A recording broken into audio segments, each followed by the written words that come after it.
Well, good afternoon and welcome to Leiria, Portugal for the Dynamic New Athletics Under-20s Clash of Clubs floor. And this is where 12 of Europe's top clubs are going to be battling out across 2 days for the title of DNA Under-20 champions. I'm your commentator for this afternoon, David Roney. And the fantastic thing about this DNA format is how unique it is. Every event counts. Remember, it all comes down to that last event, which is of course the hunt. So no matter what happens before, the winner of the hunt takes the match. So strap yourself in for some fast, thrilling action. 12 events packed into just 2.5 hours per match. And for match one, we're going to be starting with a 4x400 meter relay.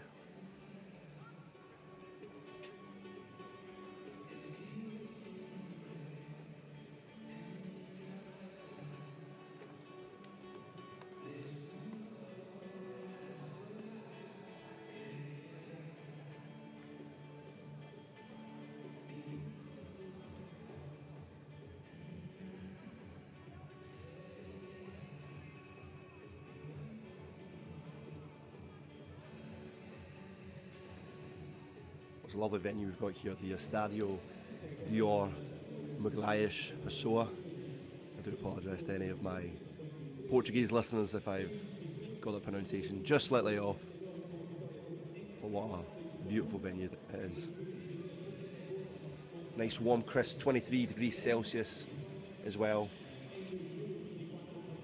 As you can see now, our athletes are raring to go.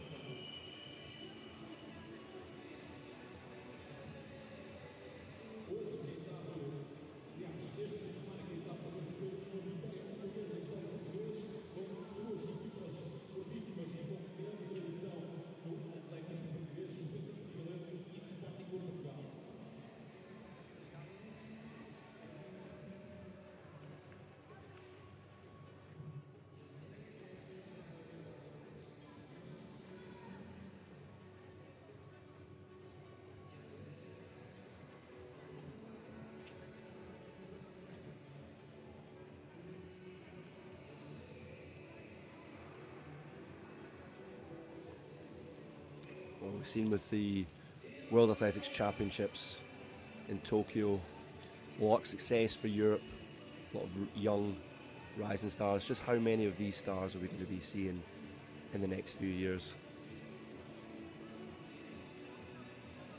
Of course, one of those athletes representing Great Britain in Tokyo is Dean Asher-Smith, who did come from one of these clubs, Blackheath and Bromley. Of course, an inspiration for so many at the club and across the United Kingdom.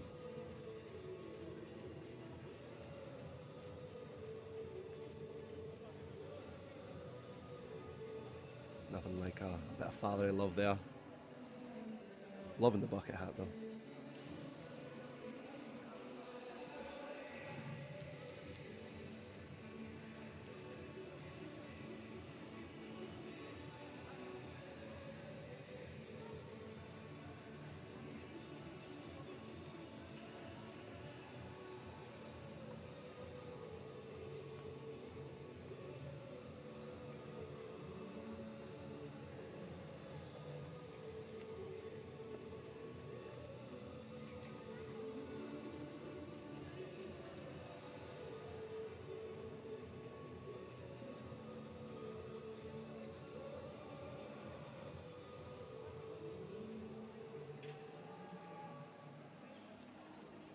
Just some of those athletes warming up, and of course we'll be getting underway very shortly.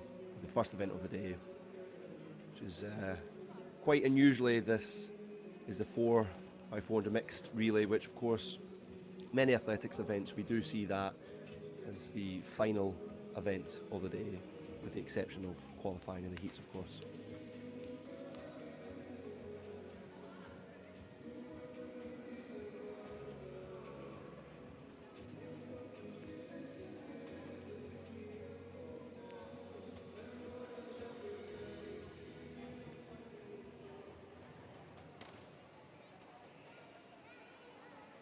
Just some practice shots there, but now here we go. Skoda, arguably the favourite for this one. An impressive 1 minute 46.01 time. The thing with this tournament is it's full of surprises.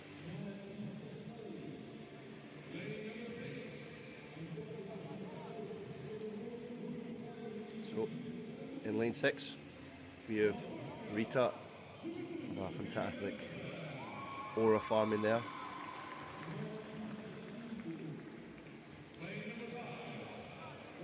And in lane 5, Skoda. Will anyone be able to catch them today?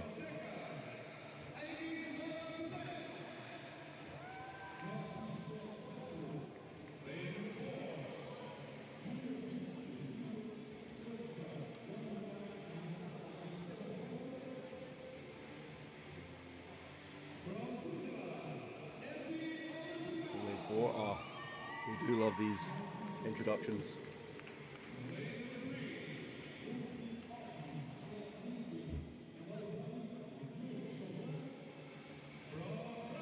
Metz of France there in lane 3.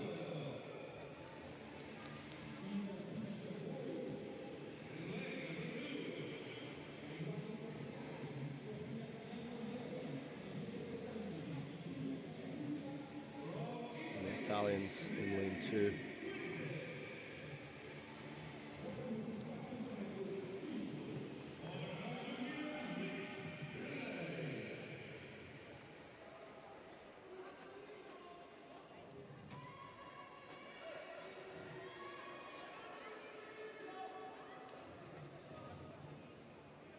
It's always about those nerves, just momentarily before you get underway and the stadium falls silent, but great opportunity for these young upcoming athletes to show what they're capable of on a European stage.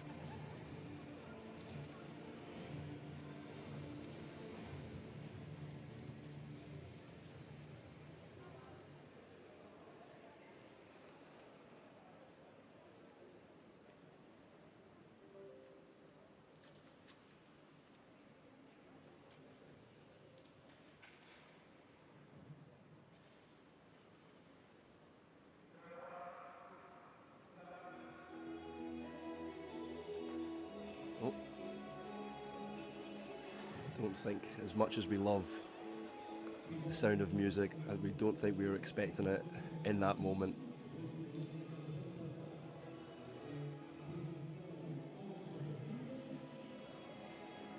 Hopefully we'll see the stadium die down and we can get our first event underway.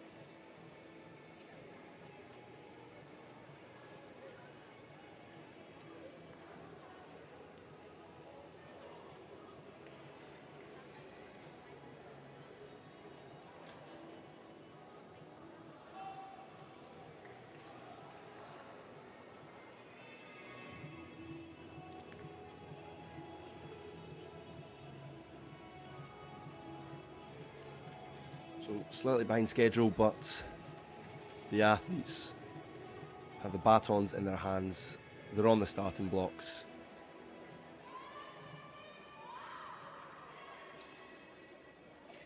And just which team will be taking that first victory? Of course, 12 points for victory all the way down to 2, with every point counting, of course, towards that hunt at the end. A staggered relay, but first, full focus is on this one.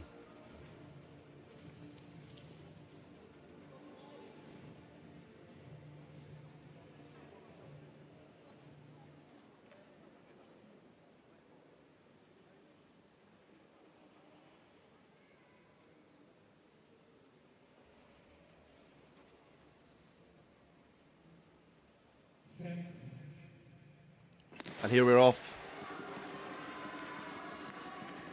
Strong start from Reiter in lane 2, powering down on that inside lane.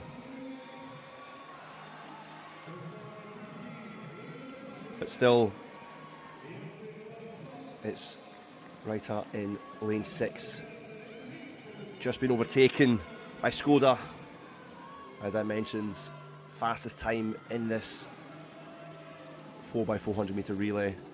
They are the team to catch.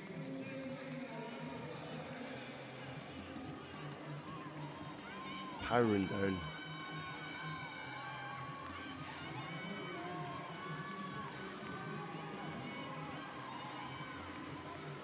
And here we go for the first baton exchanges.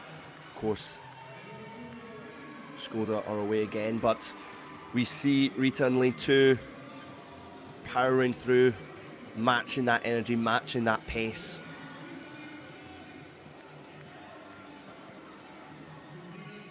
Now as the athletes hug the inside. This, of course, is where we see a lot of drama in those athletes when the spaces are so tight.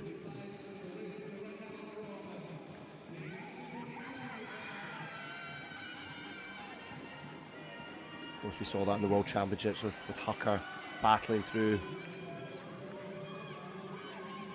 Unfortunately, did involve a disqualification for the American, but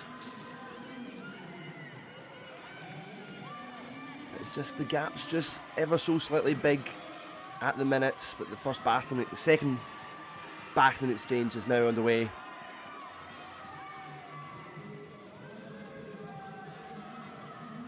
Skoda just still leading. Czechs are powering through, but here comes Reiter powering through. They're matching that energy and they're overtaking. Can they catch up?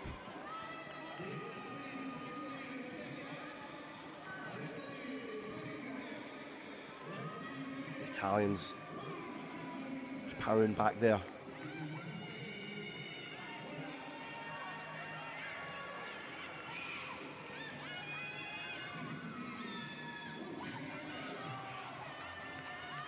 Skoda still leading. I think he'll be leading at the finish line.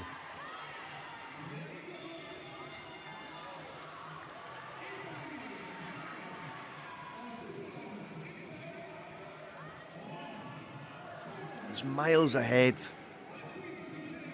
in this final stretch. Oh, but here comes a challenger powering through. Can he be caught on the bend? I think he can. Well, he's done absolutely brilliant there to cut that gap. Can he go that one step further? Oh, I think he can. Oh, yes. Oh, this is brilliant. This might be a photo finish here. Powering through.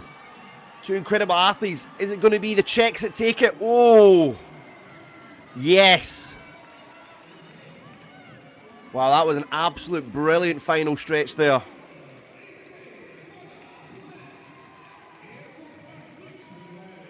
Well, the Italians did ever so well to make up that lost ground. But the Czechs, with that season best leading into this, well, ultimately it was them who took the first win. But brilliant from the Italians there.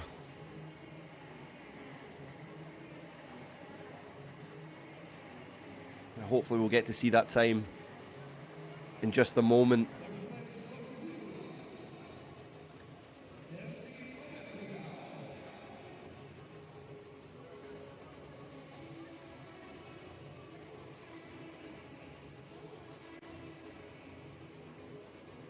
Well, we're looking at some replays now, and of course this was on the first lap.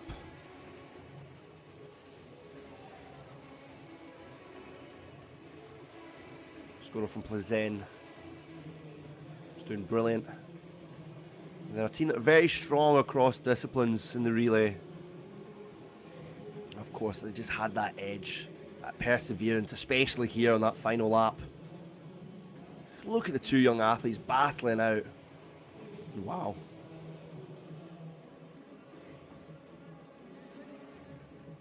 Well, a strong start to today. And just look at that time difference, just 0.6 between them.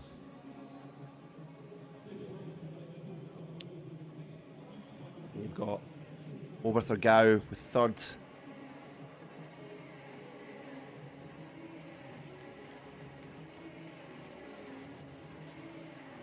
Metzer France of fourth.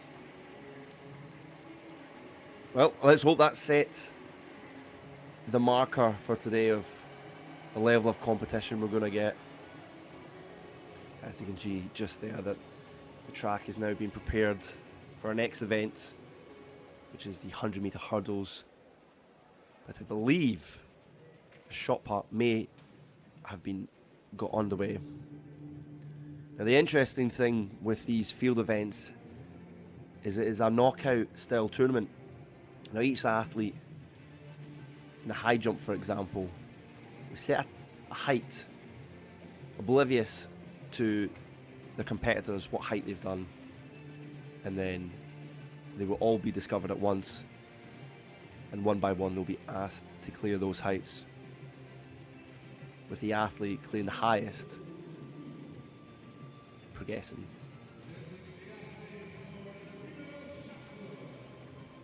Now we're on to the shot put.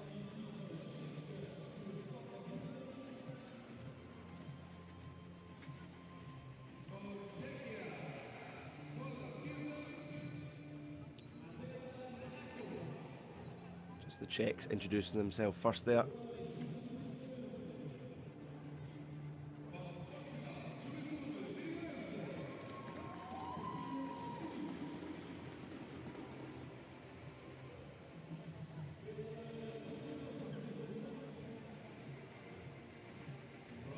I believe this is Clara Dupont. She's got a personal best of 12.11 metres.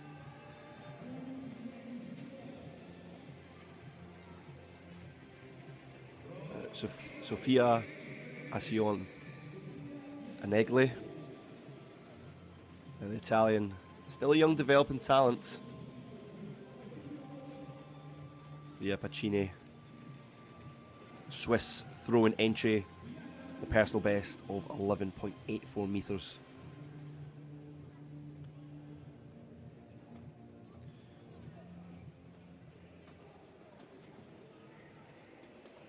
Here are the duels we've got lined up for you today.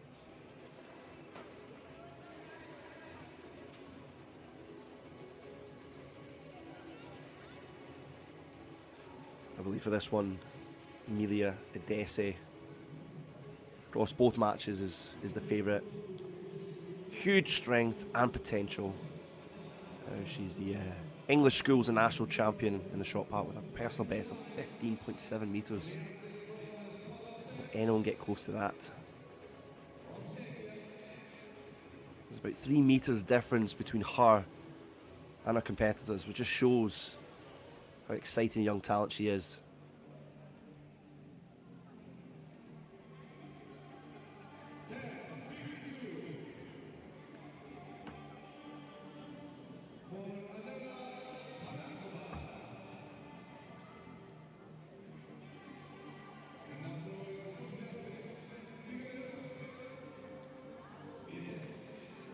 First throw of the day.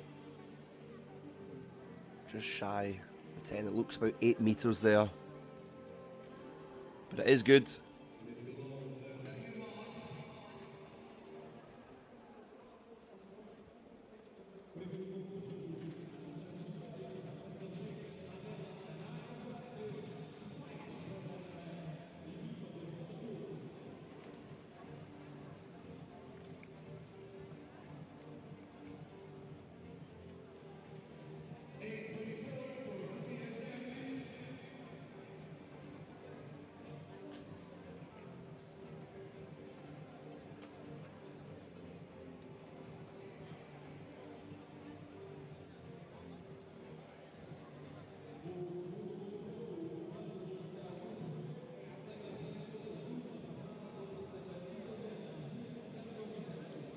again, it does look like another 8-meter entry.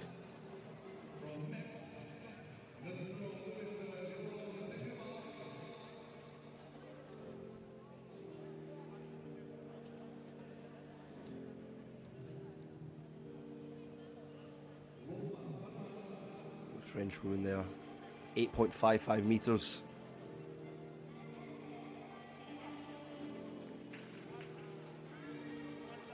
Luma Bormada there up against Sofia Akion Agnelli. Can she better that 8.5 meter attempt?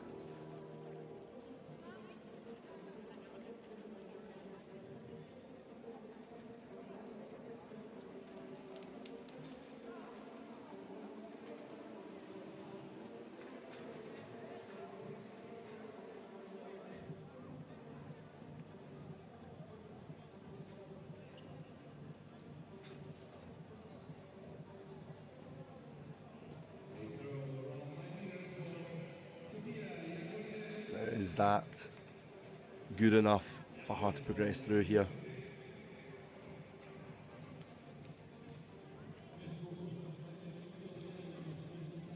Oh, it might just be.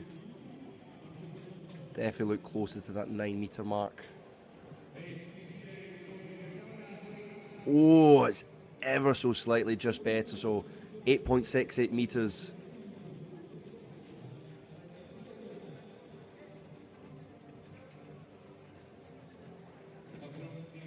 Sophia Chermais here.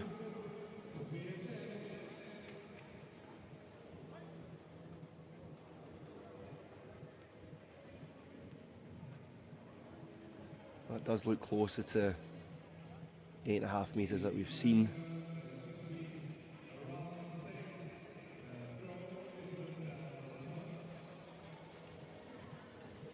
Coming into this, she did have a personal best of 8.74 meters. So 8.37 is her mark.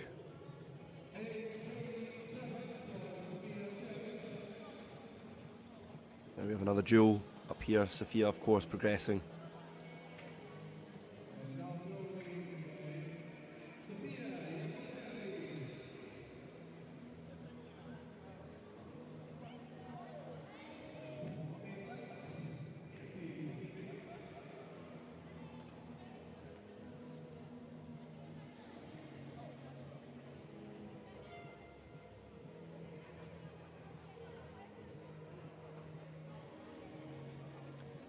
Can the Italian go even further here?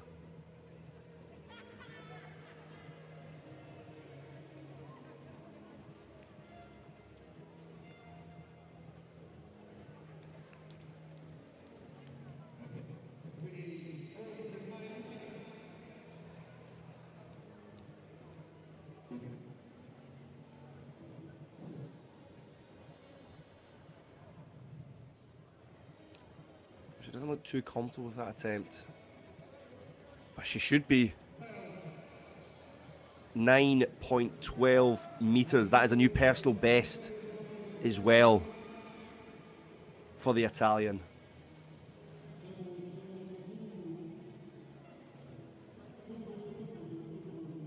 It's a tall order now for Diana Burgess.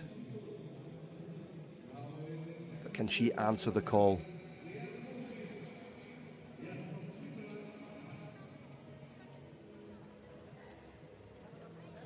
Oh, I think she can. That looked right on the 10-meter mark. It might just be shy of it, but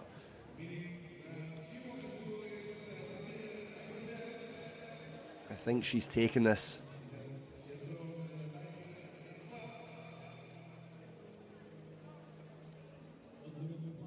Oh, yeah, just over that mark. So she is progressing. It's not her personal best. That is, of course, 11.73 meters.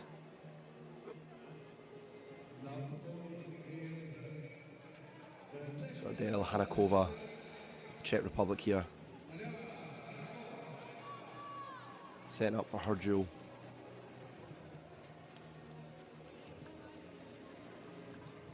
That was a really strong technique there. Oh, that's the best we've seen so far.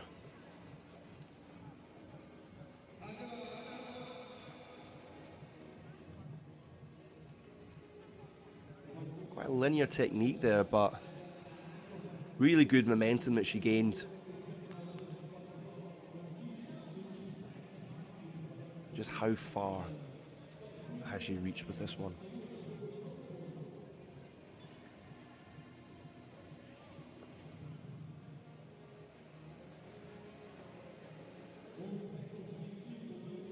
.05. She feels really confident about that one, and as she should be.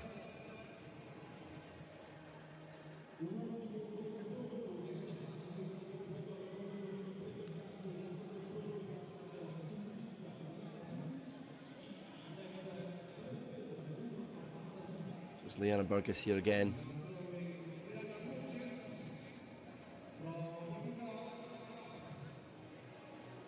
Again with this linear technique. Just seems right on that 10-meter mark.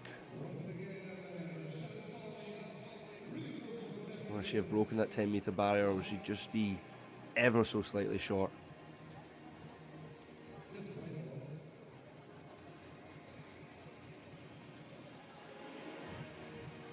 Conversation with her coach there. Yeah, 10.1. That is the one to beat for Luma Barmada. As I say, coming into this, she did have a personal best of 8.62 meters. Can she get beyond that 10-meter line?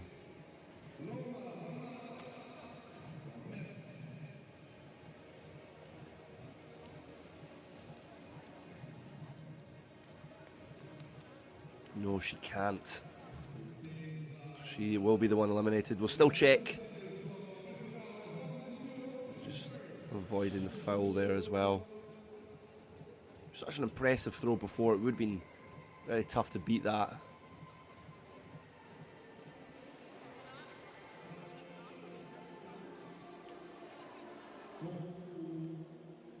Let's just see. 8.6. So it's Liana Burgess who will go through.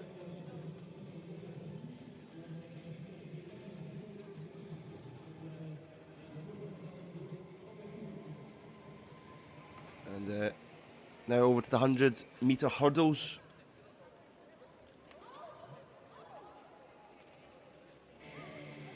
Very close times in there. Could see some new personal bests being broken.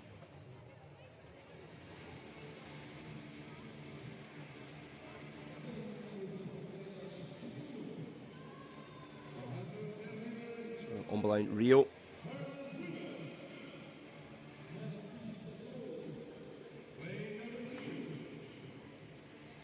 Oh, we're going back to Rio.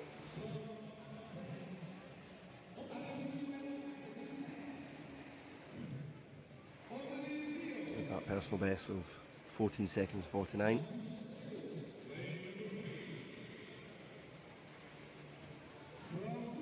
Okay, I see her on line 3.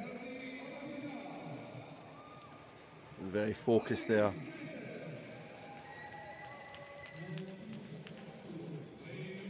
Check. Karnikova.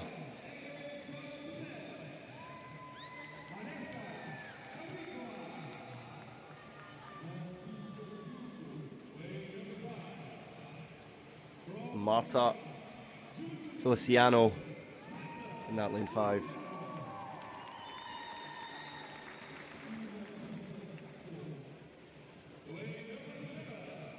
And Virginia Capasso in lane 7.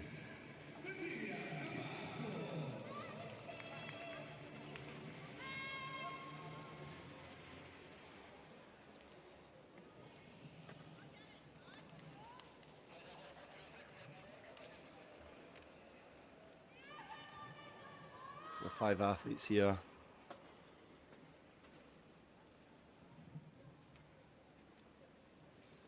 Of course, we saw in Tokyo, fantastic first gold for the Swiss, for Kambunji.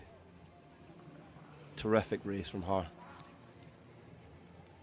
Hopefully we see some of these athletes replicate that level of performance. Of course, they'll be dreaming of an opportunity like that in years to come. But first, focus is here in Portugal.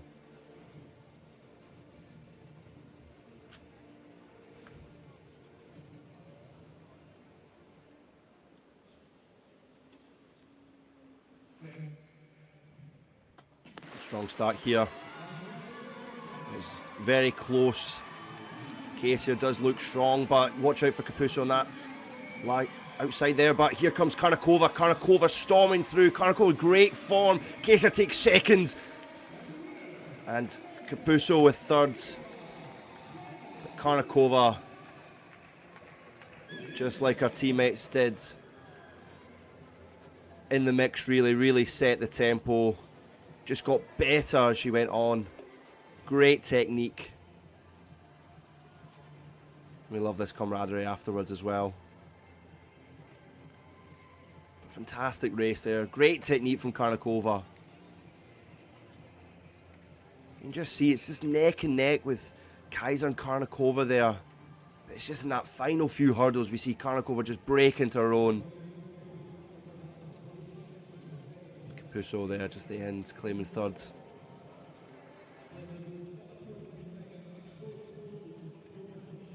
Was it a personal best for Karnikova? Well, hopefully we're just about to see the next few moments.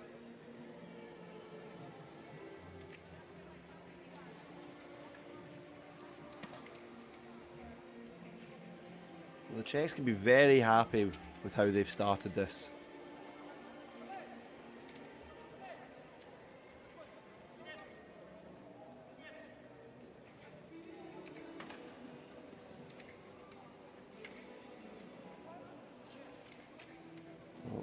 On Skåre Plzeň there, the largest athletics club in the Czech Republic with over 1,400 members. 1,100 of them are 18 or younger.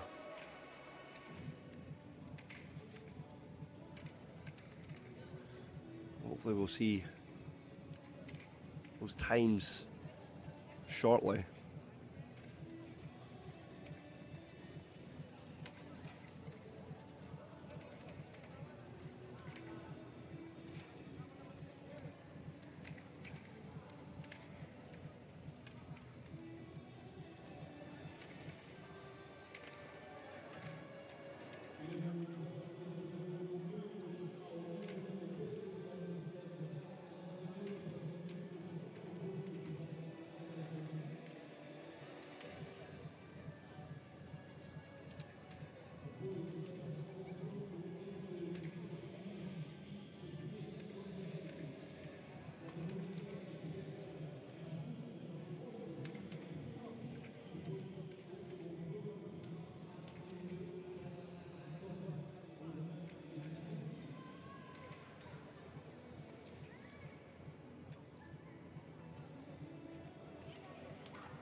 Still waiting on those final results for the 100-meter hurdles. Of course, as soon as we have them, we will be delivering it.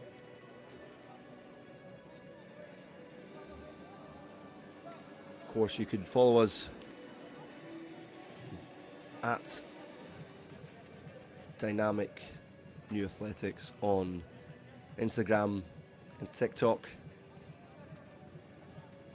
hopefully some really good content coming on those channels later today.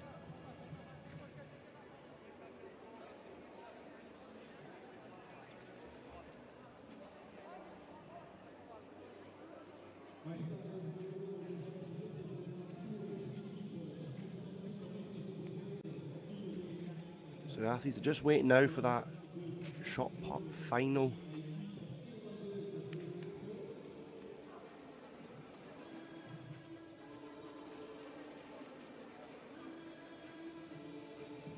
Of course, we're running about 5 or 6 minutes behind the planned schedule, so originally down for 2:25. We'll hopefully see that in the next few minutes.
Just the athletes talking amongst themselves.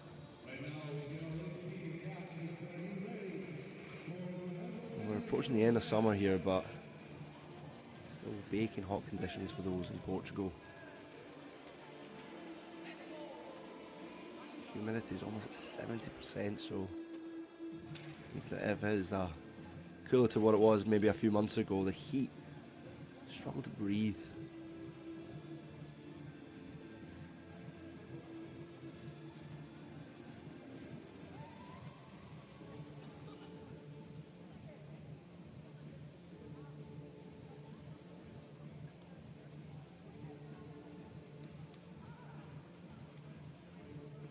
Well, the region of Leiria hold a lot of history. So it's just located about 115 kilometres north of Lisbon.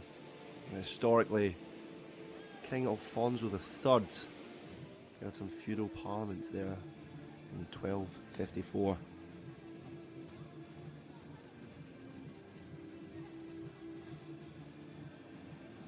And give us some waves for the camera there.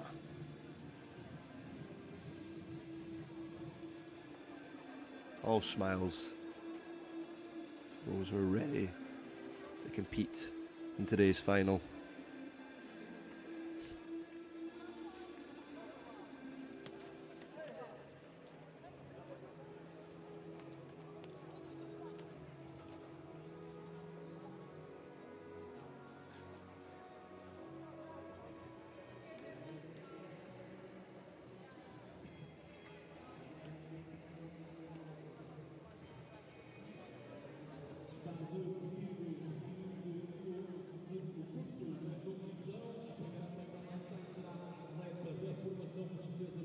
Well, if you're planning to visit Leiria in the next few years, of course, check out the castle, or perhaps even the Monument du Papel, which is the paper mill museum. Medieval paper mill established around 1411. It's now a museum. Something to add to the holiday itinerary list.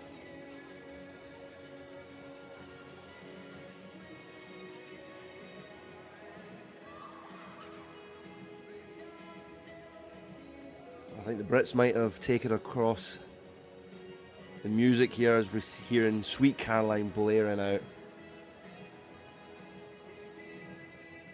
I have to admit, it is a fantastic song.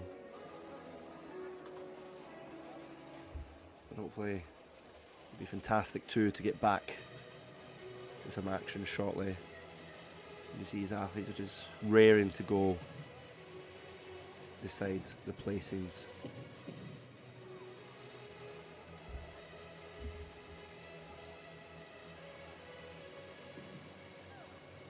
What's the DJ remix of Sweet Caroline? I feel like I'm back in a club.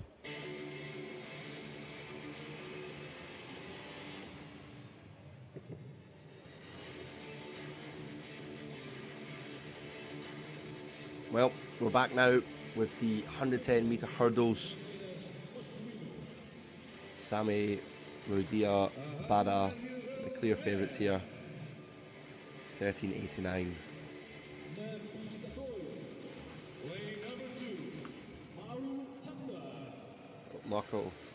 Maro Hutter there, lane 2.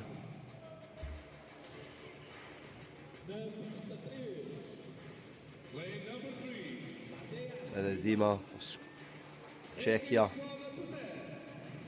They've had a brilliant start to this match, and they continue it here. Salvador Oliveira, one of the local heroes. It's like his first.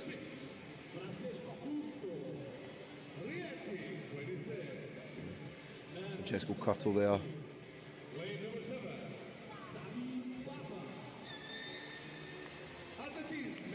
Bada there, in lane 7.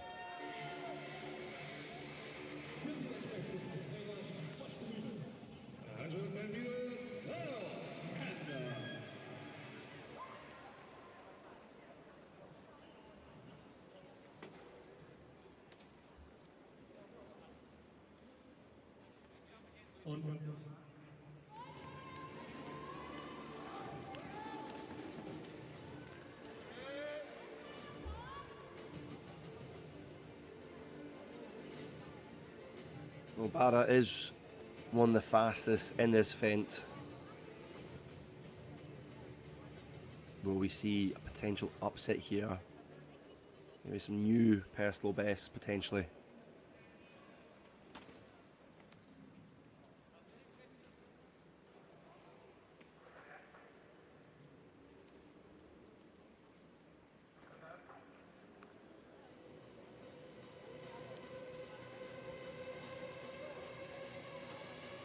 I don't think that was a false start there, but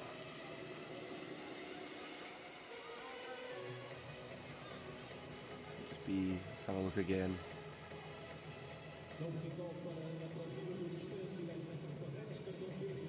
Yeah, it could just be Hutter there. You saw Zeman, Olivier just eager, but it would look like Hutter and Bada that took off just slightly prematurely, but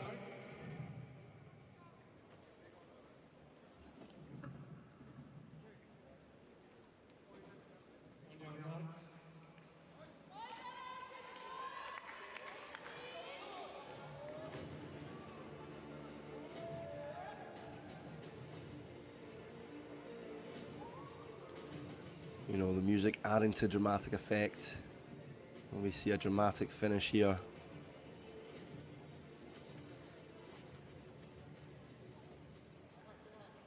Suppose even if Zima doesn't finish first, all those points count and add. Here we go.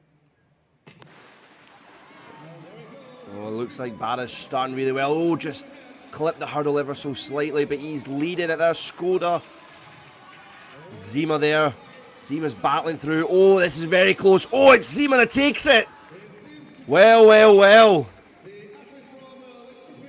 The Czechs keep producing. Bada was one of the favourites going into this, as I said, but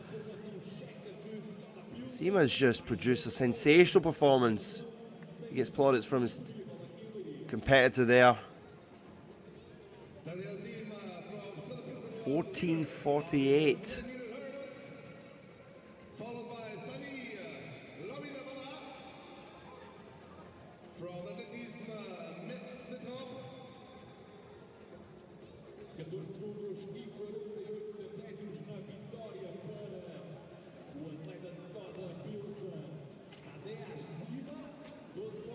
It isn't a personal best, but it's not too far away. 14:48, but it does have a personal best of 14:35. Barra was leading for the longest time, but just in those final few hurdles, he would just storm through. And oh, it was ever so tight.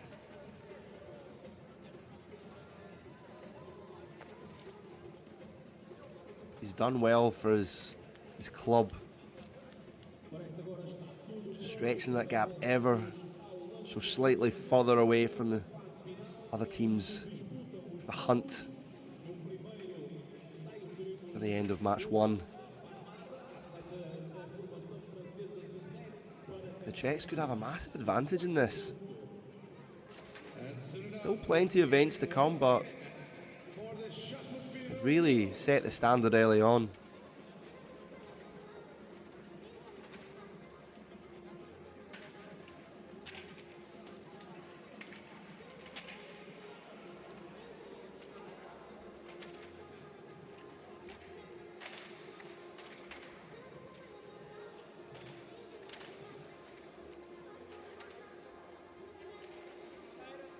Looks like we're going to be getting underway for the shot put final.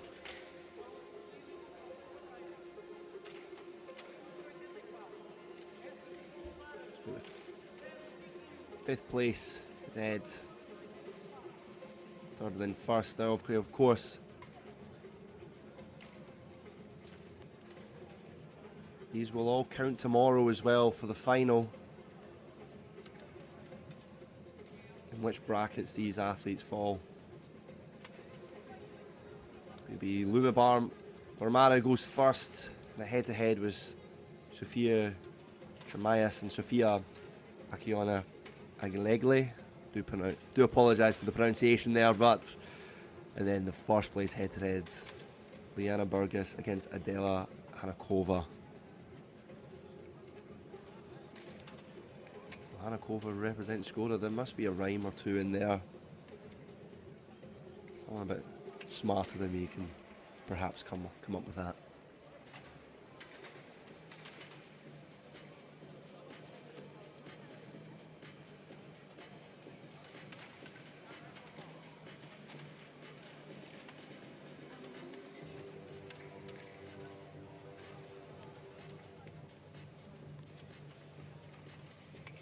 Right now we're starting the duels in the field shot put and throwing down the athlete from Metropolitan, Luma Barmada.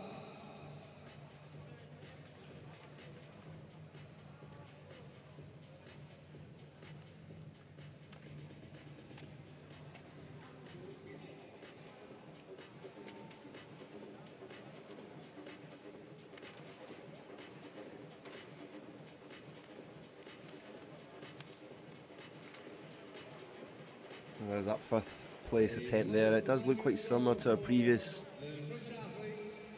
perhaps maybe about 8.5 metres there. And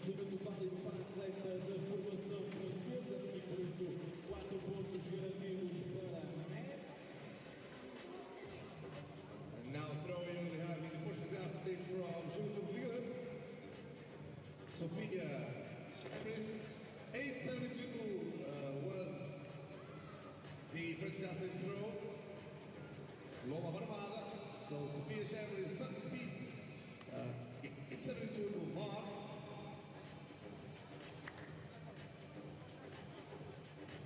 Subimos para o confronto que significa a terceira ou quarta posições aqui no There's that third place. It's quite similar there to beforehand.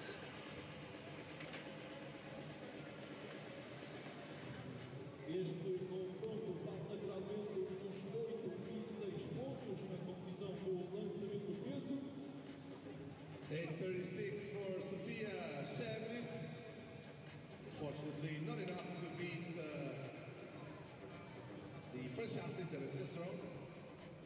8 metros e 36 é a marca que Sofia Biancoangeli, atleta italiana, precisa bater para alcançar os 8 pontos aqui na competição do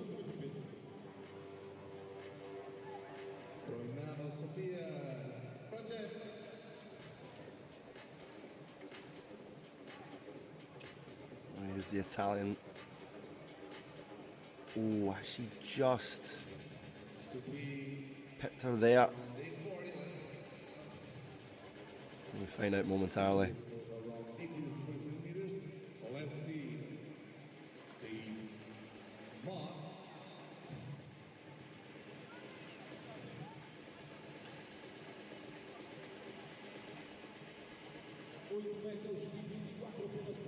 She hasn't. So Sofia Tremais of Juventud Vidagalese, who takes that. Right, now for third. For first, rather.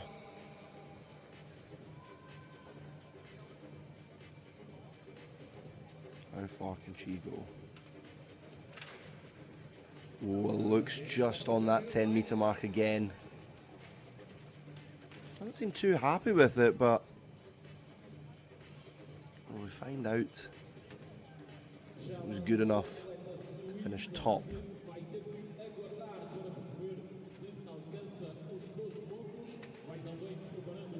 Let's just see how far Burgess got with that attempt. Just shy of the 10-metre mark, 9.98 metres.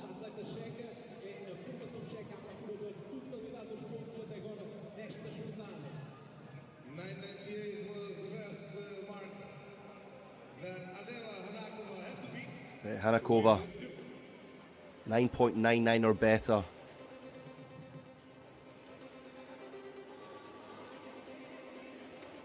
Oh, that looks brilliant.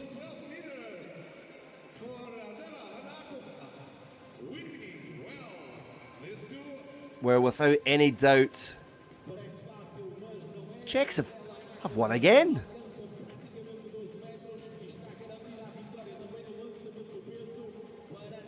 12.54. And she doesn't seem that bothered.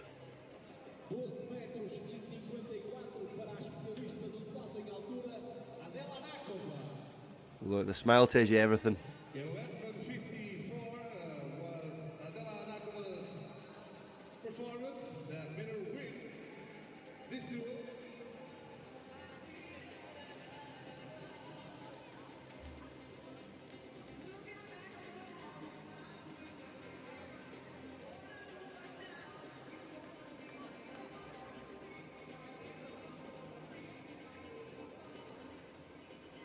I've said it already, but the Czechs have really started strong. And it could still fall apart in the hunt at the end, but they're giving themselves a huge advantage here.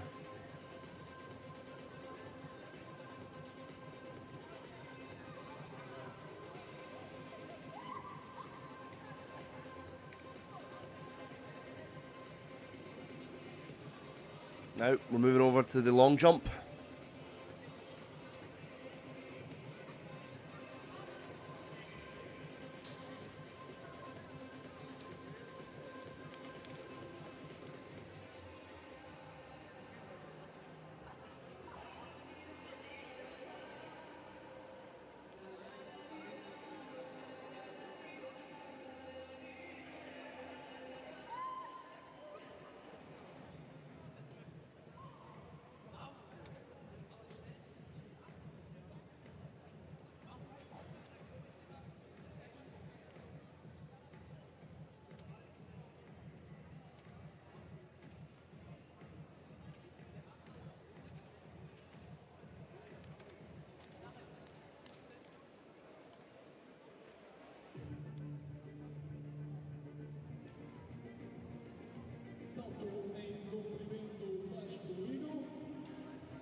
There you go, Miko. Up first. He's a young emerging talent from France. The Berman there.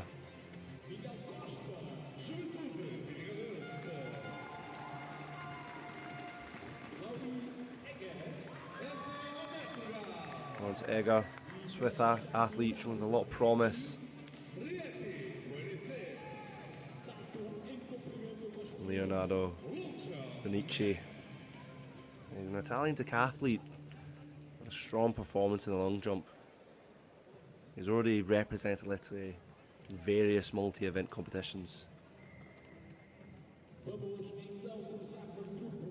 É o confronto entre o atleta da formação francesa Hugo Mecno contra o atleta da Escola Pils, David Biemann.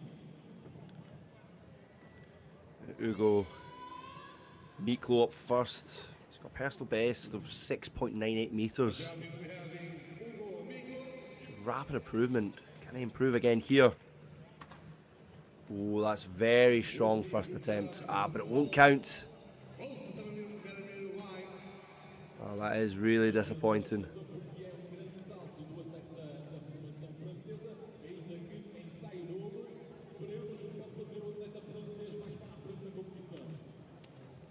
Jumping now, we'll be having David Biemann from Skoda, the athlete from Czechia. David Bierman here. Come on, David. He's known for his consistency, technical proficiency in the long jump. Can he go beyond 7 metres? Ooh, it looks just about 6.4. I'm going to guess here, but it is good.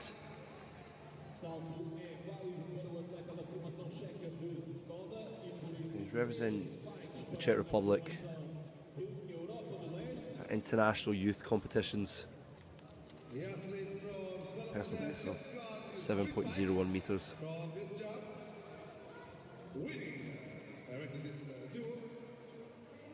Jumping now, we're having the Portuguese Miguel Costa from Junta Figueiras. Miguel Costa. Quite unusually, he's also a sprinter. Took part in the under 20 nationals as part of that 4x100 metre relay team and achieved 41.81 seconds. He's known for his sprinting capabilities. Let's just see how fast he can bomb down this runway.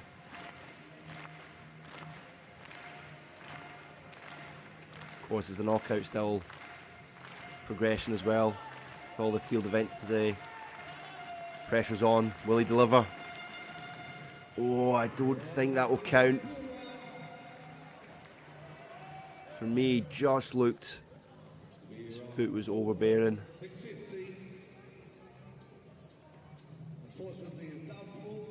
Let's have a look again.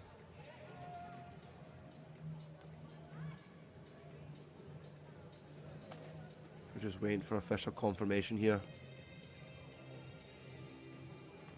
For me, at first glance, I thought it was quite conclusive, but could be a bit tighter than I had originally anticipated.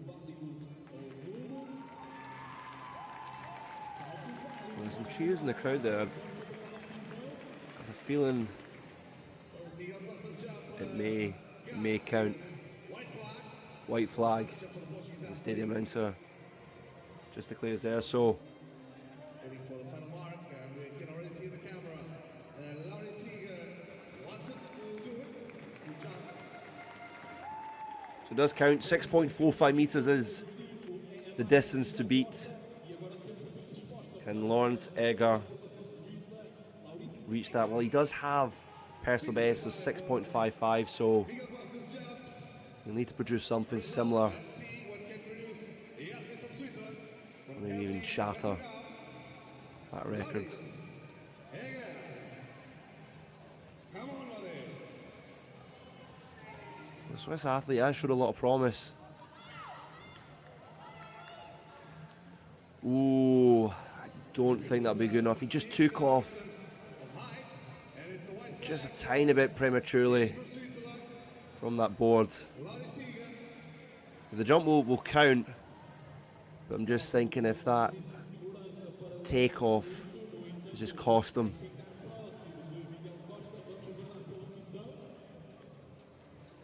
I think he might know it himself.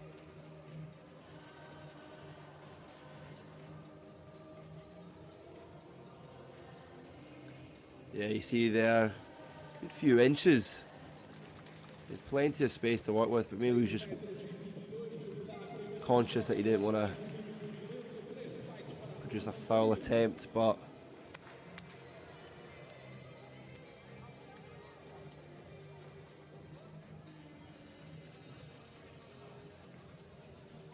I don't see him winning this duel.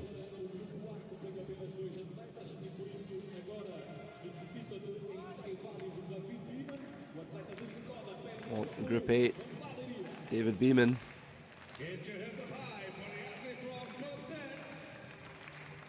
He does have a really good personal best of 7 meters, 0.01. Oh, that's definitely a foul, and he knows it himself. Well, that's disappointing. Now, the Czechs have done so well so far. There's a slight glitch there, but you do see from the markings he's left off. It is a foul attempt.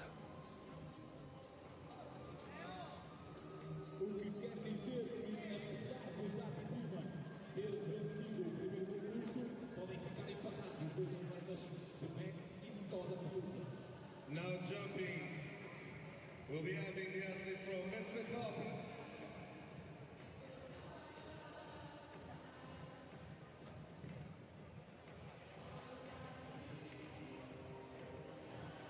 Correction.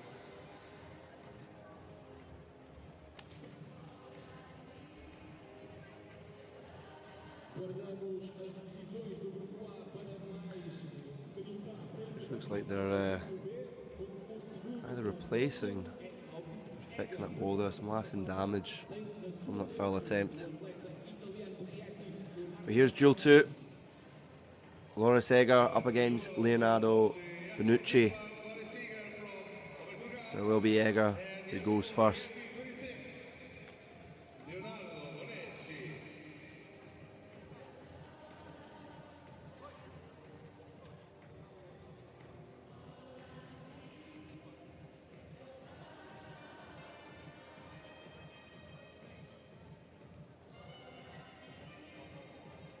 I expect we will be seeing 800 metres shortly as well. But first, how far can Egger fly?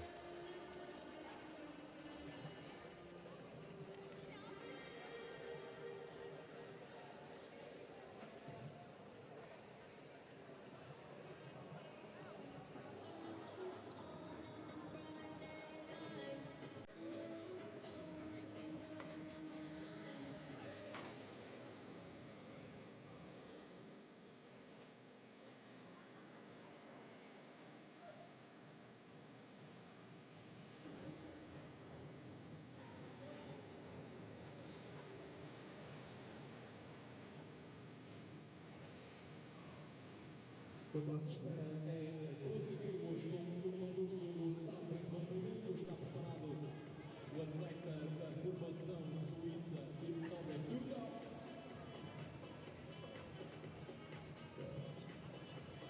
Little waiting for fixing the long table.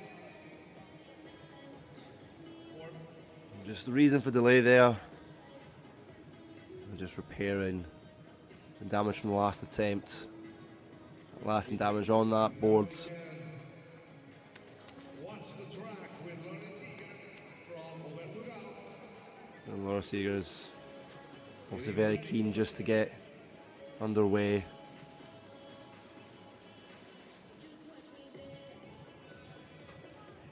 He's got to stay cool, calm and collected. And you just see those deep breaths, controlling his focus.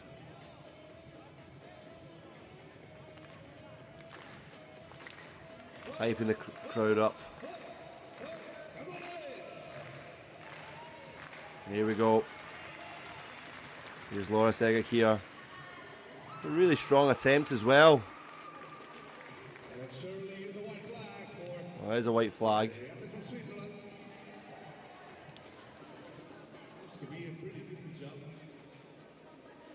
Well, the Swissman. Again, just perhaps needs to work on his timing a little bit more, because he's got that extra few inches to take. He's been cautious. Just what mark did he earn?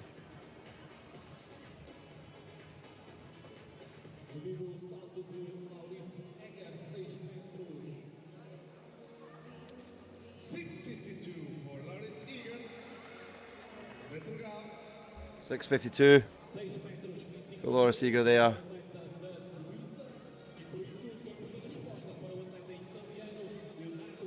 Just 0.03 off his personal best, but he will be happy with that attempt. He's up against Leonardo Bonucci, who himself has only managed a personal best of 6.21 meters. So he'll need a new personal best, and a good one, if he wants to win this duel. Interesting technique there. I don't think he'll be too happy with that. It is valid, but I don't think it's good enough to see him progress.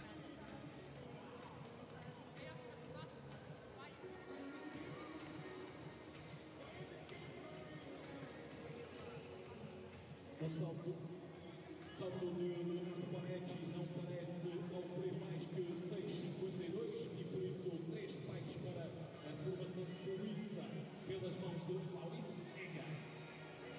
The athlete from Italy just jumped 5.85, so now we can already watch Hugo Miklo from Metzler. It's his turn. Allez, go! 584, 585 I should say, for Bonucci. Here come the Frenchman now. Oh, he's just going to be careful there. Another athlete jumping before the Oh, he just looks like he's hurt himself ever so slightly. I mean, the jump does count. Seemed to almost clatter into those measurement board at the side. Seems to be okay.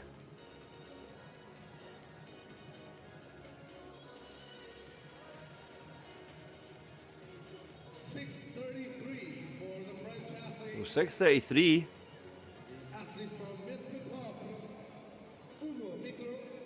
Yeah, perhaps it is worth the pain if you're producing results like that. And the 16-year-old, really exciting young talent.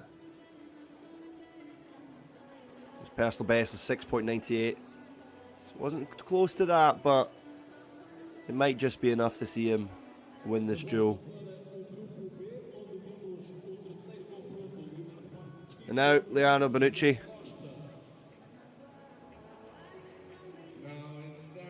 Of Italy.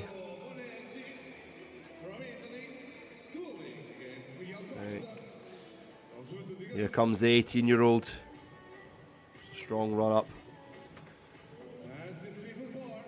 Ooh.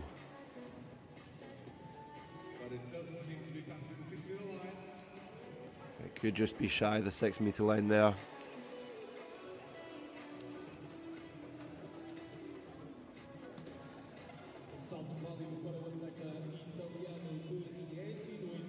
He was trying to create that extra distance.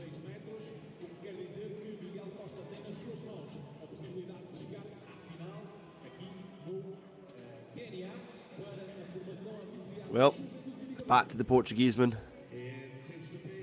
5:53, which unfortunately is quite a low mark with the standards that we've seen so far. So Miguel Costa,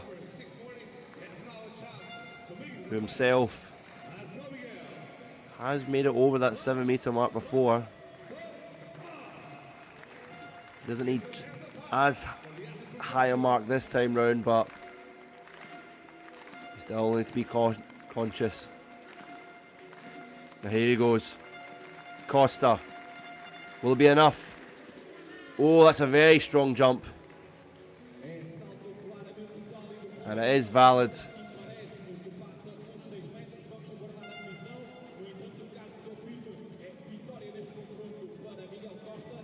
how far did he manage to reach? If it looks over 6 meters, and it is valid.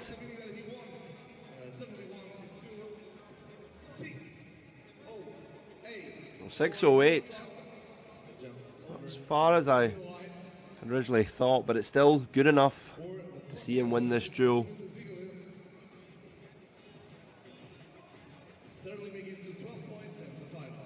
Well, the club he's representing, Juventud Vidagalanese.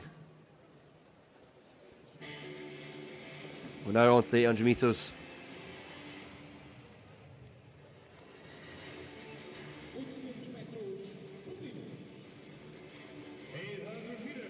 So Jesse Walcher there in lane 7.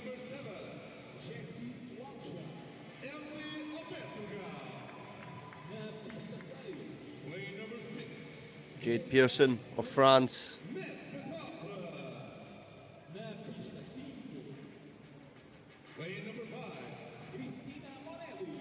Christina Morelli, the Italian.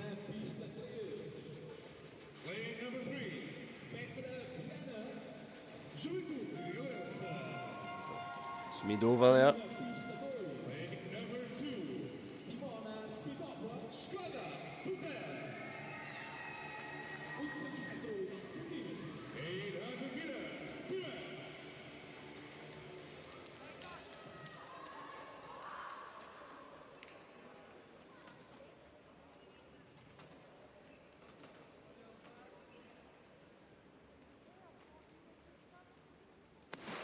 And we're off.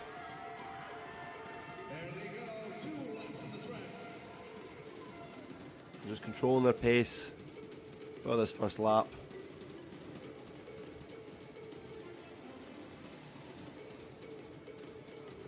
Walcher leading as they hug the inside lane.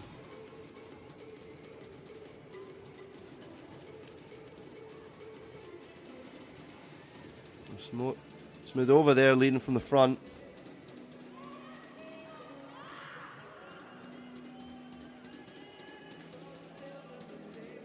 We're saying 2 laps in the track here in Leiria. This is the Municipal Stadium. Seems to be a tight action here so far. Hard to say who's going to win it now. 1 lap missing. We're just on the home stretch for this first lap. Morelli of Reiter currently leading. Walcher just behind her. They're just controlling the pace here. Let's see what's going to change in the next 400 meters. They might have lost an athlete here as well, or someone perhaps lagging behind because the pack at the front are clearing away, but we do see a bit of momentum now from Smidova. Just overtaking the Frenchwoman there. Can she close that gap we saw in the men's 400 metres earlier?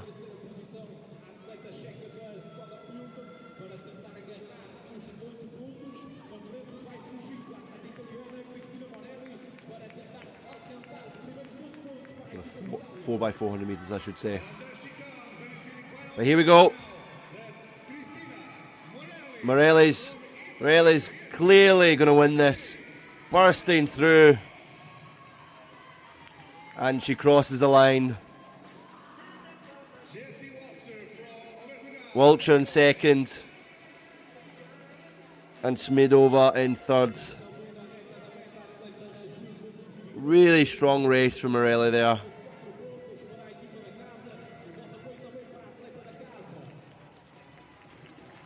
He just looked in control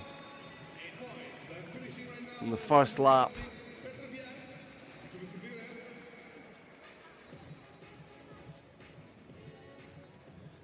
Well, the Italian, she was the fastest in the field and she showed it. Not a personal best, That, of course, is 2 meters, 2 minutes, I should say, and 8 seconds, 0.8. Still a really strong race from her. She looked to control throughout, led from the front. And you just see here, the minute she took control, it was just about who could catch her.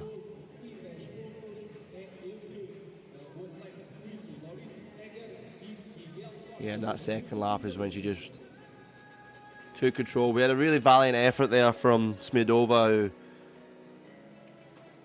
took third, but by the point of the 100 metre mark, the gap was too big, and it's Morelli who takes it.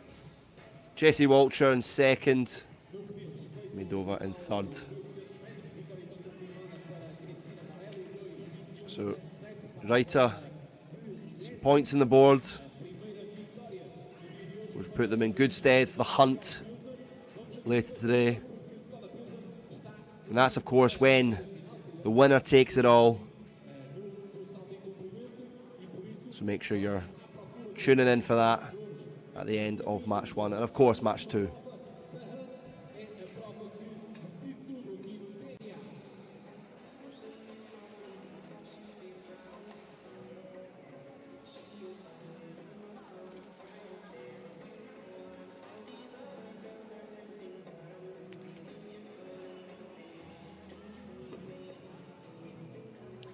Well, we have the placings now for the long jump final.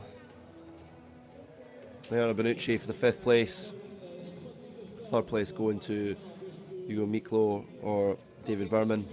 Then the 1st place, Loris Egger against Miguel Costa. And of course this will count tomorrow, deciding on which athletes will be competing when. Of course the semi-finals in the morning and the final later in the afternoon.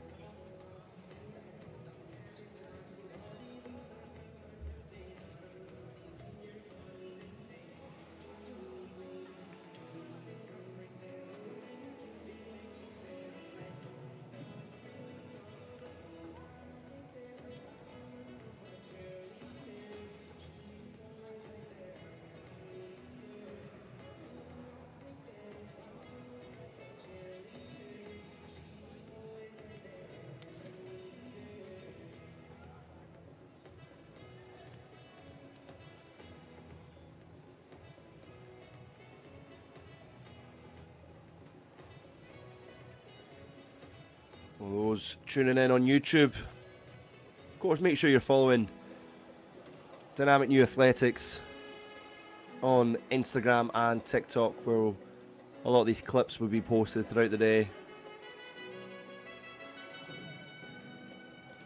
as well as some images, hopefully, of course, as well. It's a fantastic stadium we've got here as well. It's also home to the football team Unao de Leiria. She used to be coached by none other than Jose Mourinho, as you can see just in the background there. 2001 to 2002. Well, the Portuguese manager, he's actually returned to Portugal in the last week, taken over at Benfica, whereas one of his early managerial positions came.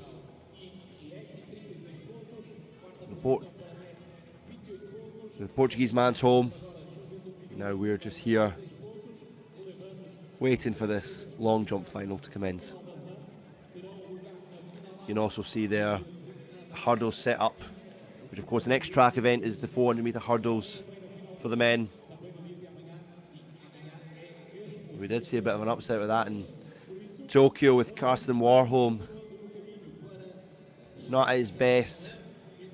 Disappointing, but still an incredible athlete all the same.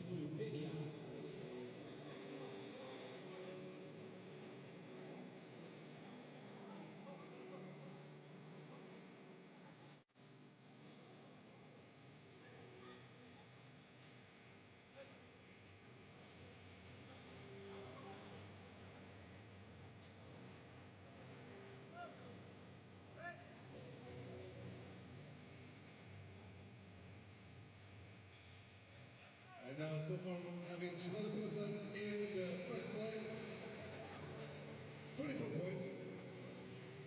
Second place, there are two teams with 36 points.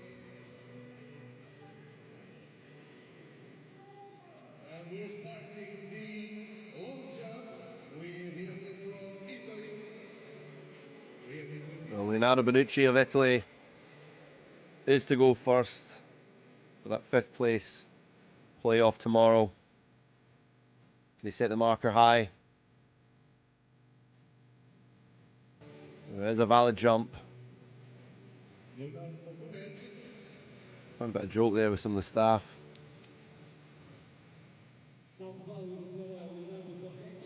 He doesn't seem happy with it. Naturally, competing in this position is always difficult.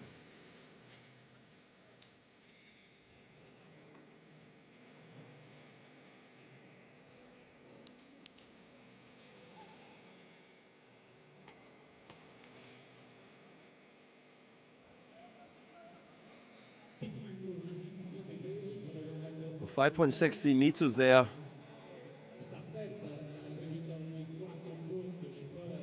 Still under his best, but is his day done in terms of the long jump? Jumping now, we have the athlete from Hugo Miklo here of Athletisme Metz of France. He did injure himself in the previous attempt. Let's see how far he can go. Oh, he's not happy with that. Maybe just that injury he suffered before. Took a slight knock and he's definitely not feeling at his best. Such a shame. He just knew immediately, felt something. It will be the lowest attempt of the day, but there is no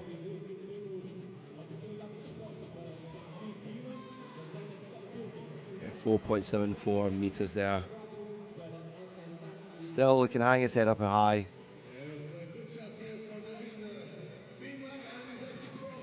David Beeman here. Doesn't have a long distance to cover, but he will still give it a professional attempt. Strong technique there. Great jump, actually. Well, he's probably more disappointed in the fact that that jump came now.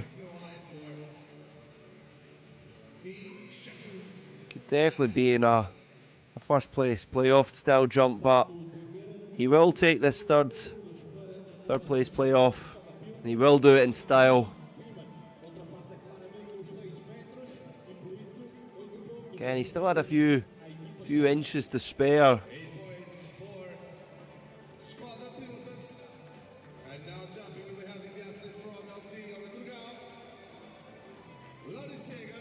The Swissman's up next. Yeah, just confirmation there, 6.42 meters from David Berman.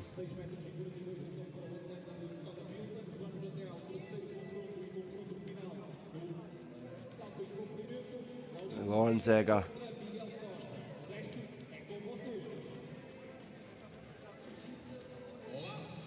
Swiss against the Portuguese. Can he take maximum points for his club? Worthergau.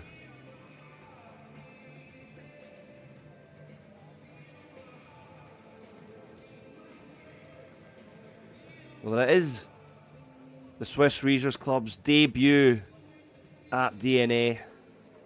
They've been developing athletes through the youth pathway and focused on giving international opportunities to junior athletes. So you are the underdog. The underdog is now in the final.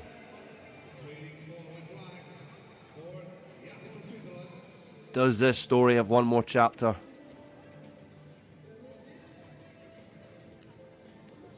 Very relaxed, very calm.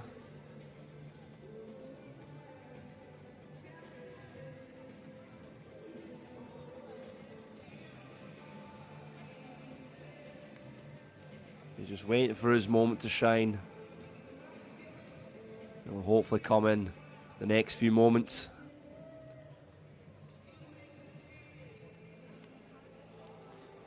I don't know what's perhaps better, if going first, setting that marker, setting how far you have to beat me, or being maybe, I suppose it's being, or you want to be the hunted, or be the prey of the hunter.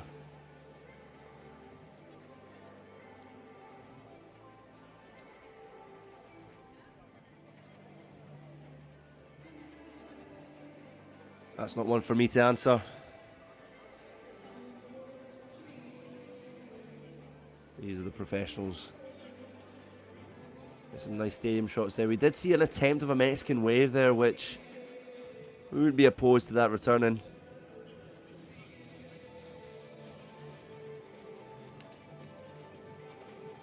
A bit of Coldplay in the background.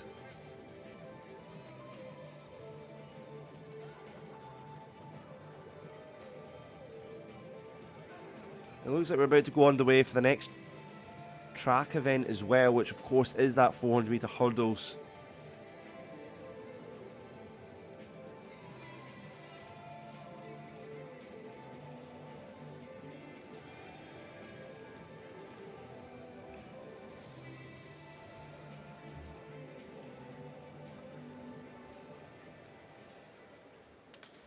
And here we go. Some athletes competing at a high level for the first time. So, in lane 7, Podboratsky of Czechia.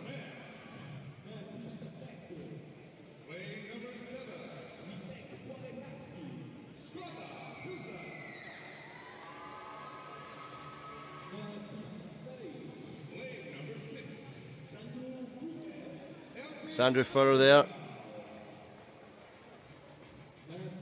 No time yet listed. But Lucas Cornier.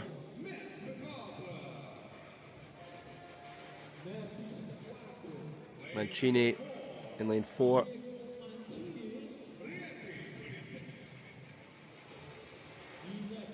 And in lane 2.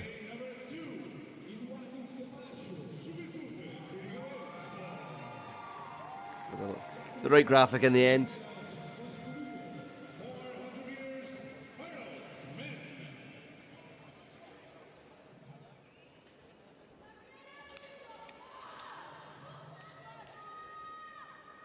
On your marks.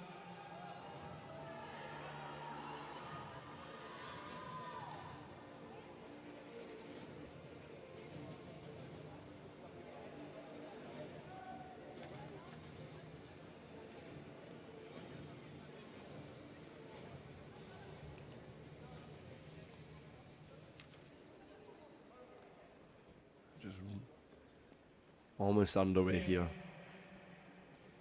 And we're off. Podboratsky leading.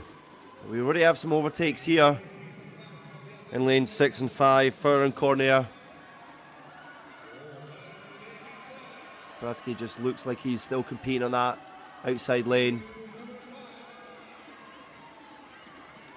It looks like it's going to be a 3-horse race here. Frenchman leading the pack. Grenadier. Next him, Furrer. Oh, but he's broken away here. Mancini here on the home stretch. And Mancini, without any shadow of a doubt, takes the win. Really, really strong race from Mancini. 51.92. Lucas Cordonier from France in second. And it's all about the Italian. Great form.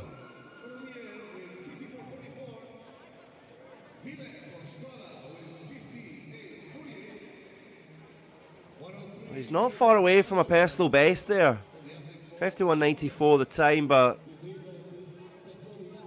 just 0.8 off. He was a heavy favourite. He's the Italian junior champion, and there was the possibility he could dominate, and you just saw that on the home stretch. No one close to him. Cool, calm, collected. And Mancini takes another win for the Italians in Reiter. Well, it was all about Skoda in the first few events, but now it's all about Reiter. We could see that gap between them two. He was so tight in the hunt. Yeah, confirmation there of the timings. Just the Czechs lagging 4 seconds behind the winners.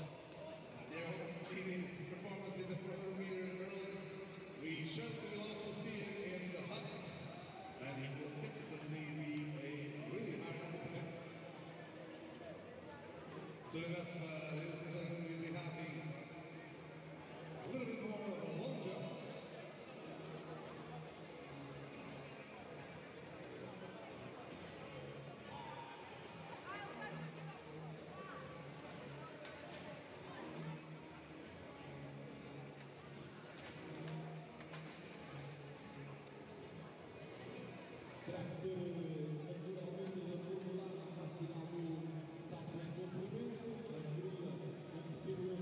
A few of the athletes there, perhaps camera shy. And we see a little drum I see in the top right there. The DJ might have some competition.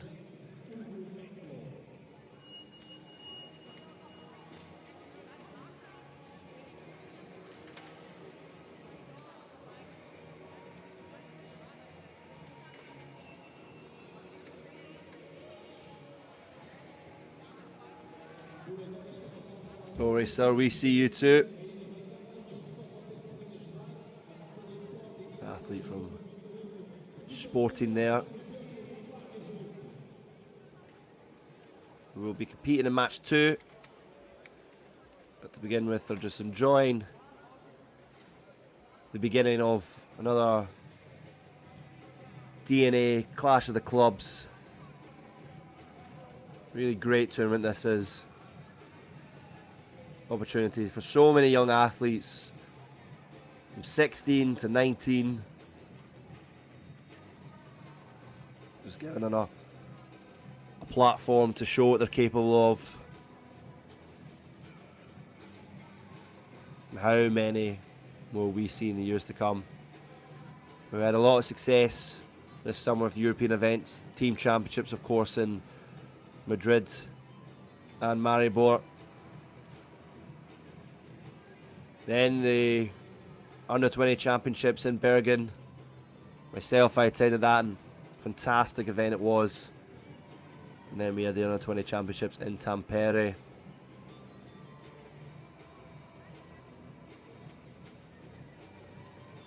The next year, well, before the year ends, I should say, we do have the cross-country championships in Lagos, Portugal in December. The under-18 championships early next year, beginning of summer I should say, and then it's all the way talking about Birmingham. European Athletics Championships in Birmingham. The first time it's been in the UK. If you haven't got your tickets already, be sure to do so.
Well, we're halfway through our programme so far for match 1. Plenty more action still to come. We get the high jump for the women. 100-metre sprint as well for those female athletes. And the final field action will be the javelin throw for the men. 200-metre sprint again for the men. And then it's all about the hunt. Really excited to see how that one shapes up. And just remember, for every point difference between the teams is 0.33 seconds added for the staggered start. So while the winner will be decided from the hunt, it's all about these events that really decide how big an advantage your club will get.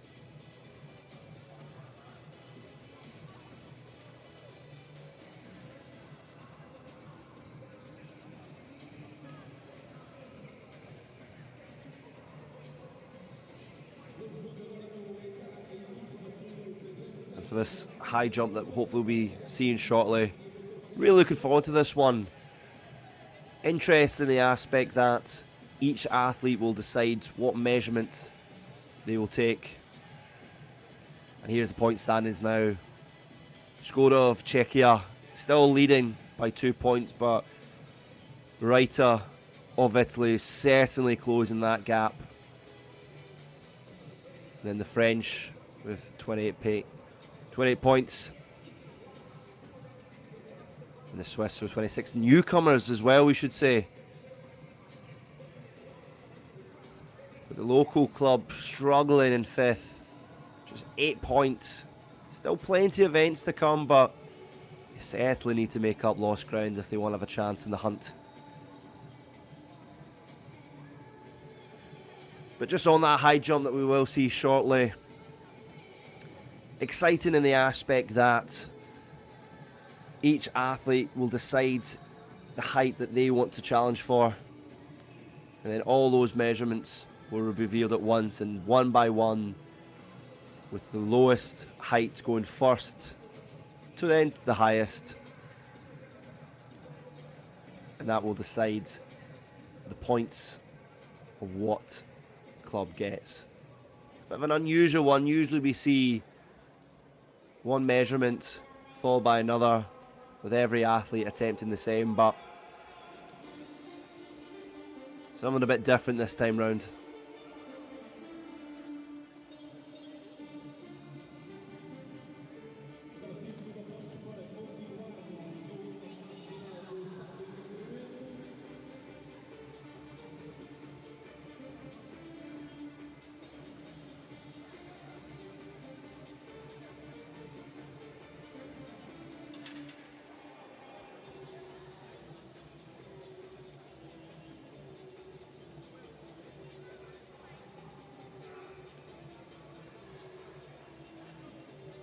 Well, it's certainly a blast in the past from the DJ again. Crazy Frog. I was probably about between 8 and 10 when that was first released. Golden memory from the childhood. Just wherever you do, don't look up the year it came out, because I don't want my age to be revealed on air, but less said about that the better.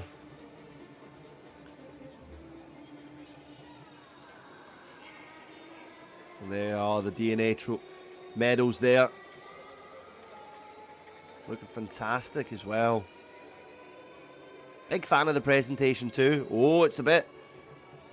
well, it might not be too stable.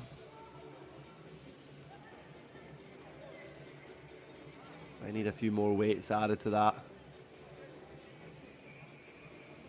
Last thing we want to see is those DNA medals flying. Big fan of the presentation though.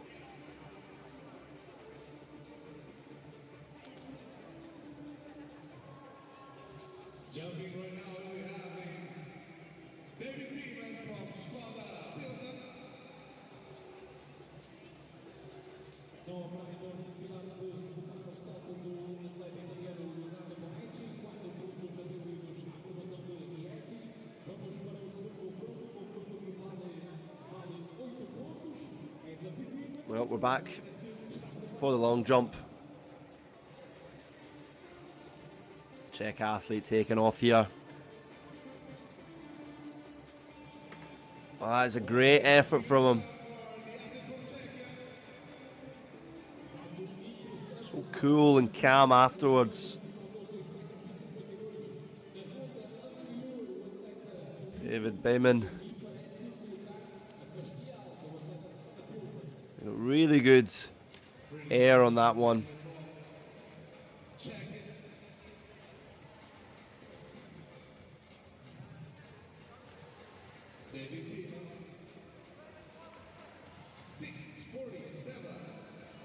That hitch kick technique there we saw.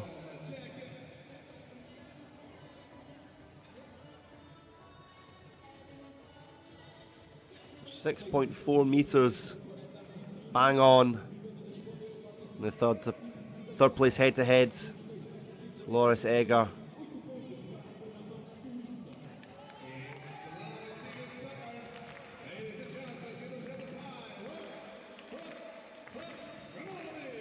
They do have points to make up. Can Loris Egger get them for them? Oh, he potentially can. It's tight. Is it too tight for the Swiss?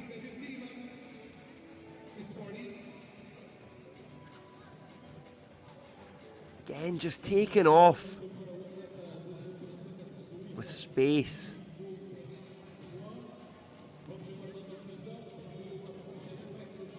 Right here, the two competitors. Both look a bit bewildered. Beeman probably more so, having a laugh about this here.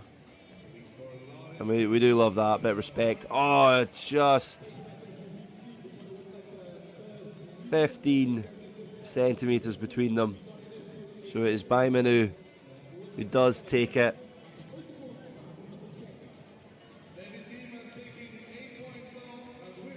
But now for the first place head-to-head. Probably more crucial for Miguel Costa. His club need points on the board, and they will get some here. But just, can they get those extra one? But first it's up the Frenchman to set the standard. Oh, I don't think that's going to count. He does get just shy of the 7 metre mark, but it is going to be invalid, so...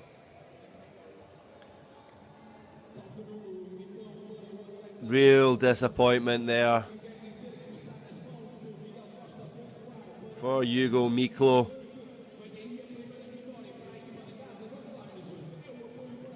Technique was good, but just the takeoff wasn't. So it's almost a guarantee now that Miguel Costa will take maximum points. And points that are really needed. You can see how natural he is now. He knows he doesn't have to produce that much of a big jump. Saved himself there.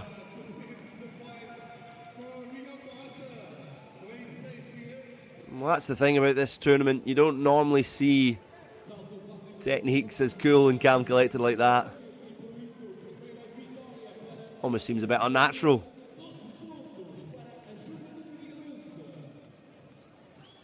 But he will take those maximum points. And their confirmation, 4.24 metres.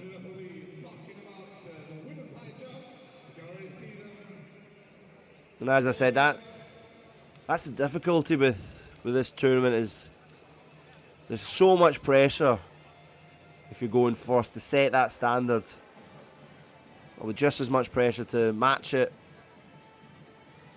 But then if you do produce foul or poor attempt, then ultimately it does give your opponent a massive advantage. But now, on to the 100 metre sprint.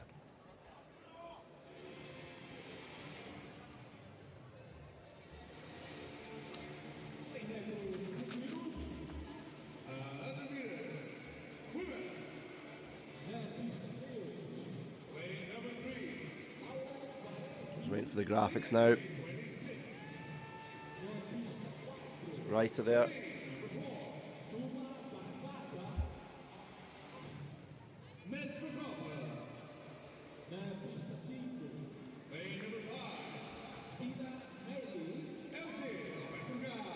Well, apologies for the slight mix-up in the graphics here. Skoda.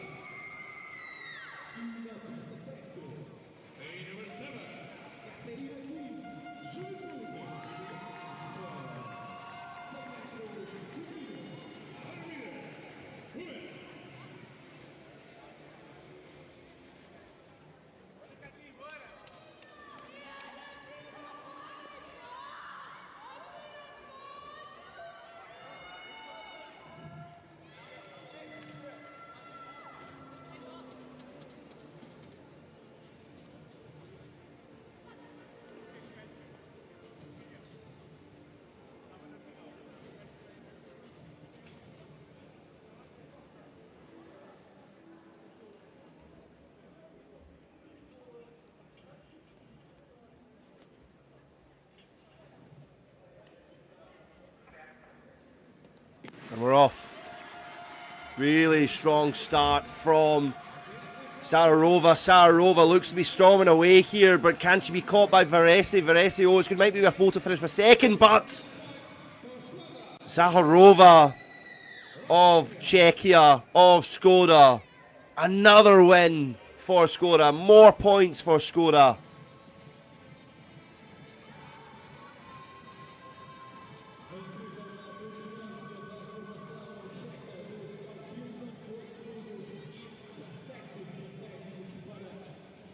There is some confusion with the graphics you're seeing, because these are not the athletes that are currently competing. It is Zaharova.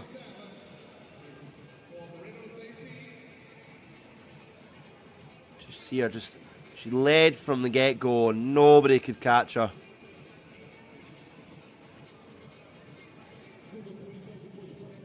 Brilliant sprinting from the Czech athlete. Now, correct confirmation. Zahajova. 12:17.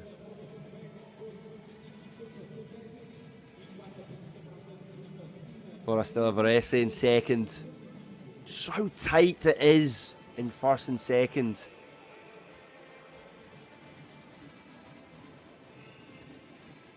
Not only in this event, but just in the standings in general. Hunt at the end of match one is going to be thrilling. It's going to be so tight. And on the track, both clubs have been producing some excellent performances so far, so it's going to be a real exciting watch, that one for sure.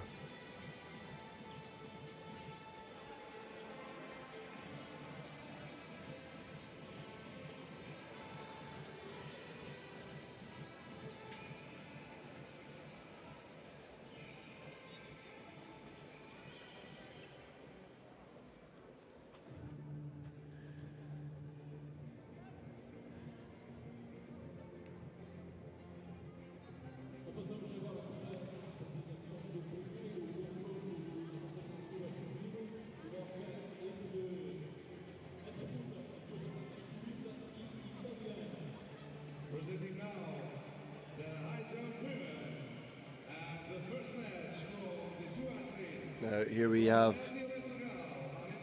two of the high jump athletes.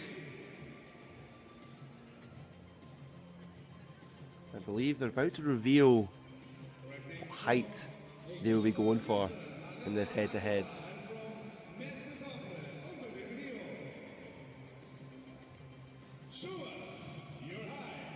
Oh, so Czech athletes taking 1.6 meters, with the French women taking 1.52 meters. So pressure on the athlete from Czech Republic, Adela Hanakova, who of course already impressed in the shot put earlier. Can she do the same in the high jump?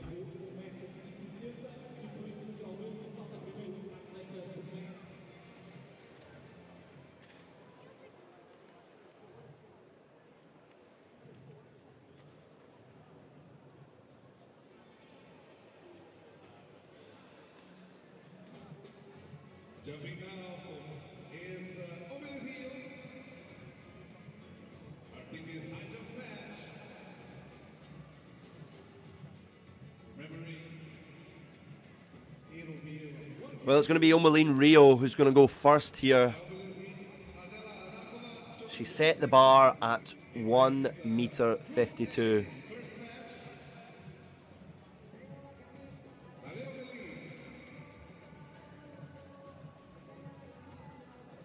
There's obviously a height her and the coach have discussed. One you imagine she's quite comfortable with, but also would challenge her. So let's see if she'll make it. And here comes the French woman. Striding technique, gaining power. Oh, and she doesn't clear. Really disappointing. Now it's technique was right, it was just the height was just missing.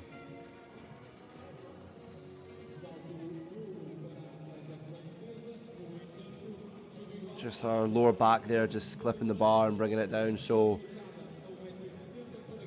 it's now down to Adela Hanakova of Czechia to respond. She set the bar higher, quite significantly higher actually, at 1.6 meters. She was really impressive in the shot put earlier this afternoon. Can she impress again?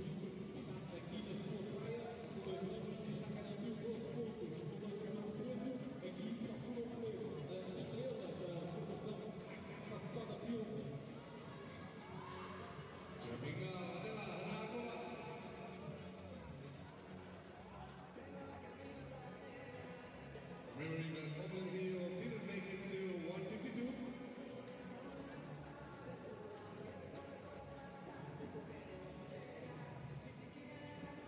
She has a personal best of 1.79 meters in this event, so you'd like to think 1.6 she'll be able to clear with ease, but the harsh thing about DNA is it's only one attempt and one attempt only. Now here she comes. Hanakova, 1.6 meters. With ease and elegance. Brilliant from the Czechian. 17-year-old. Created that momentum. And just look how high she went. I mean, with that sort of performance, you could see 1.65 or 1.7 in the coming rounds. But job done. For duel 1 for Hanakova. Moving forward to the second match. And Oberline Rio just fall short.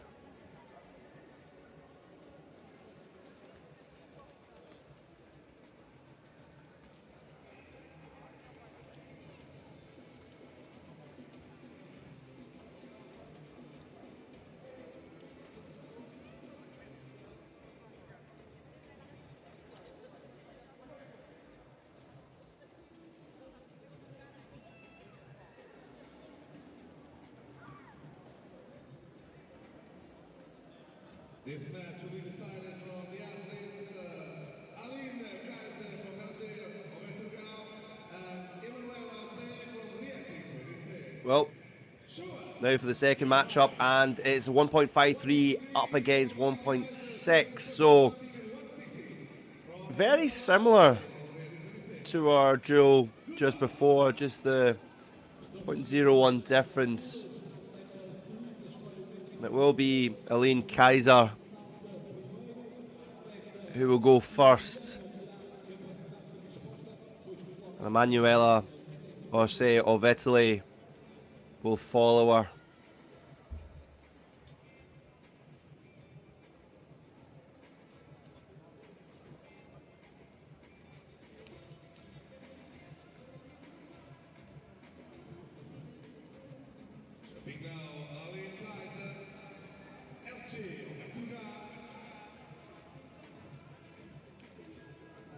She's gearing herself up. The Swiss athlete.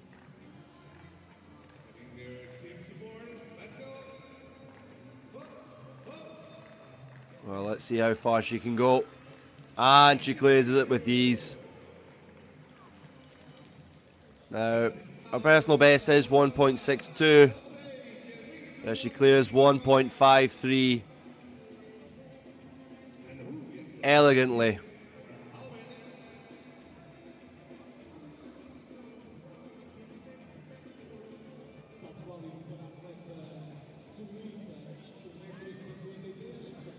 Over to you, Emanuela Osai.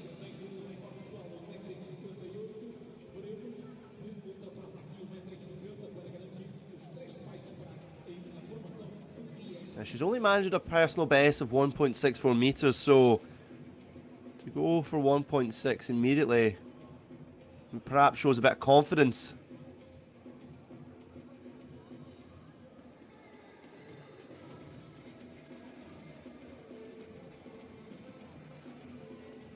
She composes herself. And off she goes, the Italian. Short, very short run up, and she just about clears it, clips the bar, but the bar does not come down. Really interesting technique. We haven't really seen a run up that short before. She might have just got away with one there. But she does back herself. And she does progress. Maybe her coach is just explaining to her there that you need to maybe push yourself ever so slightly more on that run up, gain that momentum and take off with a bit more bounce. But for the time being, she is through. And just like Hanakova before her, she clears 1.6 meters, so we might see a matchup between them two. Both of which will have to go higher.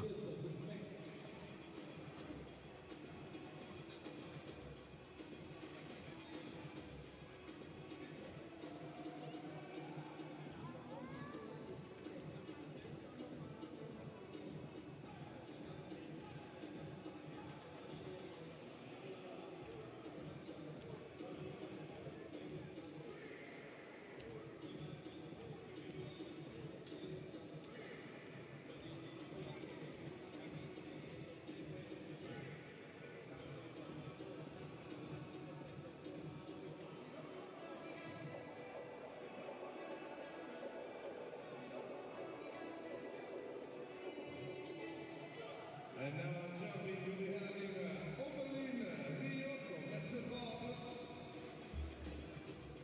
Well, Javelin Rio herself, she's going for a lower height this time of 1.45.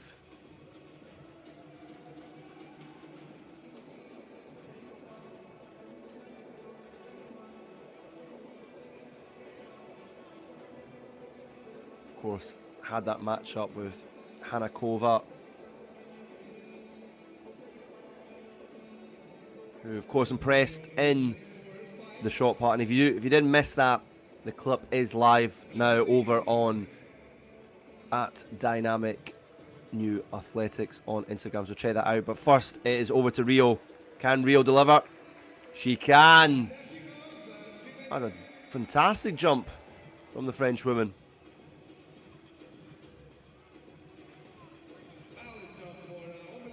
She got real good momentum there, and you just see with the takeoff. Well, she could probably even have cleared 1.6 with a jump like that. But no matter. Job done for her. 1.45.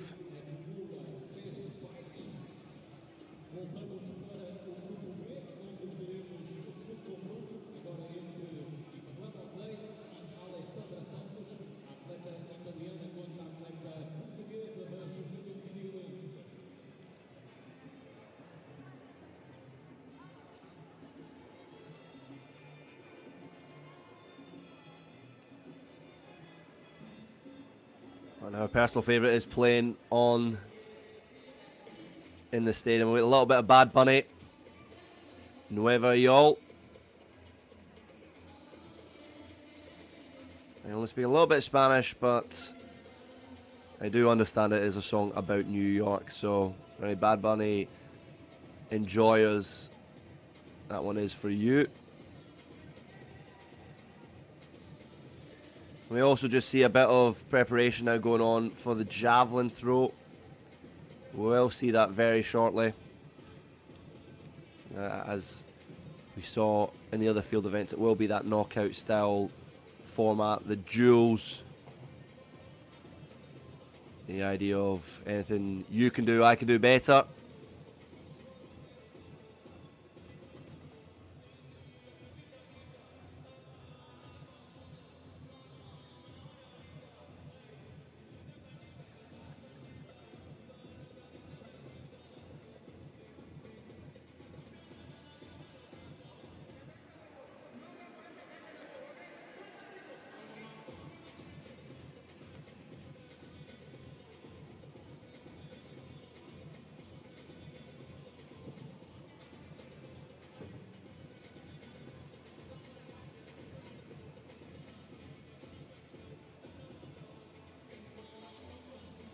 We're about to see another duel here.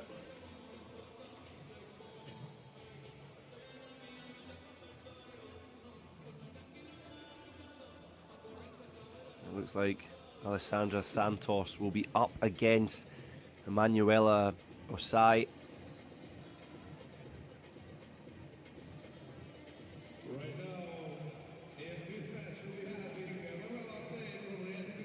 Trying to keep your game face on there for Alessandra. Oh, she's a bit premature with the reveal there. But she is going for 1.35 with Osaya going for 1.55, which is a bit lower to the 1.6 that we saw before from her. So she's might just been a bit edging on the over caution.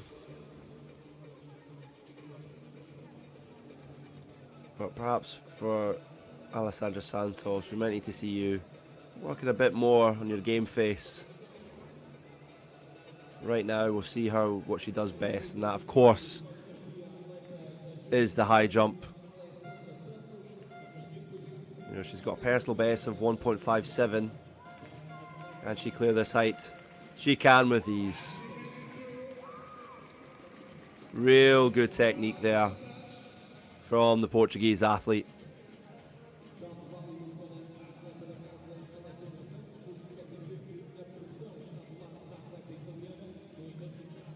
And the local club are in some real need of points in the board, so she clears 1.35. We saw with Manuela Osei, she had a very short run up for 1.6 metre attempt that she did clear. And there's some words with her coach afterwards, so we see a slightly different approach this time round. She is going for 1.54 or 1.55, I believe.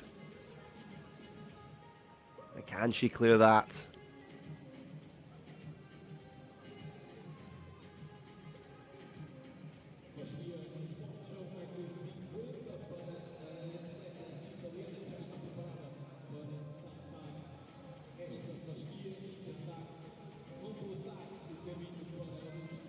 Italian just waiting patiently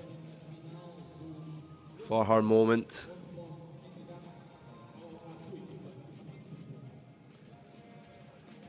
She's on her mark.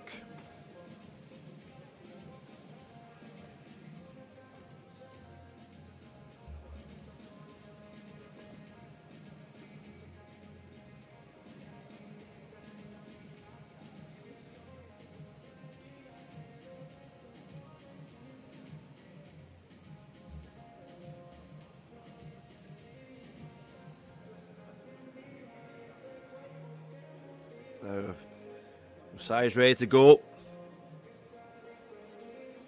Can she clear a bigger jump? Oh, she can.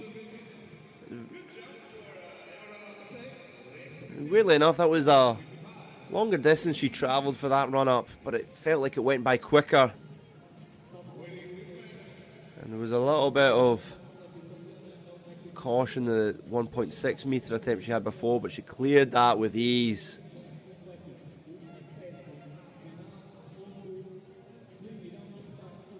So Bib falling off ever so slightly there, but 1.55 metres. She betters Alessandra Santos' attempt of 1.35, so she is the one who will progress through. And we do see Hanakova there just waiting patiently.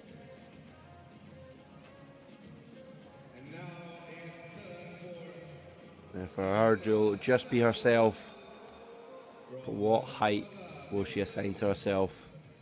She cleared 1.6 metres with ease. What will she decide to do next? Will she go higher? Will she go for a safe option? Don't worry, Adele, we're all waiting patiently as well to reveal this. But she's going for 1.65, so she is the first athlete to go beyond that 1.6 metre mark. Granted, she doesn't have the pressure of a competitor next to her going for the duel, but it is a tall, tall order.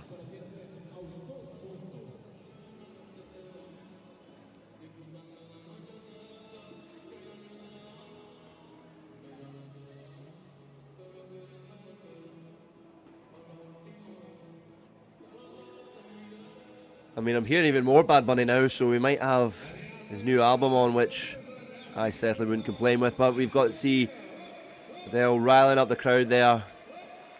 She's saying, gimme some more motivation, and can she go clear here? Oh, she can, brilliantly.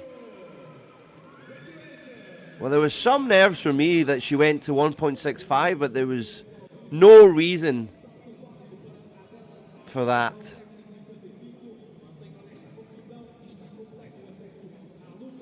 That was a really, really strong attempt from Hanakova. She might even go for 1.7 next. But brilliant technique, a slight wobble of the bar, but it's no issue for the Czech athlete. We've seen her clear 1.79 metres before, so measurements in the 1.6 category should come with ease for her. That was really, really strong from the athlete from Skoda Plzeň.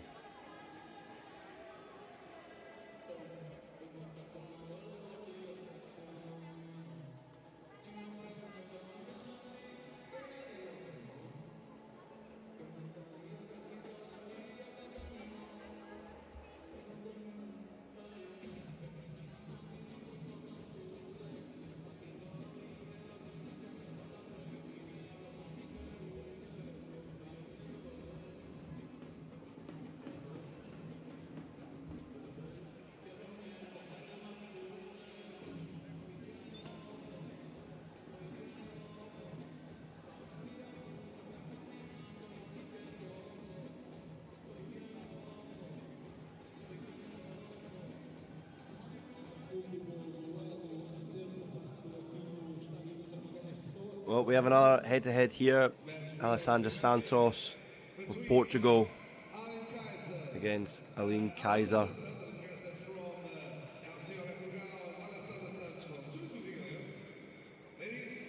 Yeah, Alessandra Santos full of laughter there. So she's going for 1.4 metres. And the Swiss athlete is going for 1.55.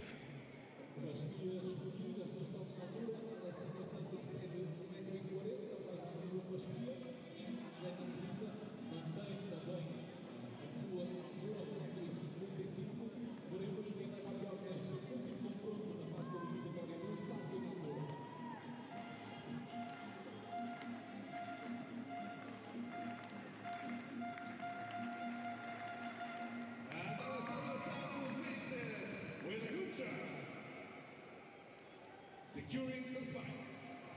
Let's see if 1,000 packs will produce.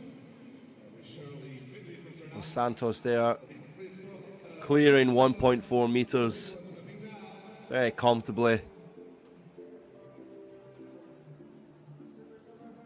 So it's now over to Lynn Kaiser. She can go up to that 1.55 meter mark. Just practicing her technique there.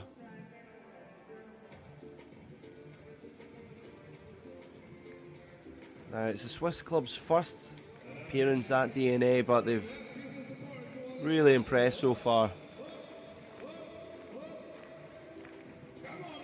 Let's just see if Kaiser can continue that feat. She goes for 1.55 meters and she can clear it. Seen some really good high jumps so far. It's been a really good contest. As we see with that, just building momentum, getting up with ease. Very close to clipping the bar there, but she does win this duel. In Group B,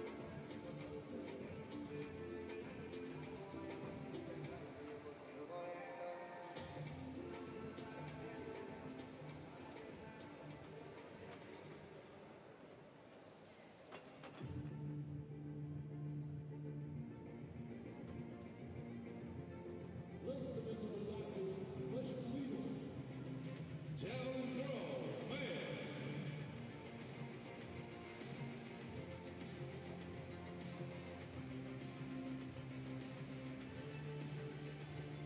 From Leiria, 26, well, I believe we'll be seeing the javelin throw contest very shortly. And I am correct about that as we see the athletes introduced. Noah Delure there.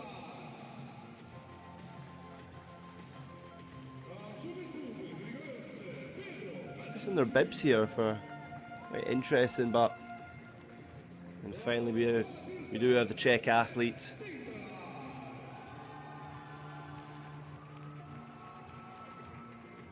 Josef Sindelar.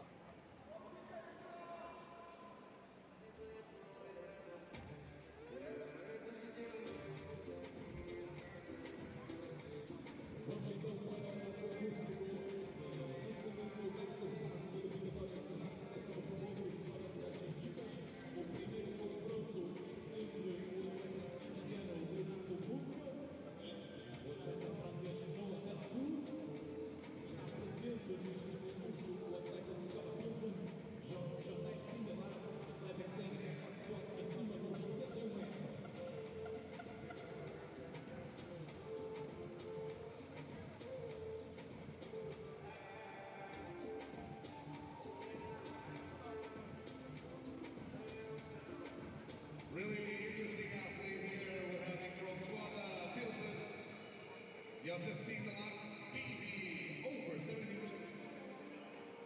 Surely we'll be having eyes putting here.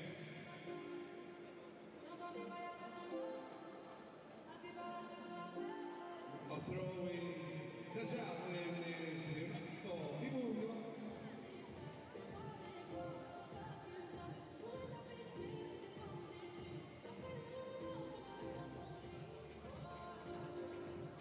Well, there's going to be Leonardo Di Mungo who goes first. Mungo of Reita, Italy.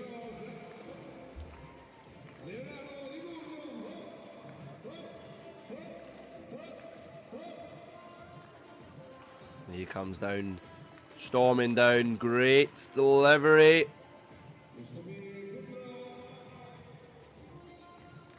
Really strong first attempt.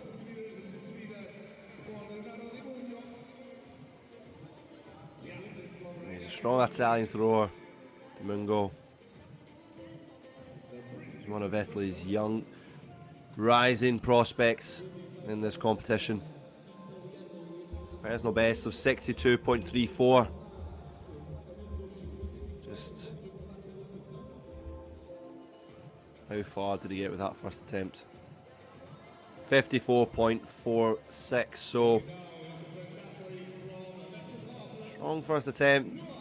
Can Noah De La Rue better that is the question.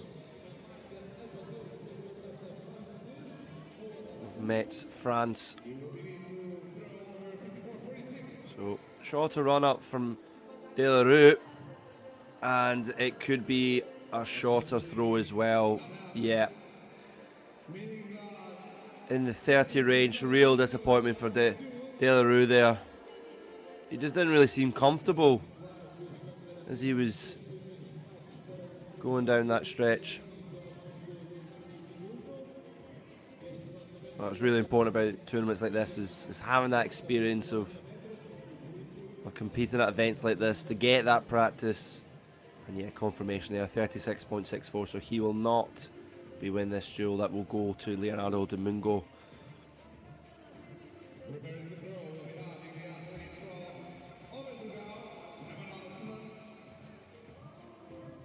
Now, Miguel Forster, 19-year-old. Let's see how far he can manage. It looks strong. It doesn't look incredible, but it looks probably around that 55-meter mark, so he seems quite content with it.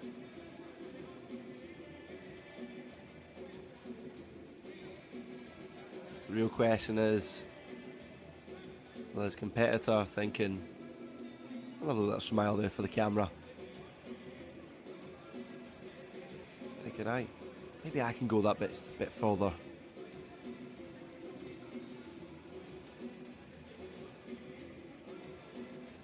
And it will be the Portuguese that go next.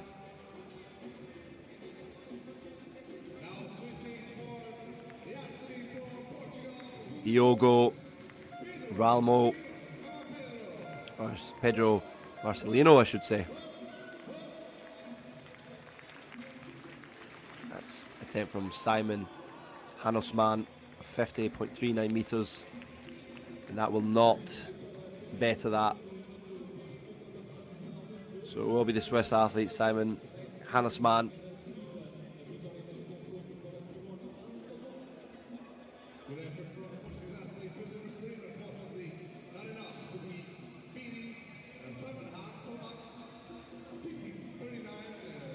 Simon Hanosman there, confirmation. 50.39 meters up against a 42.86 attempt from Marcelino.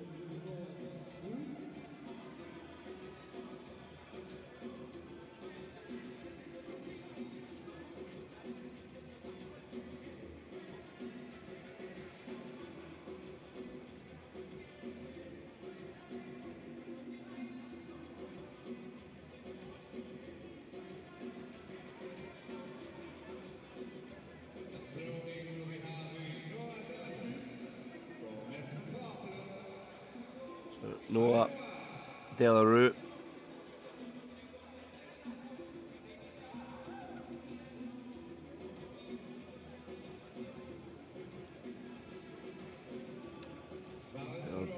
A disappointing attempt there from the Frenchman. He averages a 39-meter throw. Just in this context, as athletes he's up against, PBs at 72 meters, 62, 61, 50. He does get 35.14.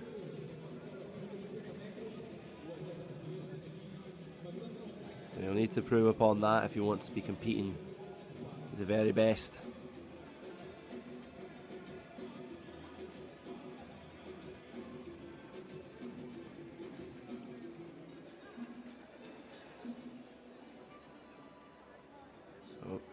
Joseph Sindlar in shot there. Skora Plazen, really, really good performances across all the events. And he's up against Pedro Marcelino, and his club are in dire need of some points here. Can he be their saviour.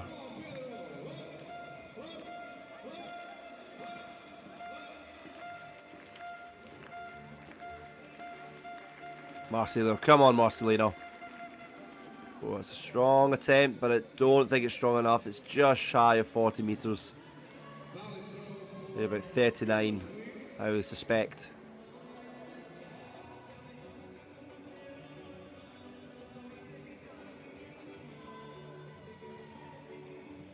And just delaying, and then let's go with a roar. That roar is just followed by disappointment because he knows it's not good enough. His coach with some words of encouragement. Still gets some points for his team.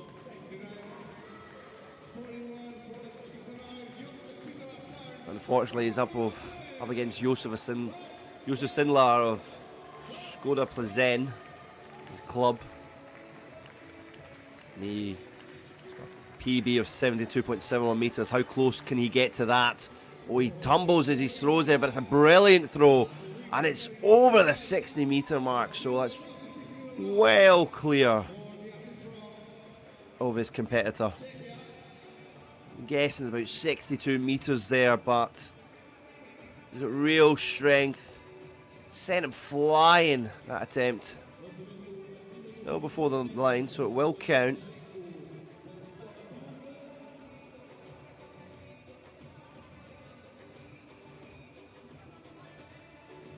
Sindelar there just saying, this is the standard you need to reach.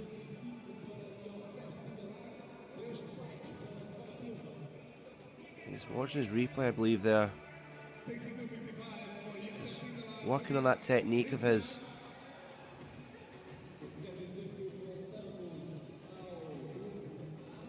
Of course, just in the background there, you can see the Leiria castle that looks over the stadium here. Lovely town this is.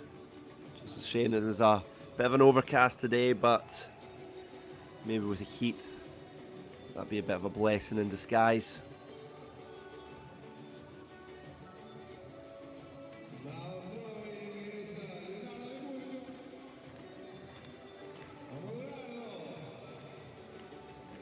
Of course, this venue also doubles as a football stadium.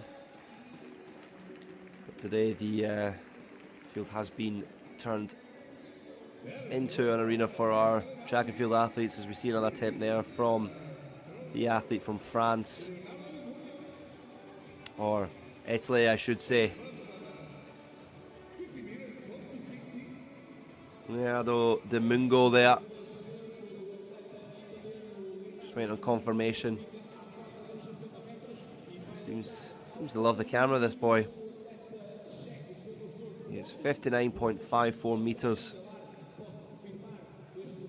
Really strong attempt.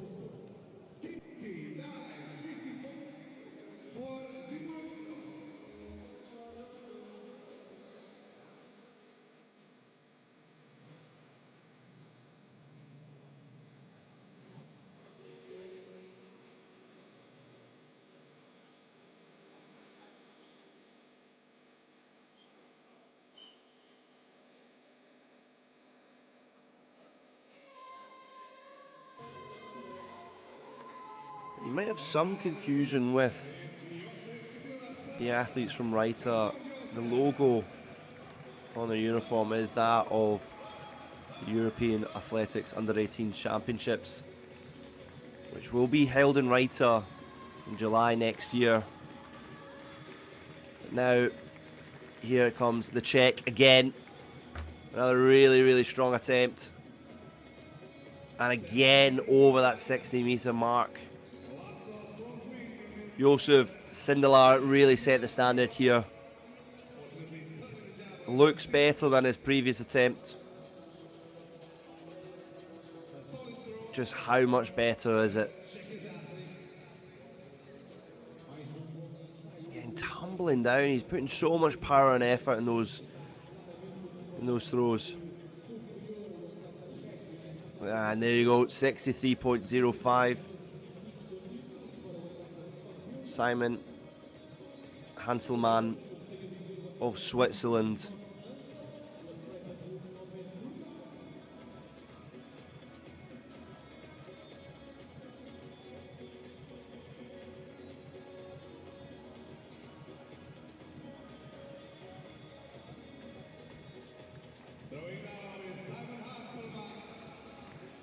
Well, let's see how far Simon can go here.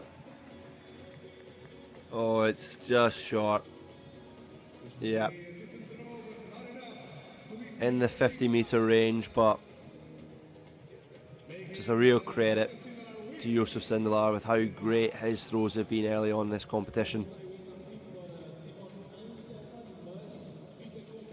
You just have to be careful there. Very close to fouling that attempt. And yet, confirmation, 49.47 metres. And it's Josef Sindelar who will win that duel like he has done his previous two.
Of course, not just with DNA's Clash of the Clubs.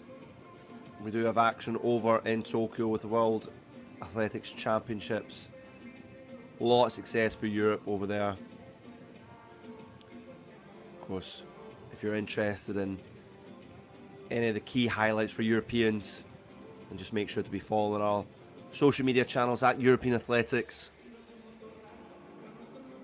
That is on Facebook, Instagram and TikTok I should say. And on X or Twitter, whatever you prefer, it is at Euro Athletics. Now, over to the high jump final. And we have Alessandra Santos here.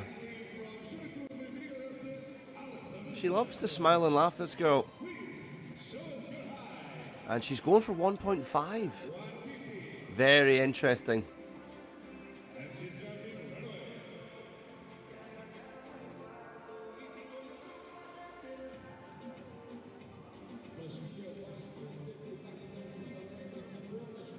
Oh, she personal best at 1.57 metres, so it's not too far away. She does need a big jump. She needs to set the standard going into this final tomorrow. She's feeling her back a little bit there, maybe a bit of tightness. One final jump to go. Now here comes Santos. And she just can't make it. Really disappointing for the Portuguese woman. She started slowing her run up there, and then the stride, and you just look at her face, and she just looked a bit uncomfortable, not satisfied in that run up, and then just, of course, immediately afterwards, that disappointment. But she has been a rare sunshine.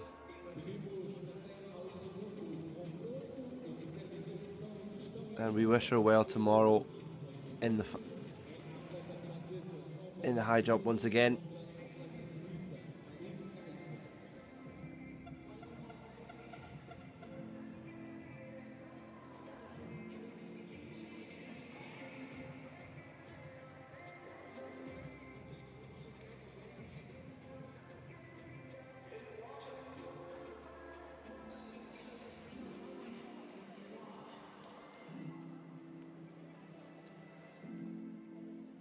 Now, on the line, Rio. Now she is going to be up against Aline Kaiser. The French against the Swiss.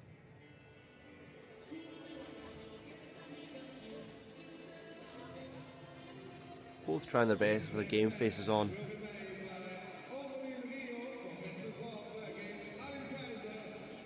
I do think Kaiser might have the edge in the game face category.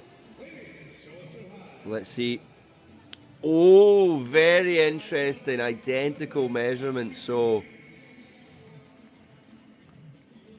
we'll see if they can both clear it, because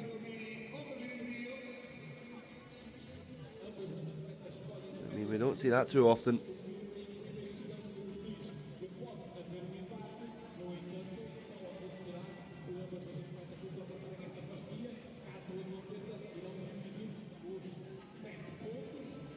I often wonder if you do get the same measurement guess, is that rock, paper, scissors, decide who goes first? Yeah, but it'll be Oberline Rio, who is set to go first here. And here she comes down the right side and over and with ease, and she's so happy with that. Well, Rio says, well, I've done my part. Can you match me? And Kaiser will have to do just that.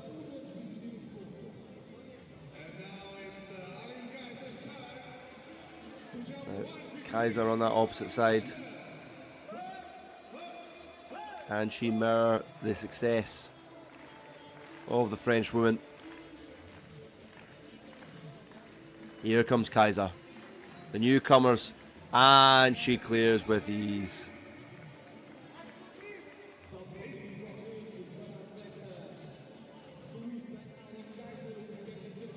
Well, they both decided for 1.53 meters, and they both cleared it.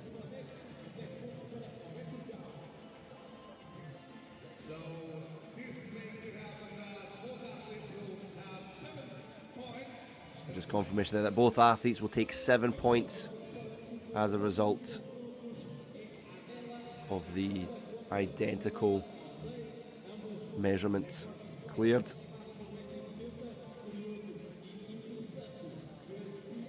And finally we've got Adela Hanakova. Really impressed in the shot part earlier today, and she's impressed with a 1.65 clearance in this contest already. Will she go higher than that? She's up against Emanuela Osai of Reiter, Italy. Reiter's never gone over 1.65. Her personal best is 1.64, so that might be in her mind, and it is. So Hanna Klova was 0.02 lower than she did in the previous attempt, and Reiter, well, a kiss good luck there, and she is going for 1.6 meters.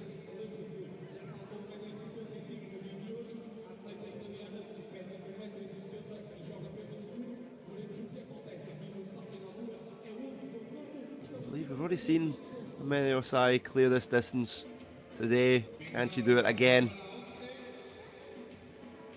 And here she comes. And she struggles. Well, she will be the runner-up in this duel if Adela Hanakova fails to clear 1.63 meters, but it feels a little bit like an inevitability for Hanakova, who has cleared 1.6 meters with ease and 1.65.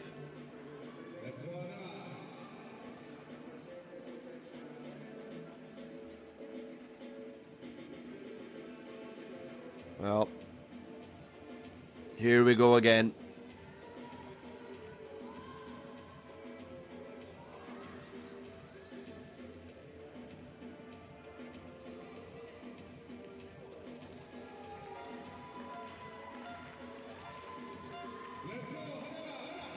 Well, here comes this Super Trooper. Can she clear it? She can. Oh! That's a shock. Wow, well, she cleared it with ease. I'm just curious to see how the pole fell there. So, great run up, great height, and the technique's there. Is it just the momentum? Is it her foot that shakes it? Well, that is surprising. So they will share the points. As I said, Adela Hanaklova had cleared 1.65. This was the easier attempt. She fell just short. As we move over to the 200 meters for the men.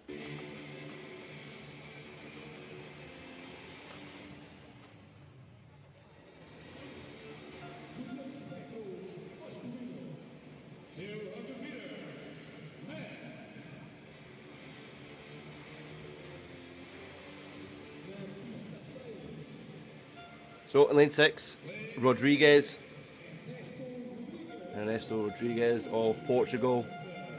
He's asking which one, which one.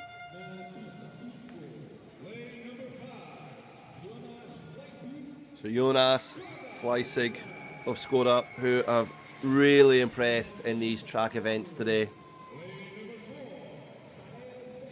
And lane 4, Sorel Feminis of Switzerland.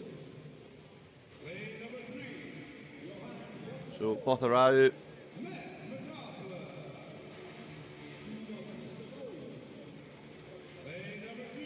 And Pratali in lane 2.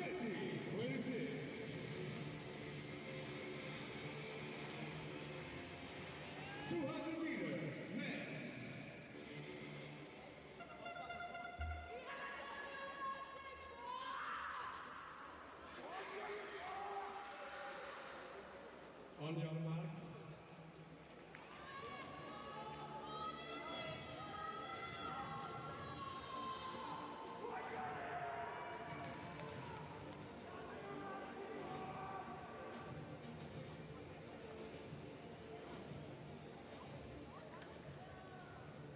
And we're just about to get underway.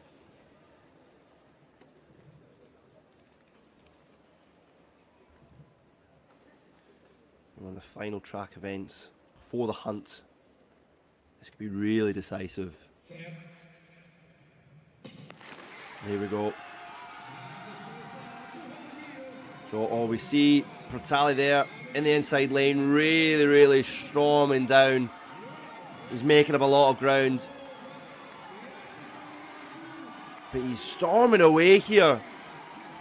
But look at Rodriguez in the outside lane. He's going to take some points, and it's the Italians that take it. Pratali. So difficult at times to perform in that inside lane, but he performed with ease. 22.53. Ernesto Rodriguez in seconds with some really crucial points for his Portuguese club. That will close the gap ever so slightly, but every point counts. Johan Botharau for France. So let's have a look at the replay here. Just see in that corner, Pratali just storming through. And just Jonas Fleissig just easing up at the end there, and it ultimately did cost them. Botharau with third place. But it's the Italians who take the final win in the track before the hunt. And now back to the javelin throw.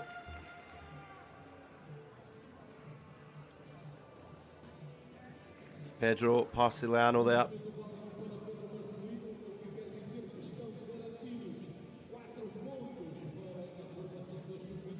So how strong was Marcelano's attempt?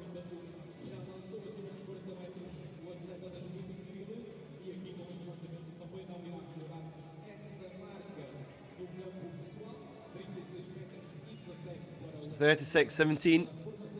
That was for the 5th place.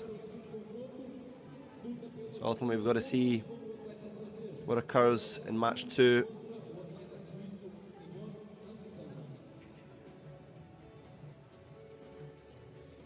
Now,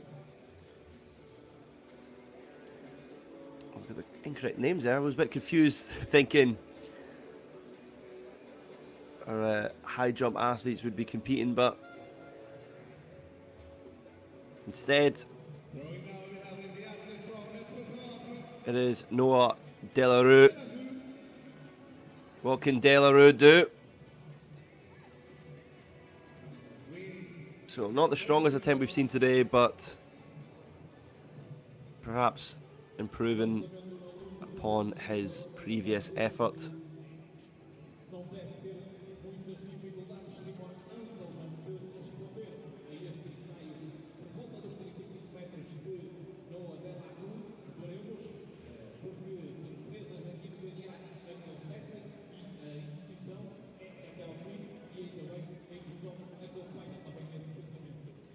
So 34-47 for Noah Delarue. Simon Hanselmann is up next, of Switzerland.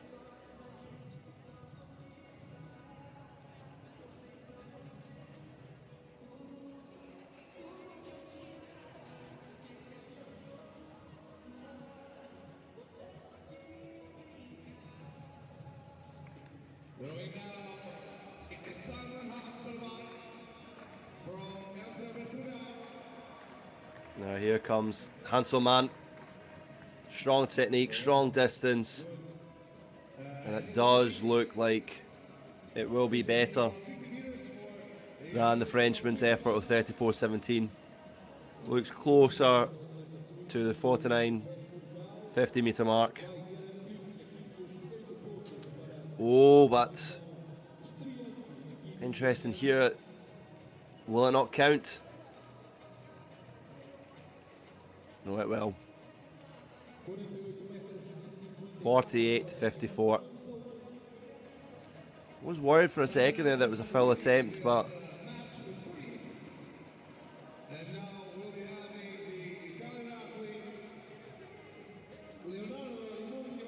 he does take that 3rd place spot and the points that come with it.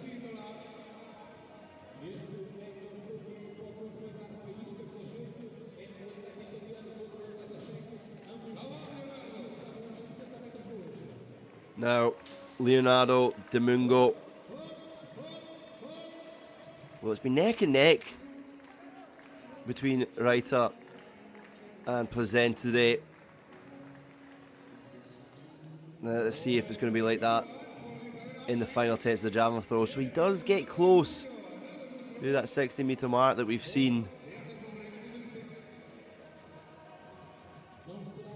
Josef Sindelar clear a few times today.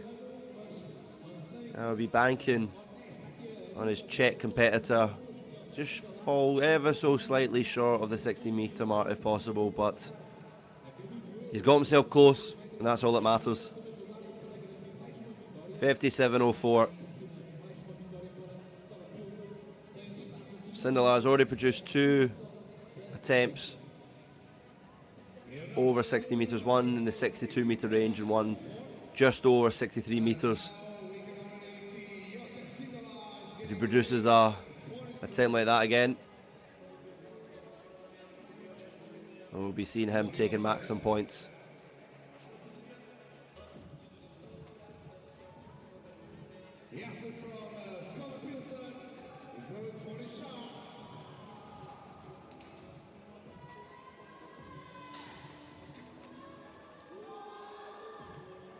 Now, here comes the Czechman. Again, just brilliant technique. And that's even better than his previous first 2 attempts. I would be surprised if that's closer to 64. Just making this competition look so easy. He's got to be very careful there that he doesn't invalidate his attempt. But from the first duel, he just looked like he was going to run away with it, and he has, and it's 64-45. Best attempt of the day. And will we see him get even closer to his personal best tomorrow? That, of course, as at 72-71. Maybe he's saving the best for tomorrow, but what a promising young athlete we've got here.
Of course, all that's left now is the hunt, the final event of match 1. This is where we're going to see the winner for today. Well, all those events before, they did count with each point difference creating a 0.33 second gap. So we see some staggered starts in this relay event.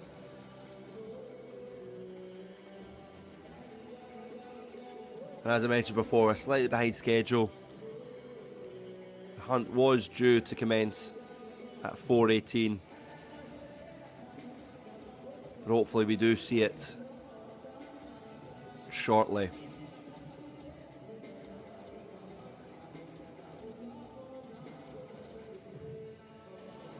Now, for those unfamiliar with the hunt, it is a pursuit relay that begins with a 600 metre. Just some replays now of the 4x400 metre relay that happened this morning. But with the hunt, it begins with a 600 metre for the women, followed by 400 metre for the men, 200 metre for the women, and it finishes with an 800 metre men's final stretch. So the first team gets across the line, wins the match. So everything comes down to this final race.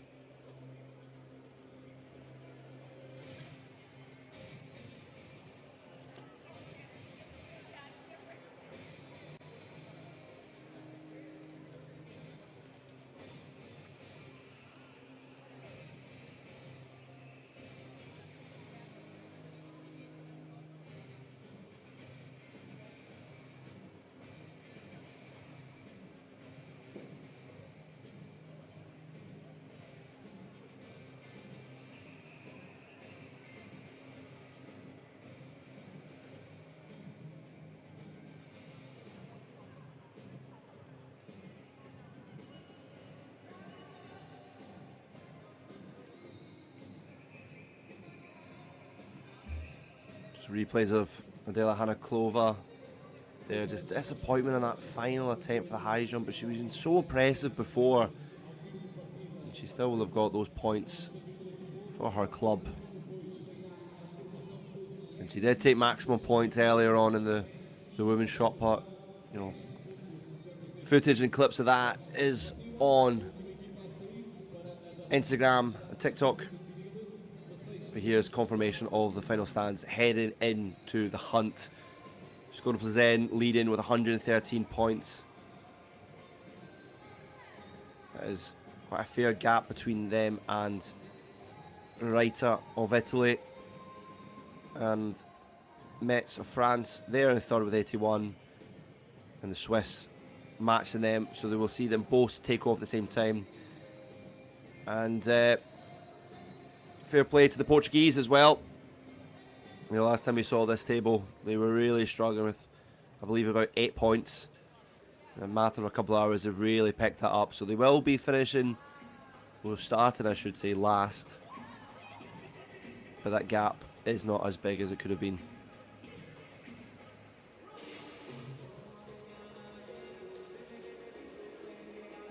Lovely shot there of the Leiria Castle.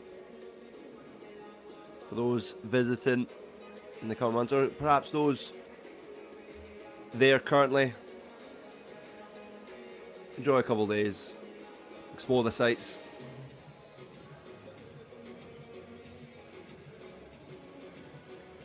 Just the anticipation building now.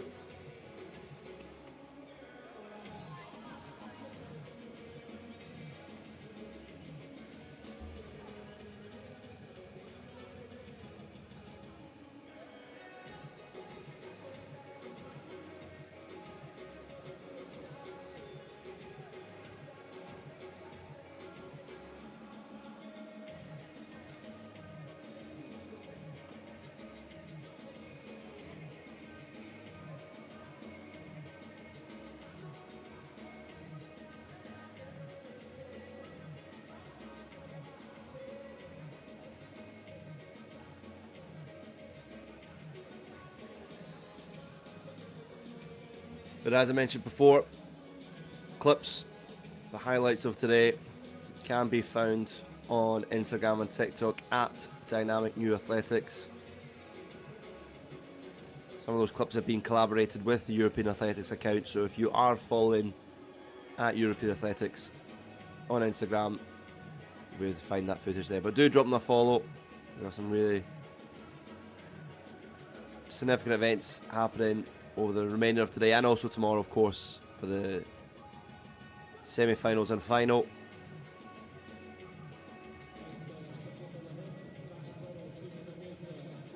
Just see some of the athletes warming up there. Hopefully we do see the hunt shortly. It's a cracking event. So we don't often see in athletics with those staggered starts, but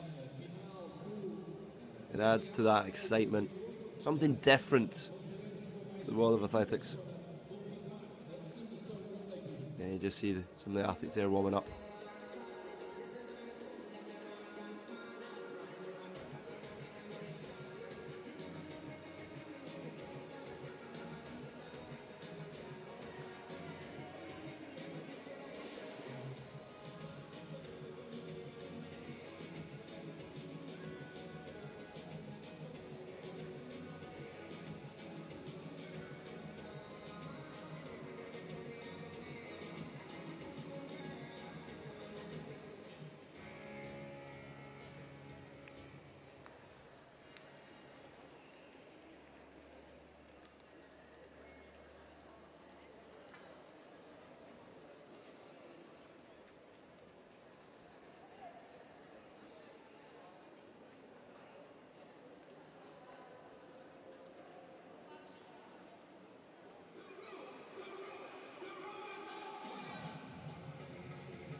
Well, we're loving these drone shots here. We have a couple dancing queens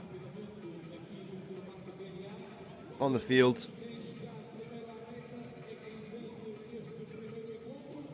And there'll be, there's even more.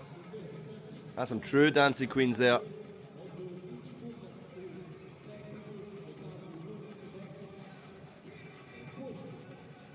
Well, here we go again. I'm going to thank the DJ for this one. They've been playing some fantastic tunes throughout today.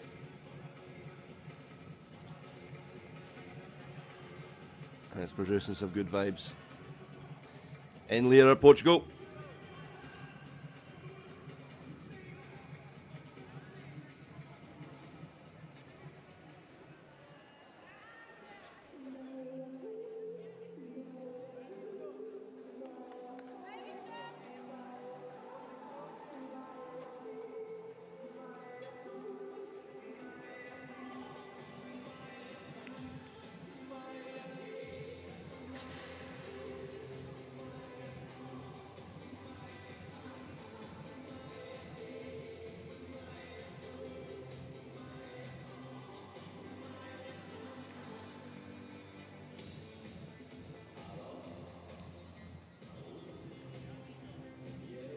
Some of the Skoda Plzen athletes on the field there, they've been so impressive today.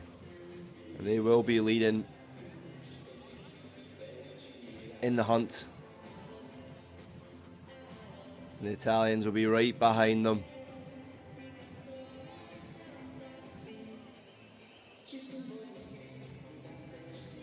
Well, they're loving the vibes, they're loving the music, and they're loving a great time here. And this is what we want to see. Good vibes. Just these young, upcoming athletes. An opportunity to show what they're capable of. Both on the track, the field, but apparently so on the dance floor with these moves that we're seeing here.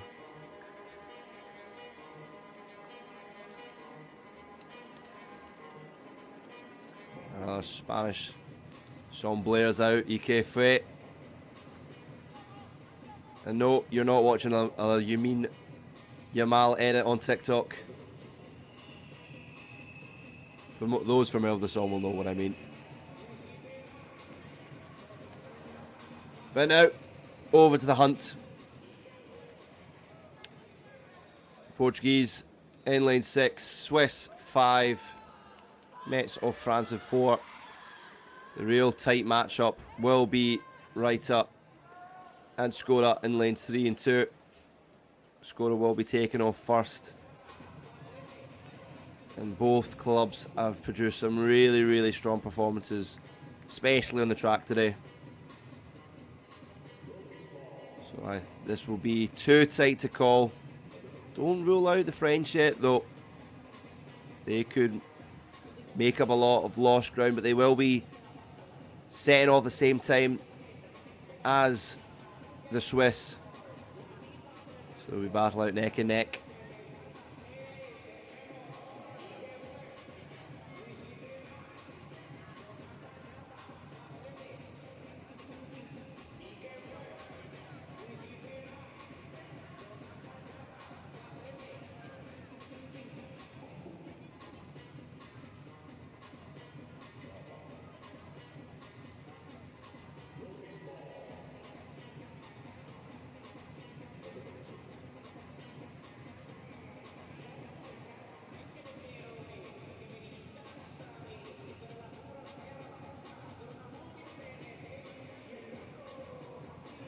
Well, one thing you could say about Juventude Vigan and Milanese is that they are the hosts. They do have the home support for those who've come down to support them. And there they are now. Friends, family, other athletes who have competed today. They'll be all cheering them on.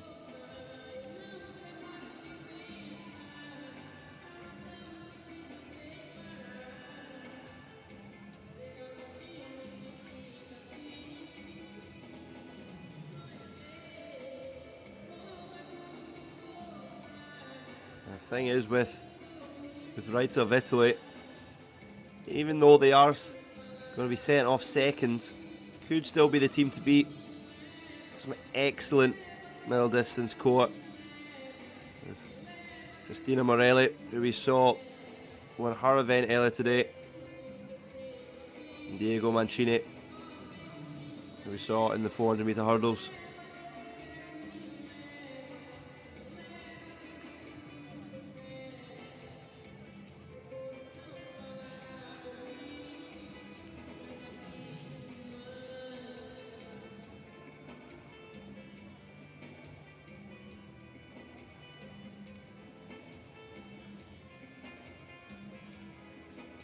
Hopefully we see some exciting scenes.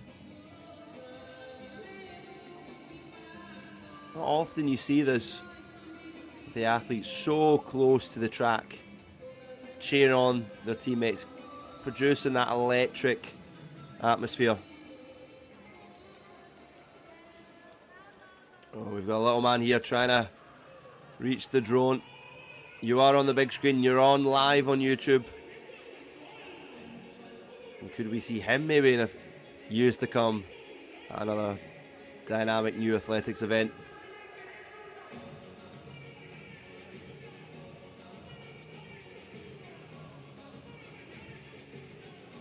Oh, mamma mia, here we go again. We do love the dance moves though.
Well, we're almost ready to go here in Leiria, Portugal.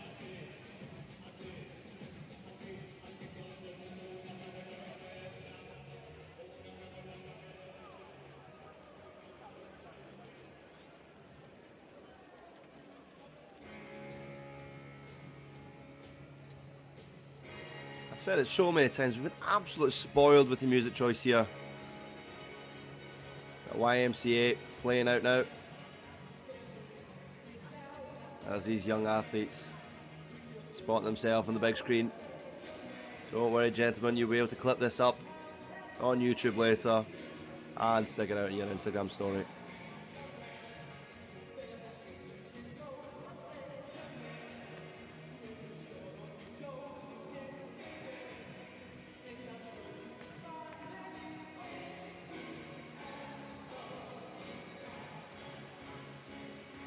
Surely we see the YMC here. There we go. Great panning shot.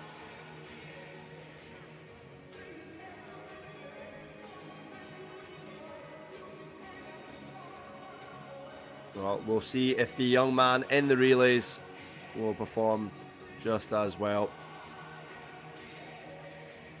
I apologise for the slight delay in getting the hunt underway. And look at this man here. Now he has got some moves.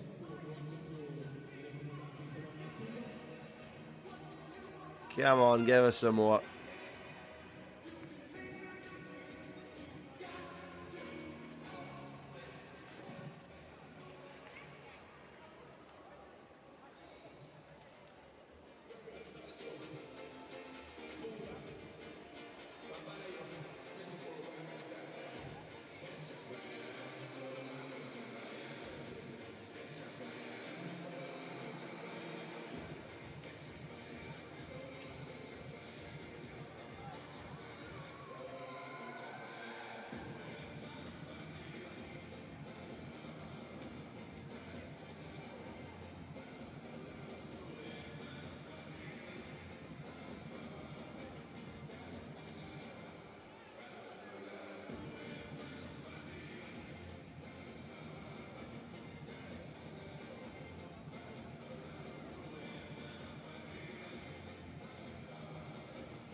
Just a reminder of the standings heading in to the hunt.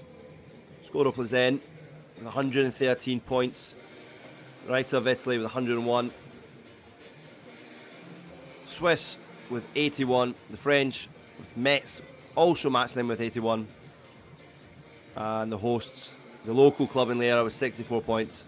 Oh, we see some even more dancing there, which is questionable to say the best. But why those points matter so much is because with each point difference is 0.33 seconds added to the time gap between, in this case, Skoro Plzen starting and then Reiter and so forth. Just to get I've done a quick bit of maths, and it will be 3.96 seconds between Skoro and Reiter. Now, it is only almost 4 seconds, but it could be so crucial. So much time to make up.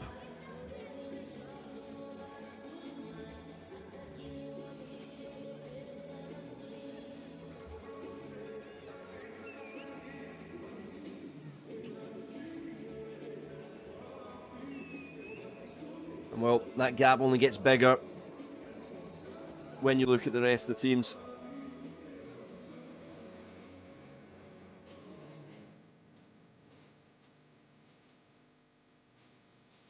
So, Upper Thurgau or Switzerland, all the time afterwards, after Reiter take off, from them starting will be 6.6 seconds.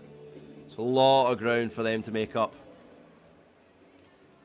That same goes for the French with Metz.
This DJ keeps spoiling us. Now Gasolina.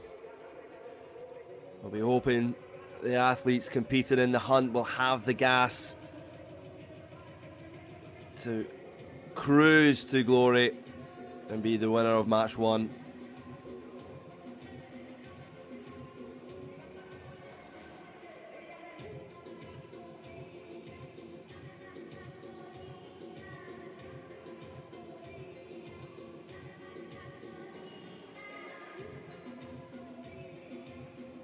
And hopefully in the next few minutes we'll be getting underway with the hunt.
Do we have a dance battle going on here?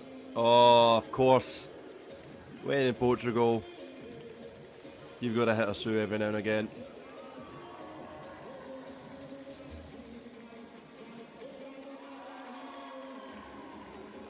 Well, this might actually rival the drama of the hunt. This is quite sensational. Well, the field events today have all shown like anything you could do, I could do better, and the young people here are showing just that.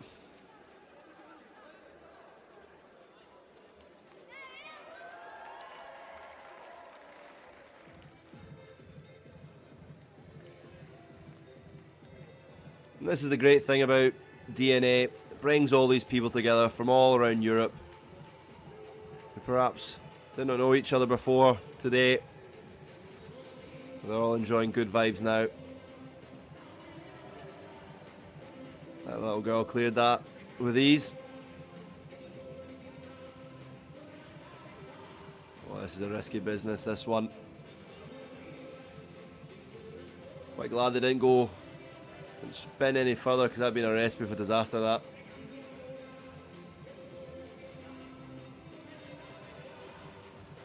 Well, Danzo Kudrow now playing. And we're breaking out to a dance routine in the middle of the park here.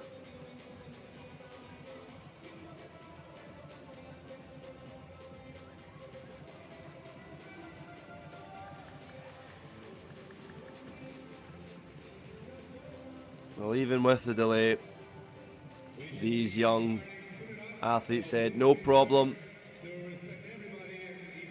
we will bring the entertainment to you.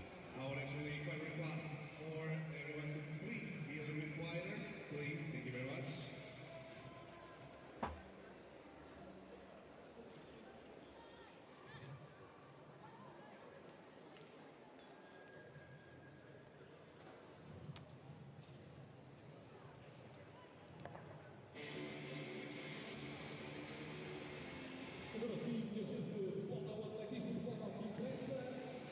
Vamos para a estafeta de Hunt. Ladies and gentlemen, we're heading for the Hunt Relay. And now, the moment we've all been waiting for, the hunt. Now just remember, there is a staggered start depending on point placing, so every event today mattered. Now it will be Juventude Vadilese going last, then along before them the Swiss and the French taking off both at the same time due to the equal points.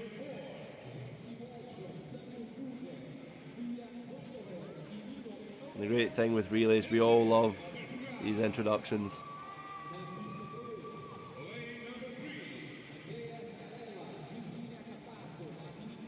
And the Italians in lane 3, they were the favourites. They have about 3.96 seconds, I believe, to make up. Do not rule them out. But the leaders score up as in a little Sioux celebration there.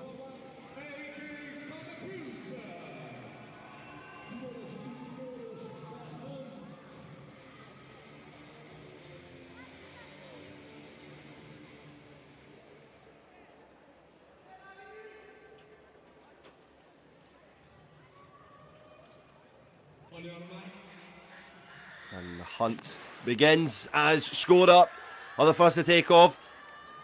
They're getting their ground, and now it's off to the Italians. They have some ground to make up. And here come the Swiss and the French, and we're just waiting for those Portuguese to set off. But it's the chip.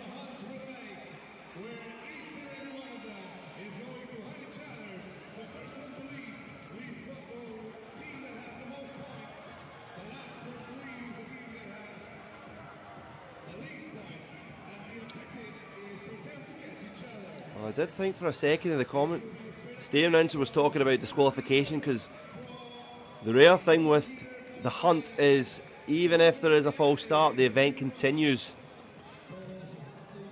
So there might be some drama, but we'll wait and see. But the Czechs, who started this event, are the first for the handover. And they're just clearing that first lap. 600 metres they've got to cover, then followed by 400 for the men and 200 for the women, and finish it off with an 800 metres. But the Czechs, like they've done throughout today, have been storming these track events. They've led by example, they've set the standard. And here comes the first handover. It's going to present, taken off, and they're storming away with this. And a bit of a slow handover there for the Italians. They've definitely got some ground to make up. I mean, they call it the hunt for the reason. Skoda Plzen are still cruising through this, but watch out for the Italians here. The Italians are desperate to make up this ground. They're saying, we won't give up on this. Whereas the Czech athletes, they just have to focus on themselves. They've just got to say, catch me if you can. But right now, they're giving a real strong account of themselves. And we go now to the 200 metre sprint. We should see some real speed in this. The Italians just about to do that crossover. Now we go again to the Italians. They've got a lot of ground to build up here. But it's all Skoda Plzen at the minute. They're storming away with this. That advantage of just shy of 4 seconds is proving so beneficial. The tempo's just slowed down ever so slightly. Of course, we're in the final part now, it's the 800 metres. But the Italians, they really got a sprint, and you can see them in the background there just sprinting, desperate to catch up. Well, the Czechs continue on. 500, 600 metres done so far. 300, I should say. The Italians are just looking at the shoulder. They've got easy space. Just focus on what's ahead of you. Forget what's behind. Now, lap 1 for the Czechs. It's done. Now, it's the Czechs to lose it. They're in a really, really strong position. Right, I've really got to put some more gas into this. The winner takes it all here. Failure's not an option, so Skoda just looks so comfortable. They've never been challenged throughout this event. We knew how strong they were in the track events today. A bit of moral support from his teammate there, sprinting alongside him. Hopefully it's not a hindrance, not a distraction.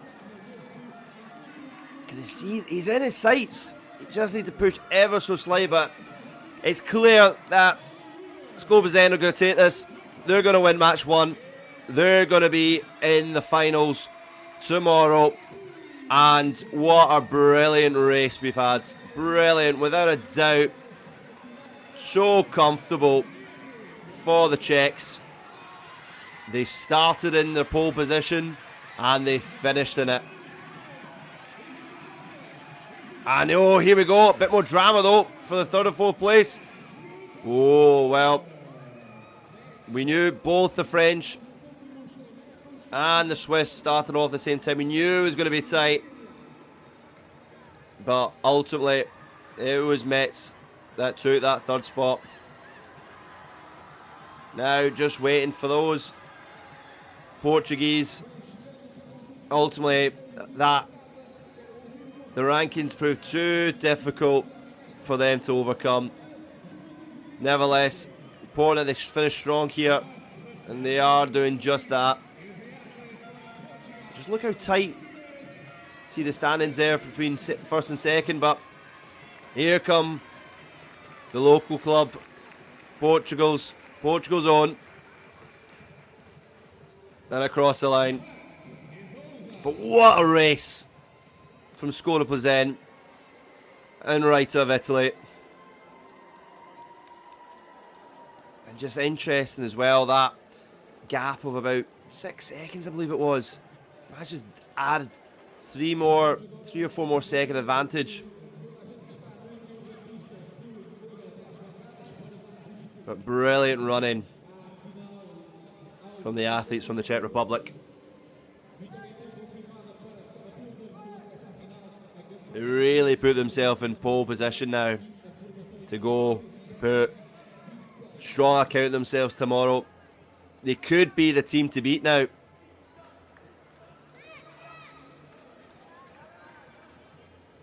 As I mentioned earlier, the largest athletics club in Czechia, with over 1,400 members. 1,100 of them are either 18 or younger. So many promising young talents.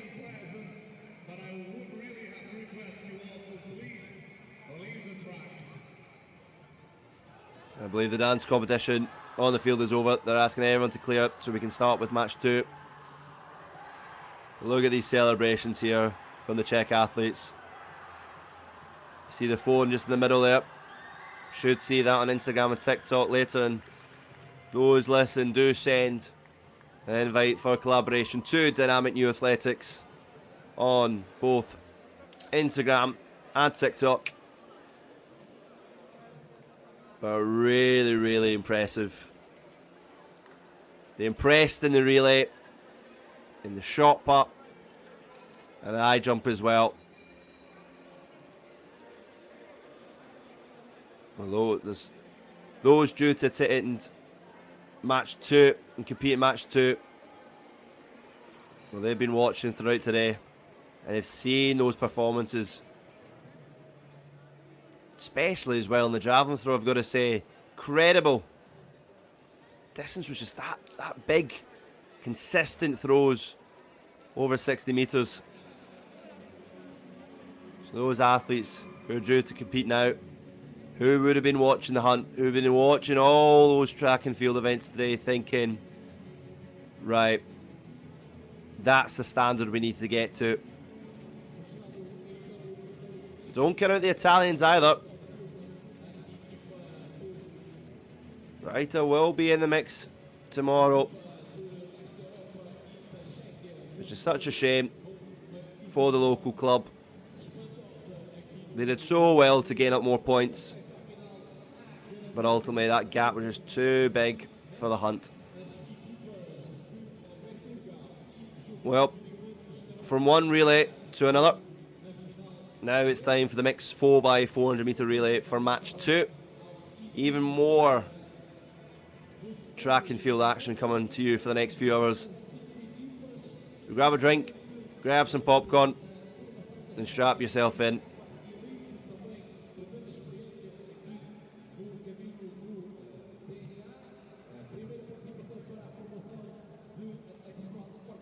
We've seen with the World Athletics Championships in Tokyo, so much success for Europe. And imagine so many young boys and girls inspired to go to the local athletics club, to sign up and say, I want to be the next Femke Bol, I want to be the next Amy Hunt, I want to be the next Nataji Kumbunji. Well, all these athletes here have got a similar dream, and just how many will we see in future tournaments, like the youth competitions for European athletics, the under 23s, the under 20s, the under 18s, and Rita next year, and of course the European Athletics Championships in Birmingham in August. Might be a bit too soon for a lot of these athletes here, but you never know who we might see in tournaments to come.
Well, time for the first event of match 2, the 4x400 metre relay.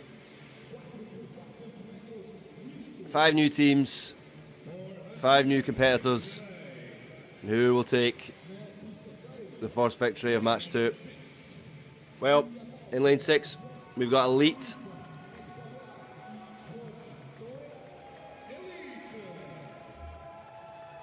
They are from Estonia.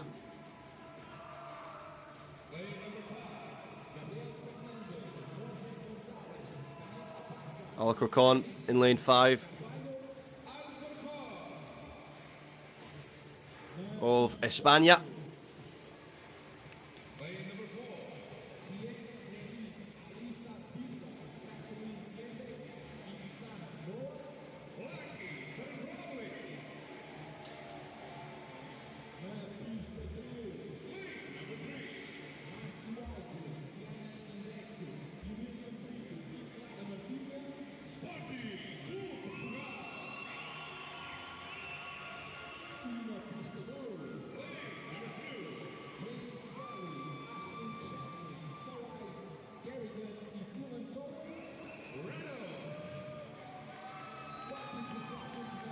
Rattle there in lane 2.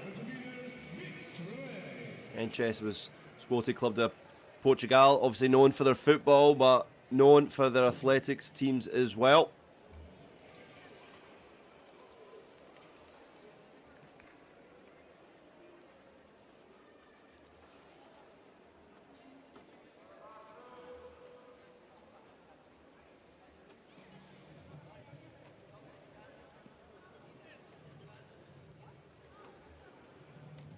On your marks.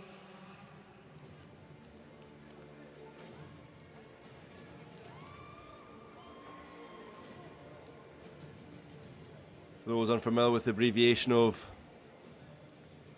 in lane 4 of Blackheath and Bromley Harriers Athletics Club.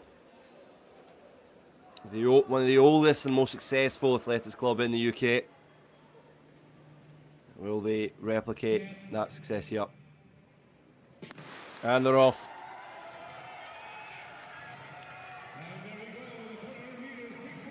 Well, Alcorcon of Spain starting really well in lane 5. But Blackheath and Bromley Harriers in lane 4, just taking that lead, just gradually striding through.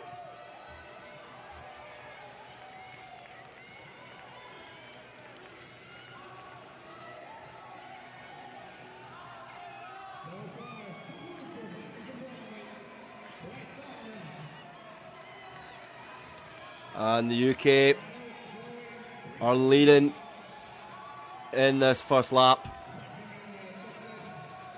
Blackheath with the first handover, and they're off again. Oh.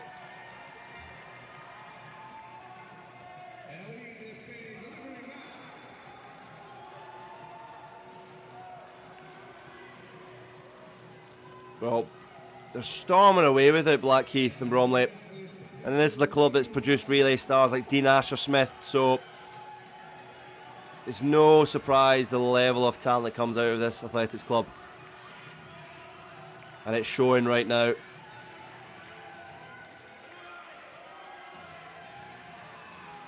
Are they going to get caught here potentially?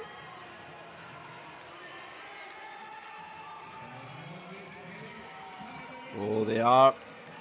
They're just losing a bit of ground here. It's not completely in the dust, but there is enough ground to be made here.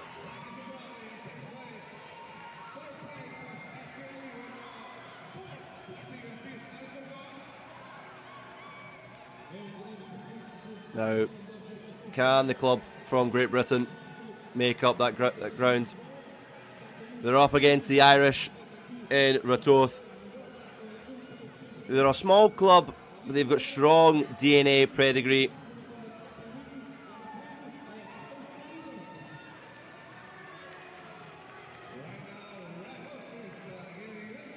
Just how far can they stretch this gap? See, the Great British athlete is trying her utmost best just to cut that gap whoever way she can. And she's done well to do just that. But it will be the Irish leading once again. And here is the last lap, and it's neck and neck. Oh, this is a fantastic contest, but it's the Brits that storming ahead. The Irish doing everything they can to keep up. And it's still, it could go down to that final stretch, but they've just got to keep in it. So tight. You see the Irish trying to go for the overtake there. They're just giving everything possible. And he could still get there. He's pulling up ever so slightly. The athlete from the United Kingdom. He just felt something there, but he's still pulling away. And it's Great Britain that takes the first win of match 2. Well, it was so tight in that final lap. It started with the Irish leading in Ratoath. Then Blackheath and Bromley Harriers went back into it. It was just so neck and neck, especially around that final bend. You just thought for just a moment the British athlete felt something, perhaps in his quad. He just saw a bit of pain in his face. Could have pulled up. But he stormed on, persevered. He got his nation over the line, got his club over the line. And Ratoath just second there.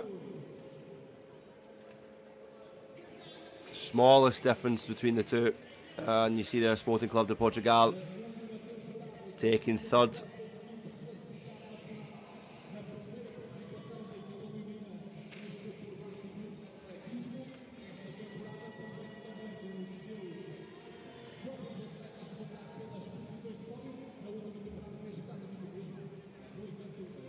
Here's some replays from the first event of match 2.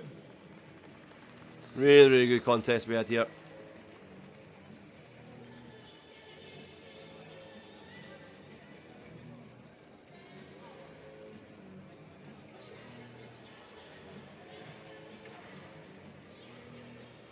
Now we've got the duels set up for the women's shot put.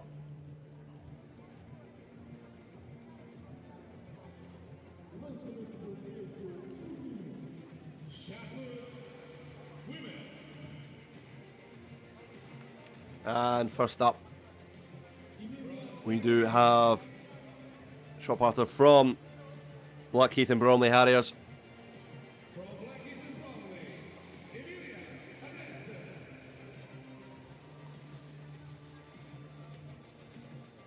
So it was Amelia Dessa there.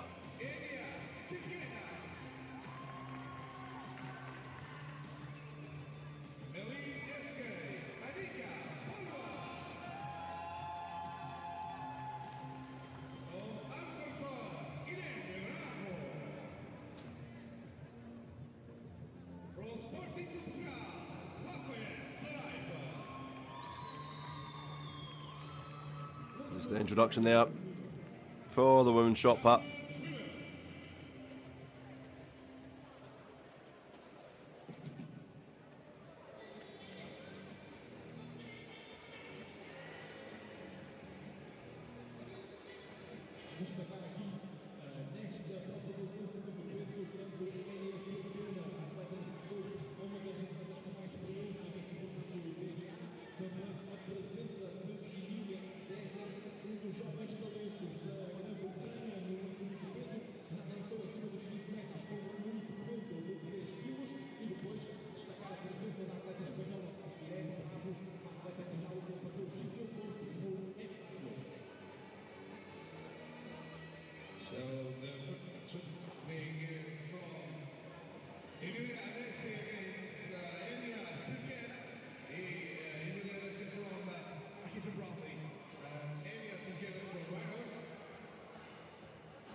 So Amelia Adesi here from the United Kingdom will be the first to go up in Duel 1. She's up against Inya Silkenya from Ireland.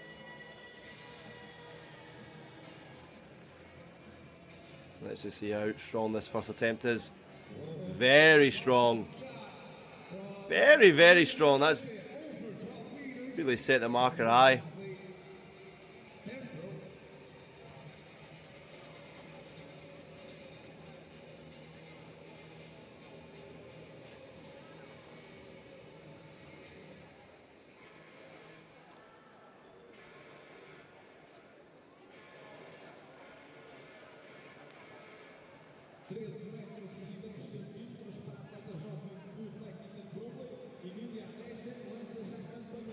.1 meters there for the British athlete.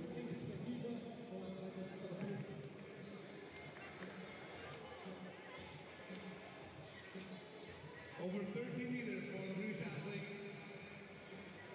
And now it's time for Leiria for Brado.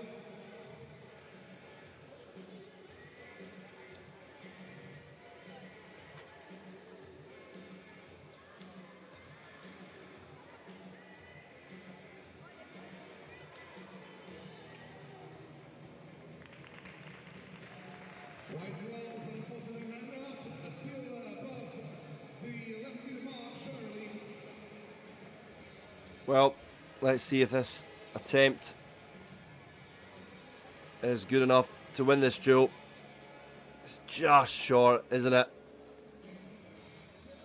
But partly down to the British athlete setting the standard so high.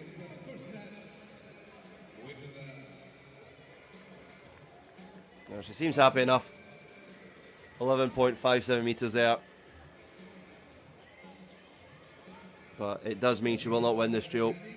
And it's now over to Anika Pulias of Estonia.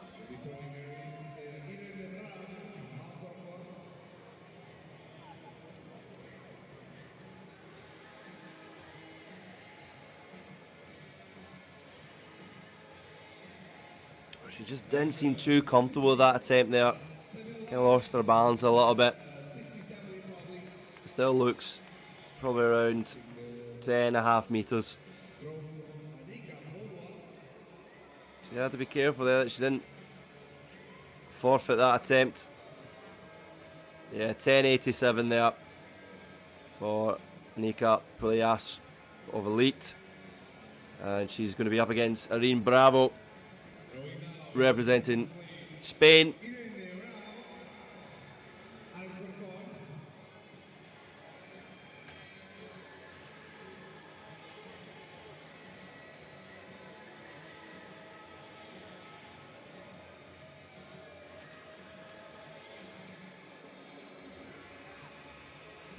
What can Bravo produce here? Unfortunately, not good enough. Just, she knew immediately. That disappointment. And it's a shame because she's an athlete that's managed a personal best of 11.84. She's probably expecting more from herself there, but she can still win some more points in other events.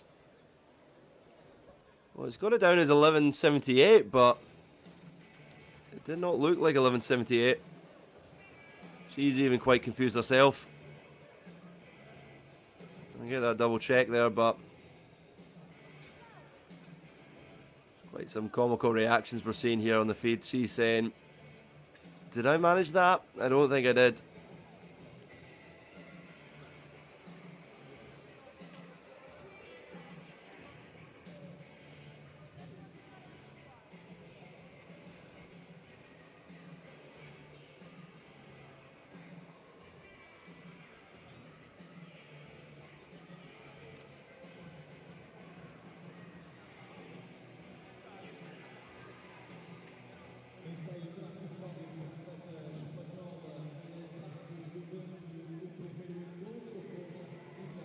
Yeah, that's the correct confirmation there. 8.78. I thought my eyes weren't deceiving me.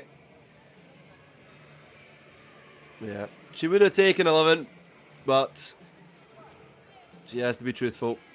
And I hate to say, she doesn't have a great poker face because her facial expressions told everything you need to know. That was not my attempt.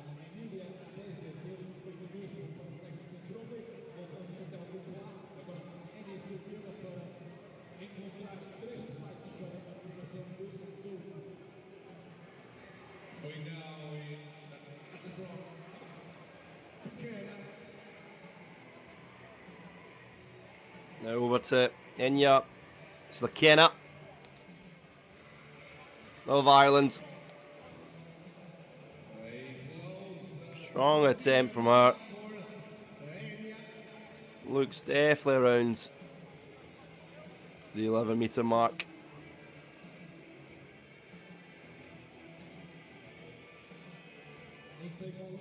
Oh, great technique there.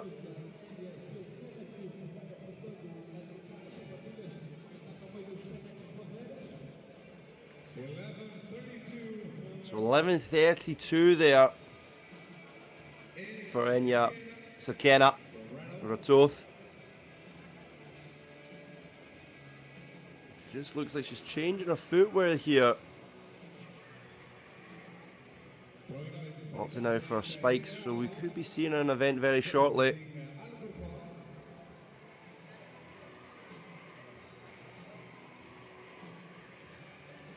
Now, Irene Bravo. Well, we saw how disappointed she was with the previous attempt. Will this one be better? We both like to think so.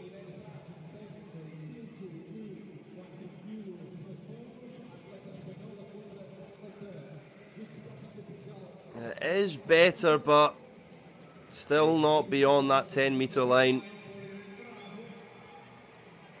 And she set the bar quite low for her competitor. Still a possibility she might win this duel. 9.58 meters there. And Lafate Sariva of Sporting Club will be up to better that.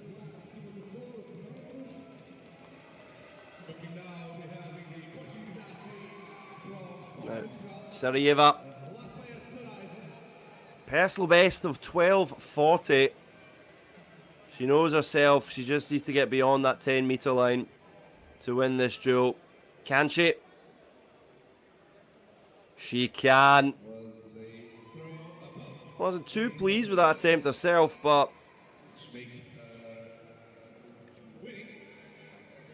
she still bettered her opponent, and that's all that matters.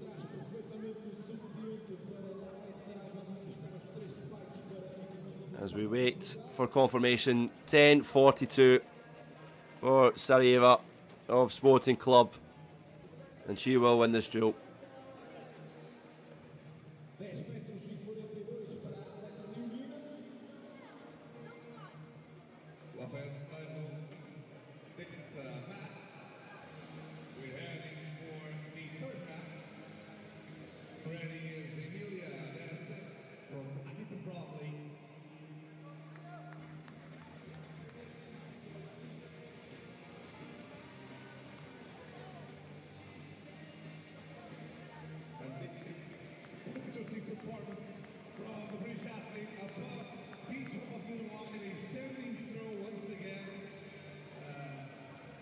Well, the British athlete with an attempt there.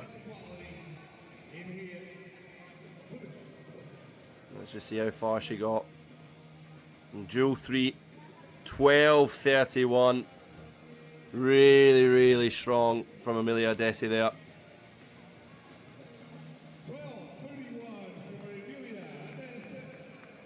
She's one of the favourites in this competition, and you see why right there.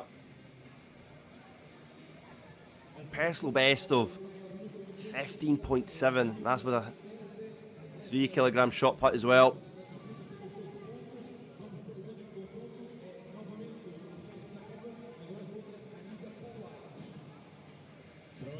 Now, Lafete Sarajevo. 12:30 is the beat mark. Really, really strong attempt. That's brilliant. That is fantastic. And she wasn't happy with her first attempt. It was cut it fine down that left-hand side, so much improved technique this time round. And, of course, an improved result as well. It'll be over the 12-metre mark, but how far? It's 12:49. Well, Anita Plias has got a tall order to beat. So happy with that.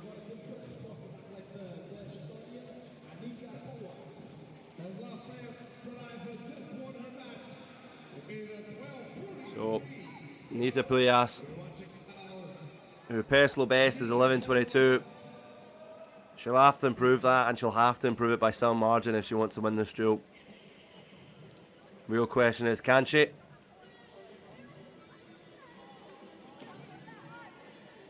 She can't. Unfortunately, still a respectable attempt just over that 10-metre mark, but it won't be good enough to win this duel.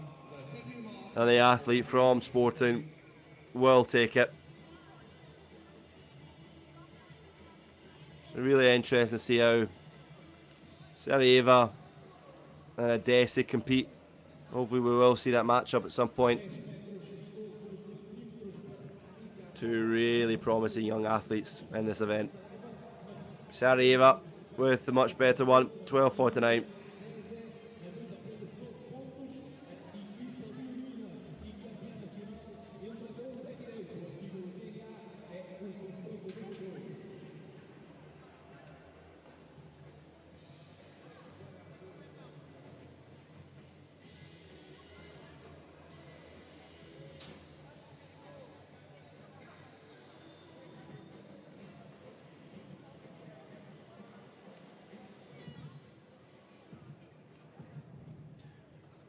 Right, now over to the 100-metre hurdles for the women.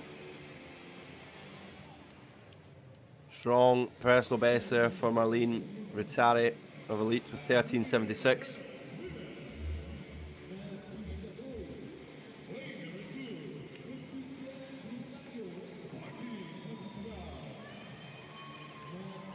Oh, Rosario in lane 2 for Sporting. Women field in 3.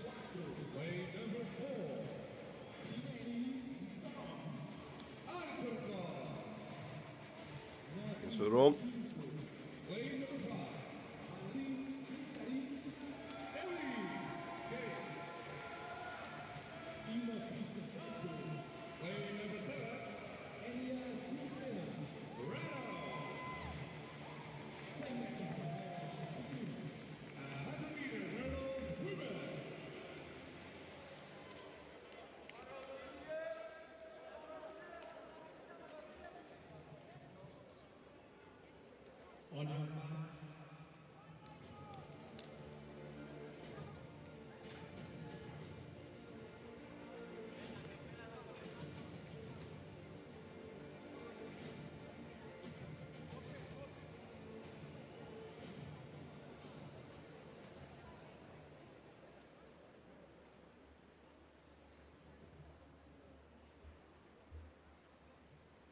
Interesting to see how this contest goes. Really, really strong start here. And it's Rittari for Elite, who looks to be leading well. Just watch out for Sirkena in that lane 7. Could be a photo finish here between Rittari and Sirkena. Oh, I think Sirkena just took it. The Irish woman. It was so tight between her and Rittari. Well, fantastic hurdle racing, and there you go, Inya Sirkena of Ireland with 14:35.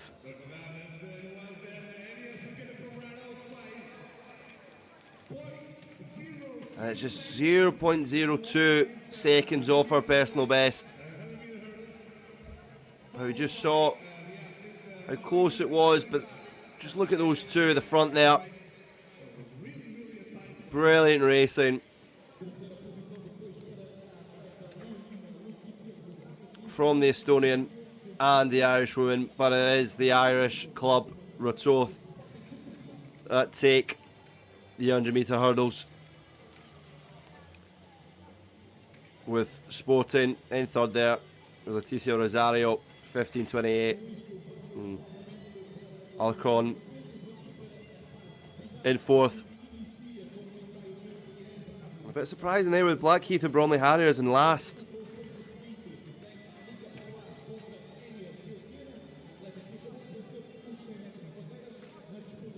But now we go back to the shot put, preparing for the final.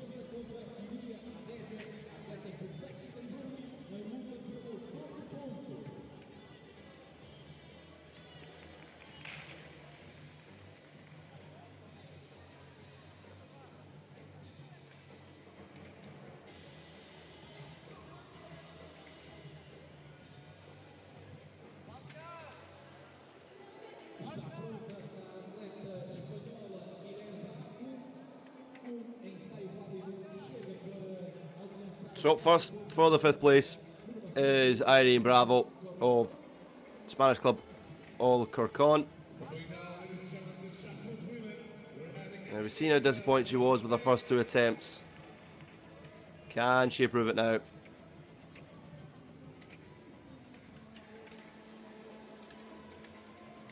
It was very similar to her previous 2.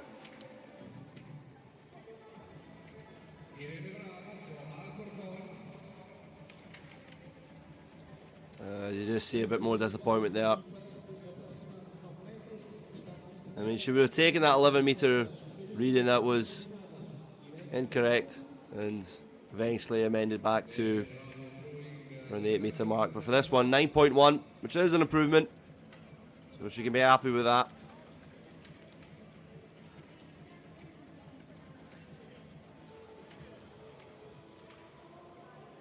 And we're going to be following up with our 3rd place playoff between Annika Pulias and Enya Slakena. So we will see that matchup of Amelia Nadese and Safate Sarajeva for the 1st place. 2 really, really good shot put performers.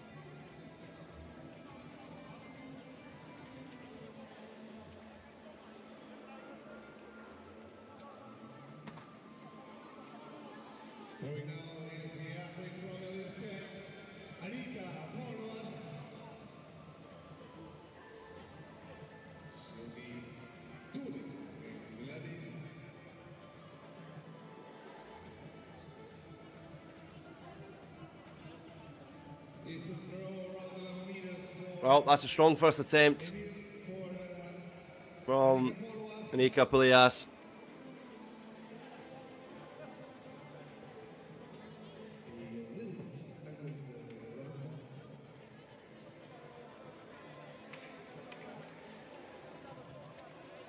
She's here, part of the Estonian Club Elite, founded in 1996 by Erkan Newell.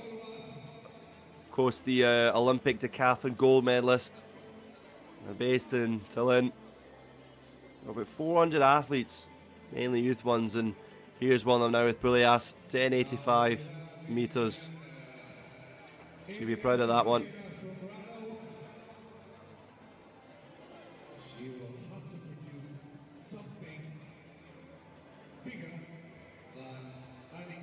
Now, here's the Irishwoman, Enya Silkena.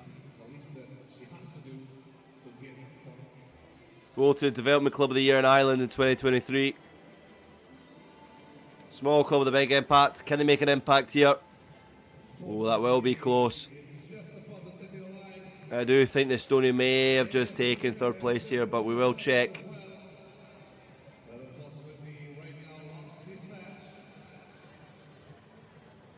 And she does look a bit disappointed with her attempt there. But we did see her put her spikes on, so we could see her maybe on the track shortly. But yep, 10.18. Just short of the 10.85. That is taking 3rd.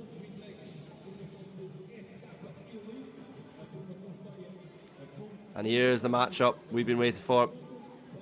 Amelia Desi from Great Britain will go first.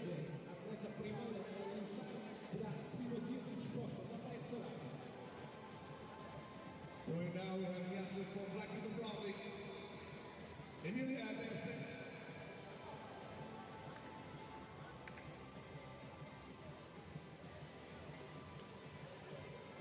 Oh, that's a really strong attempt. Looks just shy of the 12-meter mark, which,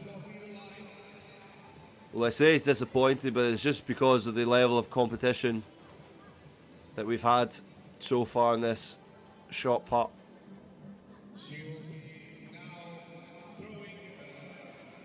So 11.89. Sarajevo of Portugal. She has to go over 12 metres. And there is some confidence that she might do just that.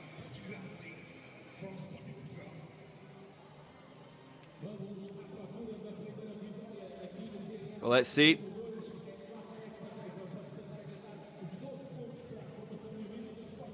Sarajevo with the final attempt of the shot put woman. Oh, that is very surprising. Well, we all expected her to go above 12 metres. We didn't expect her to fall that short. And she knows it herself. Disappointment. Well, disappointment for the Portuguese, but delight for the Brits. Amelia Desi takes maximum points here in the shot put. For Blackheath and Bromley Harriers. We do like this.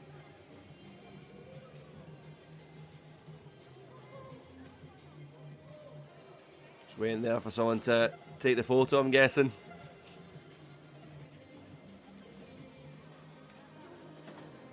And it gets the seal of approval. Well, we do love to see that.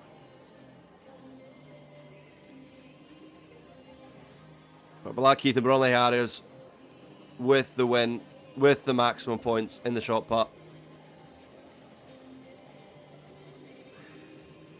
Well, Adesi did have, the better personal best in comparison to Sarajevo, but Sarajevo so good in those first few duels.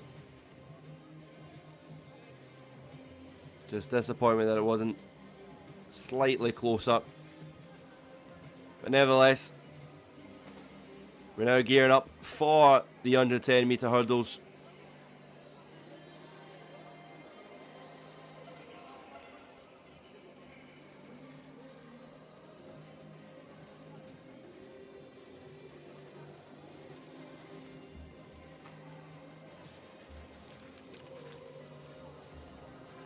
And here are the points standing so far. So, Ratoth and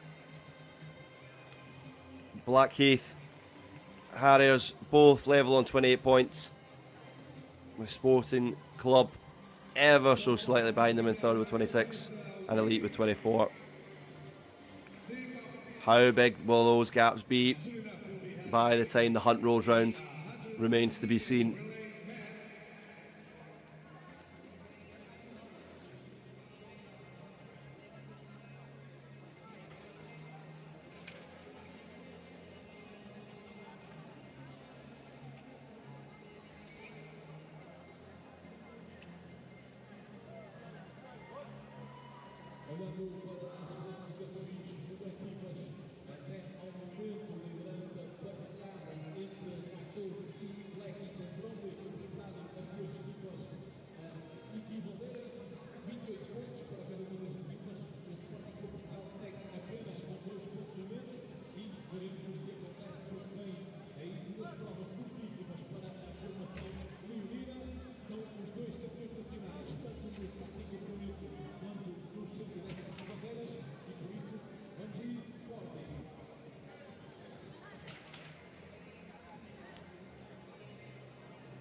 And here we go, the 110-meter hurdles. Christian Konzo The best personal best there of 13.89. Slight behind is Sporting Club's Pedro Vieira.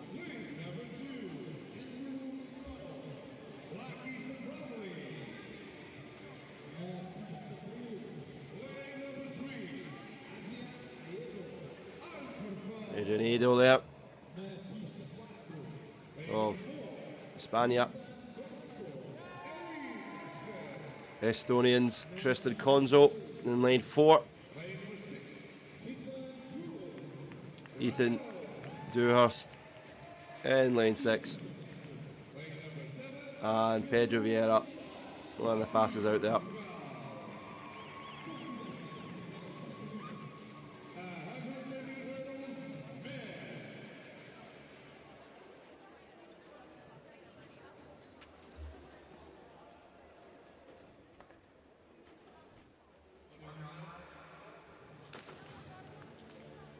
Well, with the standing just so tight in the minute, these events can be so crucial.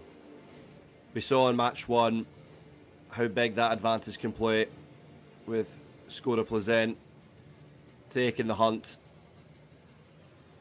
Can these young athletes provide the same opportunity for their clubs? And we're off here with Vieira starting strong in the outside lane, but Konso in the middle there, it's battling against some hurdles. Oh, Aedo's really struggling, but Konso's leading the pack there. Konso in lane 4, brilliant, and it's going to be Konso to Hurst and then Vieira. But Konso, the Estonian, battles to first. Well, Aedo really struggled with those hurdles there, tipped over a few. But the Estonian athlete, 14.23, with Ireland's Ethan Dewhurst there in second. So let's have a look at a bit of the replay here. You just see in lane 2 there, or lane 3 I should say, just struggling covering those hurdles, but brilliant technique from Konzo. And a bit of a line there of the finishes between first and third.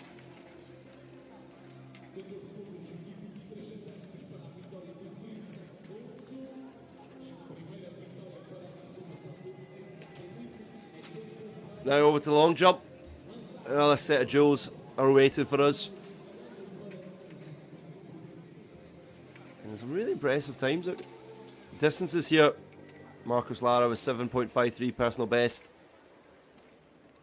And also Hans Oskar Kut, the Estonian, was 6.95. So we'll see how this competition will pan out, but very curious to see who we're coming out top.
And here we are for the athlete introductions.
Ruben Gomez from Alcorcon in Spain, who will be going up first in Group A.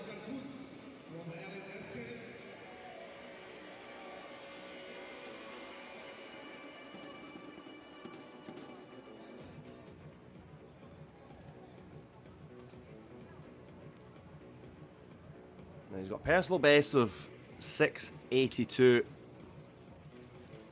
Will we see him get close to that today?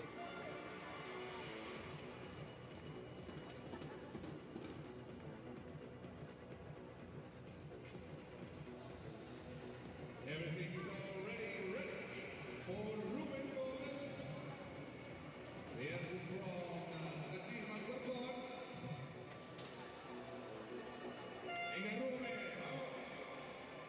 So he's a Spanish athlete. He's got some strong background in sprinting, so we should see a really fast takeoff here, and we're seeing that just now.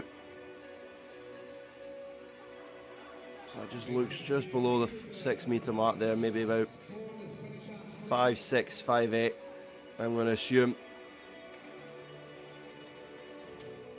Real speed.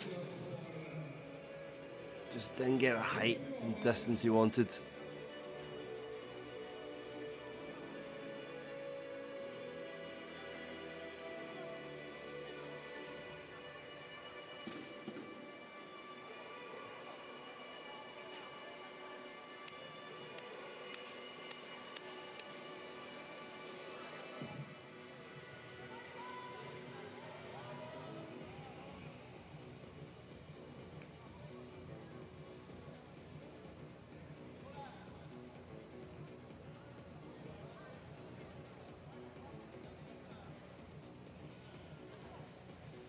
Now comes the Estonian, and it's invalid. Disappointment there. So as a result,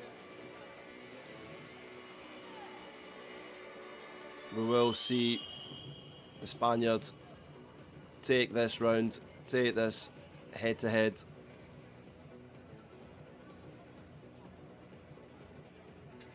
Still plenty to do.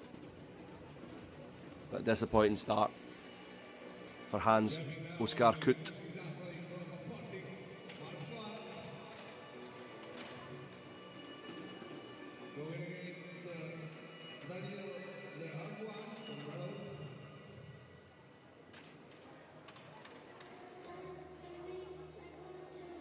Now, here comes a fantastic jump. Wow. Where did that come from? Marcos Lara, who himself has made it over 7 meters many a time. 7.53 is best. I do think that will be on the edge of 7. But will it be over 7 meters itself?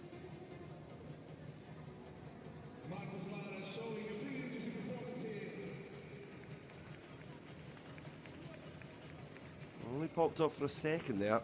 7 meters straight for Marcus Lara. 7-0. I believe it's 7 meters. Bang on.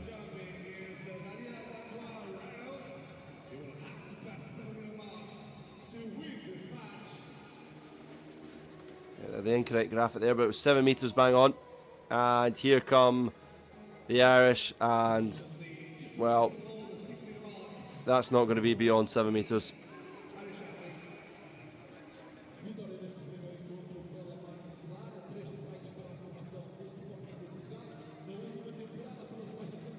But just a word on Marcus Lara.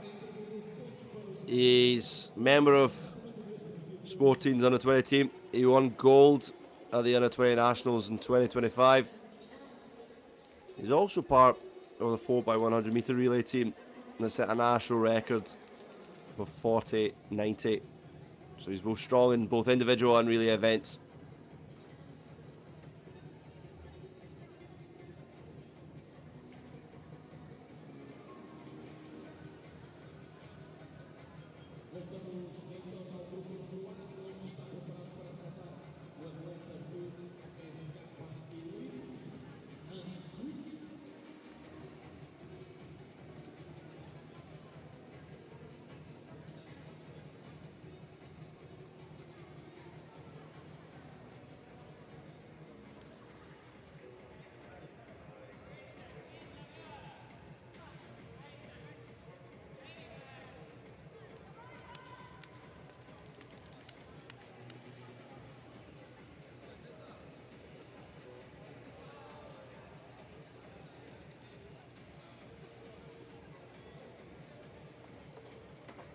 Well, that's a very, very strong jump.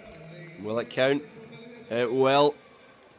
Around the 6:15 mark.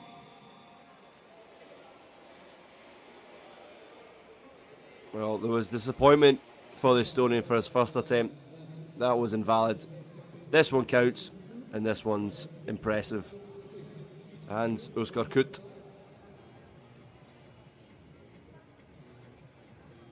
Just how far has he got? 6.64. Well, that puts him in good stead amongst his peers.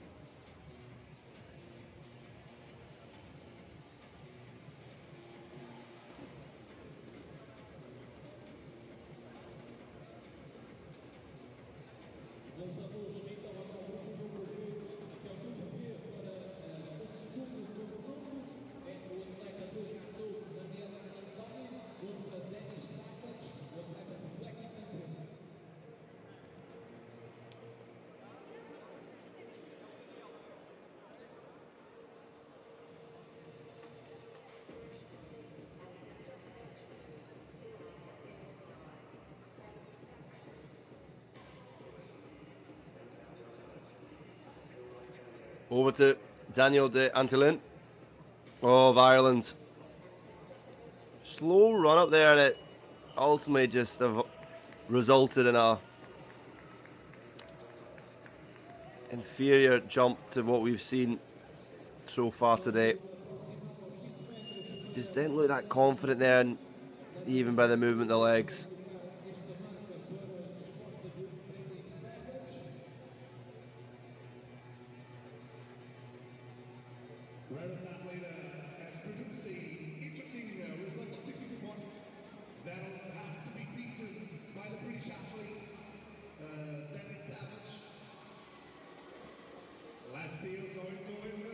So first jump for Dennis Savage.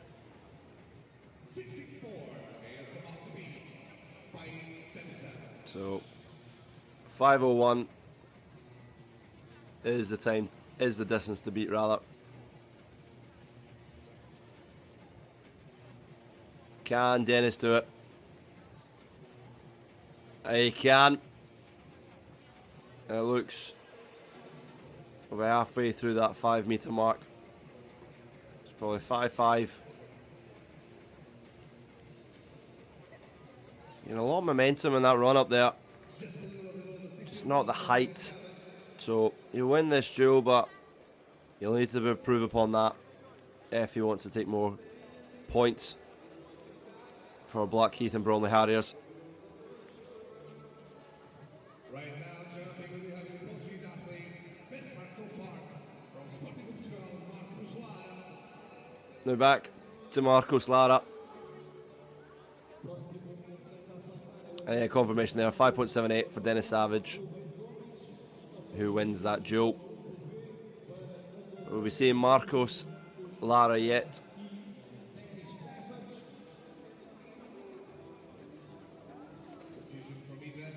Or perhaps not, so we might see Ruben Gomez instead in duel 3 for Orcon.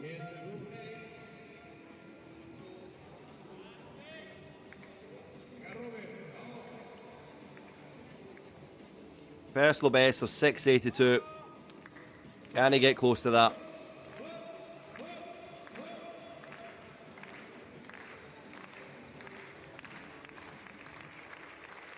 Can Gomez go far? Whoa. It looks very similar to the attempt we just saw from Dennis Savage around that 5.8 mark.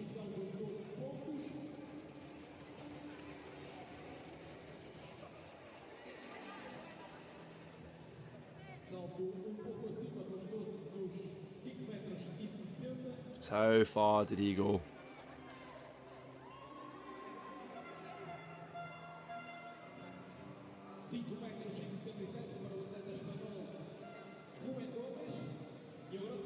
$5.77.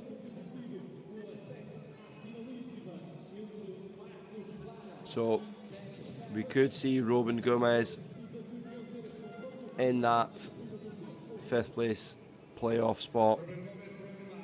And we will get confirmation of that after the remaining jumps. And now we can watch the athlete from Black and Proudly is Dennis Savage. And Dennis Savage for his second jump. He's really strong there. He looks bang on 6 meters. Once again, really next to the 6 meter line. And it is valid. 6:14 is his personal best. And the approval of his coach there as well.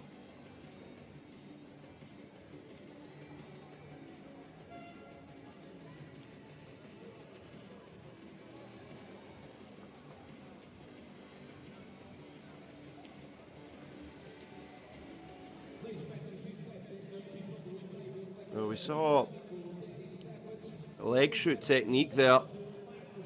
So far we've seen hitch kicks, but obviously it's worked well for him there.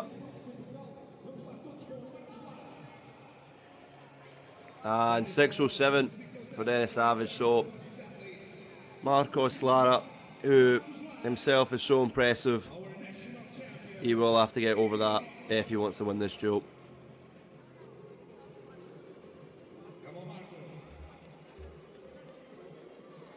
And the Portugueseman sets off, takes down that stretch, leaps. Oh, that's certainly better than Dennis Savage, and it could be over 7 meters. And if it isn't, it'll certainly be close. Makes it look so easy. Could we be seeing one of Portugal's rising stars?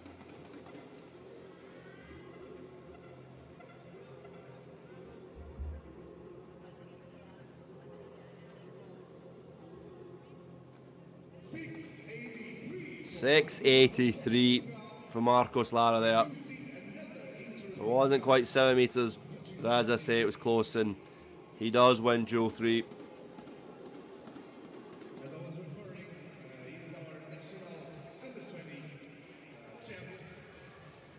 Well, we've seen success in these style events with Pedro Pichardo in the triple jump, the Olympic champion and the world champion. Could he follow in a similar path? But next, we've got the 800 meters.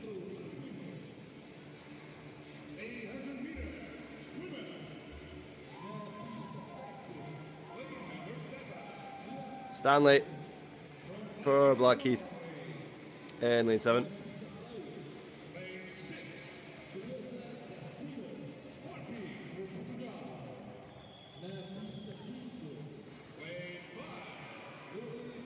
Lily Flood there in lane 5.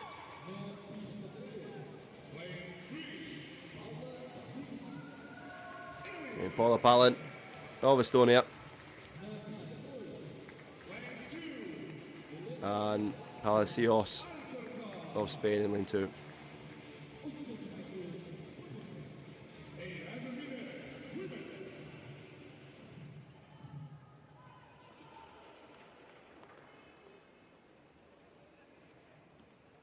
On your marks.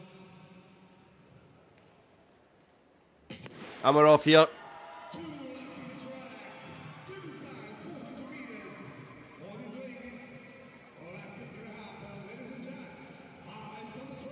It just looks like Stanley is leading at the minute. But what we do see with this is how the athletes hug the inside lane, and we're seeing that now.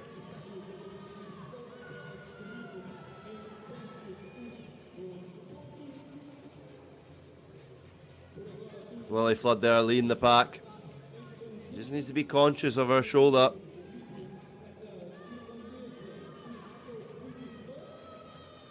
The Estonian just hugging her shoulder there. Ultimately challenge her there.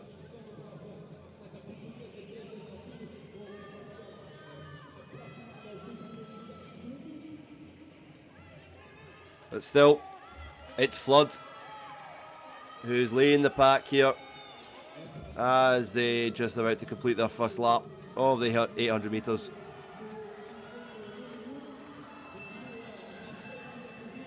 Well, we see a change of position just now. Really close contest so far. All the packs staying together. How much will those gaps grow as we go around the first bend? So Flood's just creating that distance, but watch out for Delfino here, who out of nowhere stormed into second, gaining momentum as she goes. She's right on Flood's tail. But will she be able to catch her on the bend here? Or is she going to save herself for the home stretch? But Flood, as she's done from the start, she has led this race. She is in pole position. But here comes Flood. Delfino behind her, but the gap's too big. And Delfino will take second by the looks of things. But for sure, Flood over the line. Another win for the Irish. And brilliant running there from Lily Flood.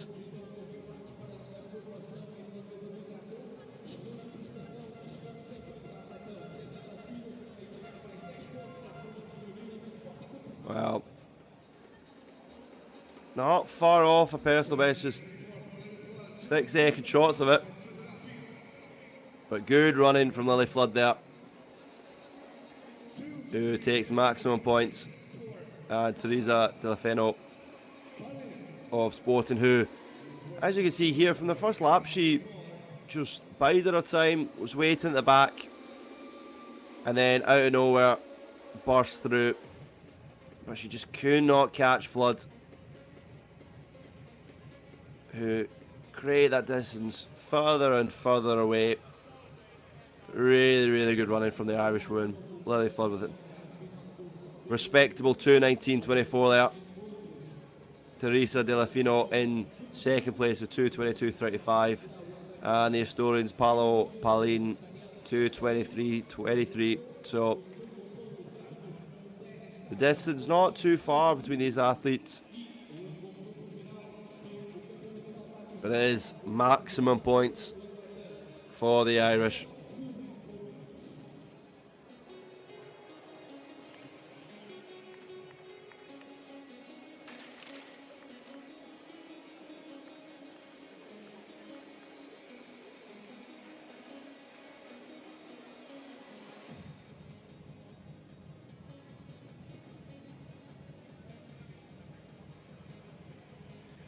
We have confirmation now of the long jump final standing, so it will be Daniel de Atelen who will be in the 5th place playoff, followed by a 3rd place playoff between Dennis Savage and Hans Oskar Kut of Estonia. And for the 1st place playoff, you just see the attempt here of Daniel de Atelen. Either he's conscious he's in the 5th place playoff, or he might have felt something and wishes to avoid further injury. But he's done his job and he's completed his 5th place playoff. And as I said, in the 1st place playoff, you have the Spanish against Portuguese, Alcorcon against Sporting Club, and of course Ruben Gomez against Marcos Lara. So an actual disappointment from the Irishman there.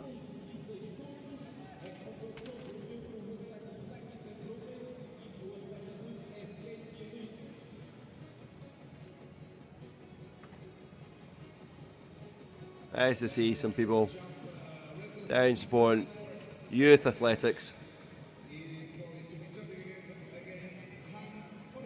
Really see with the World Athletics Championship in Tokyo, interest booming for the sport. So many success stories. Of course, Portugal's, as I mentioned, Portugal's Pedro Peixoto in the men's triple jump, taking gold to add to his Olympic gold. And there'll be so many more athletes looking at him thinking, I want to be competing at that level one day.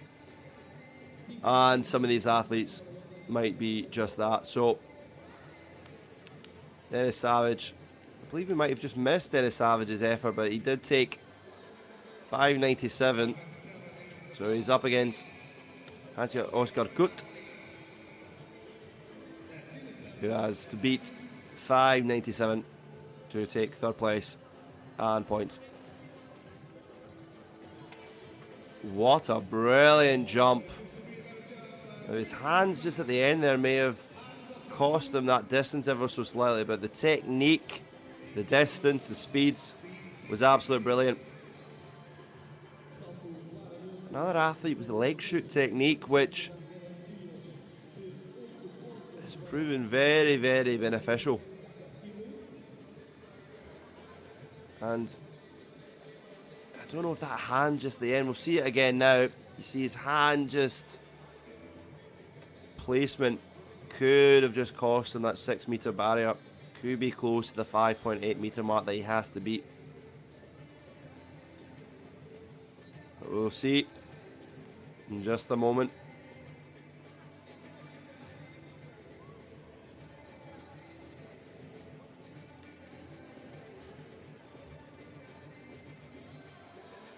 What distance did the Estonian take? I wonder if the delay could just be down because that landing there. The awkward placement of his hand or his elbow. So 5.97 was the measurement to beat. Seems to be a bit of disagreement where the measurement is being taken from. So hopefully we do get that cleared up in a moment. It was a really, really impressive jump from Hans Oskar Kut.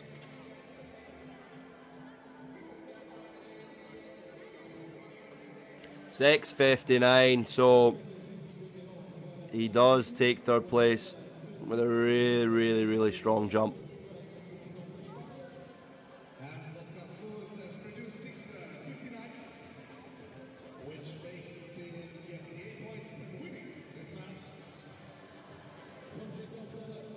And now, Team Spain, Team Alcorcon, as Ruben Gomez goes first to set the standard, set the measurement, say to Marcos Lara, this is what you need to beat me. And hopefully, that's a good one.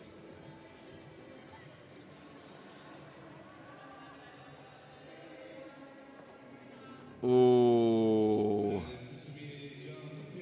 it is valid, but it's not going to be good enough, I don't think. Unless there could be a foul for Marcos Lara.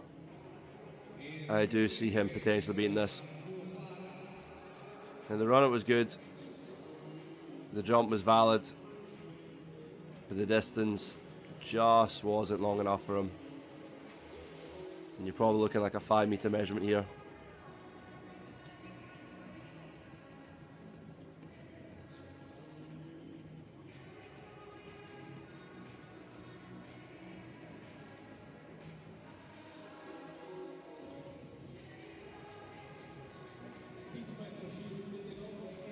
So 5.89 is the distance confirmed.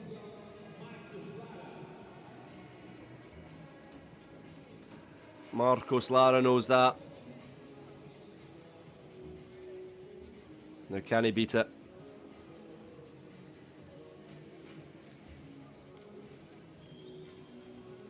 The Portugueseman in Portugal. That does look good enough. And he gives his appreciation to the support in the crowd. It's valid. It looks like it could be over 589. He's confident. And he looks like he's taking maximum points for his club. And that could make the difference in the standings.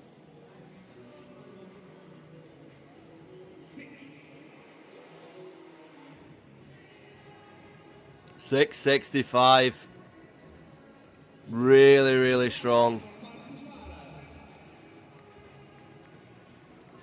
Not too far off the Estonians. This is covered before then.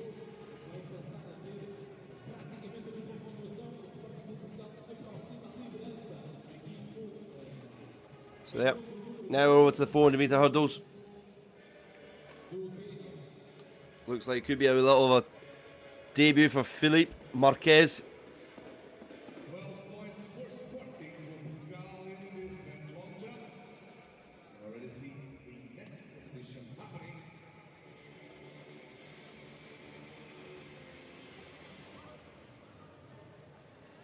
Emilio Akira Lopez here in lane 7.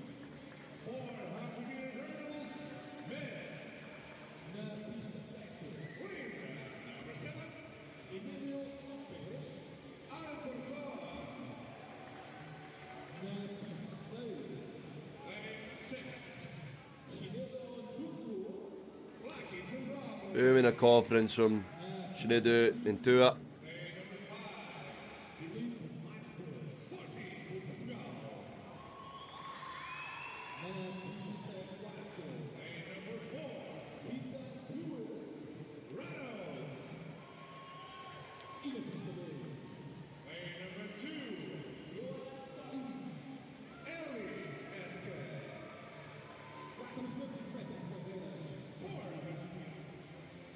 I believe we're seeing Ethan Dewhurst in his second event today.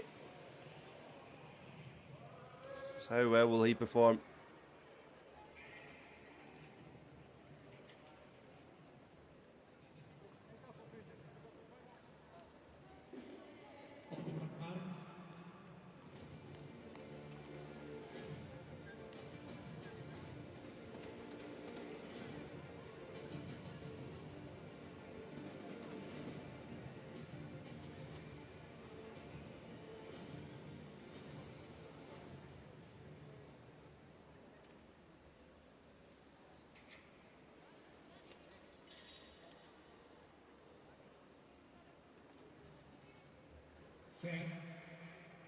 And we're off here.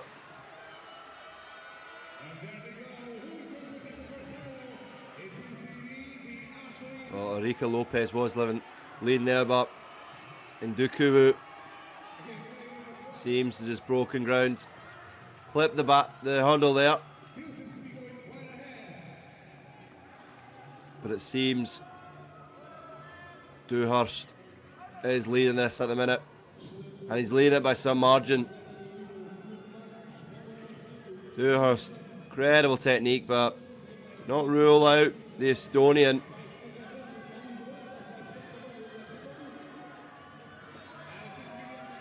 Oh, and here we go. We've got a tight finish towards the home stretch here.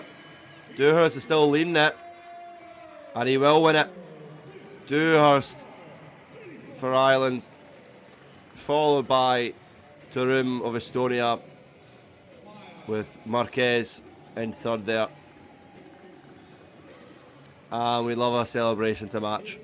54-38 for Ethan Dewhurst from Ratoth, with Estonians and elites.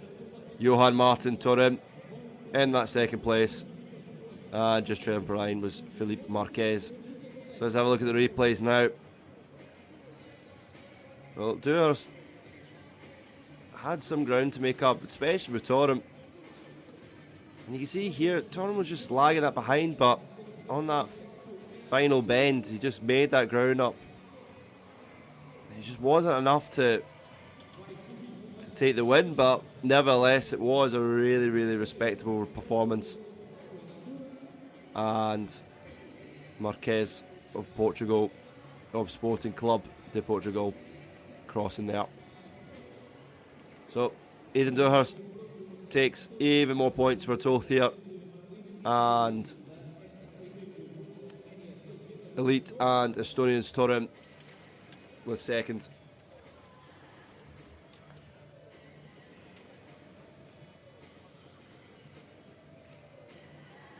Moving on to the high jump shortly. Really enjoying this context. Feel like I'm maybe watching a version of Deal or No Deal with the way these athletes are revealing their measurements.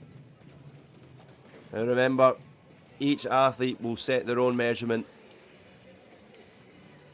and it is up to them to clear it, with the athlete with the lower measurement going first.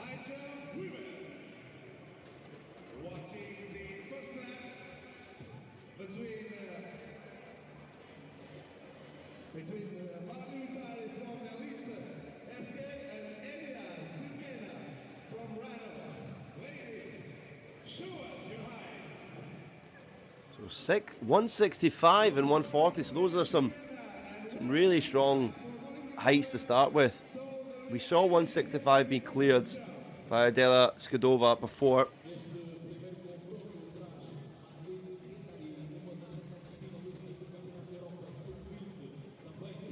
Adela Skidova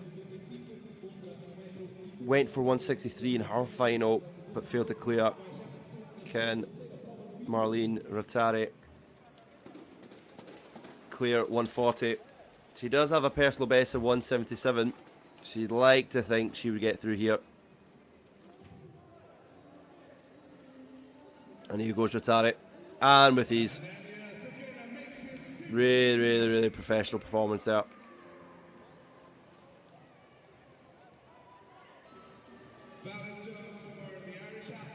Now, the interesting thing with Enya Silkena is she's got a personal best of 163. She's never cleared 165, so either she's been really confident in training, believes she can get over this mark, or she's going for a gamble.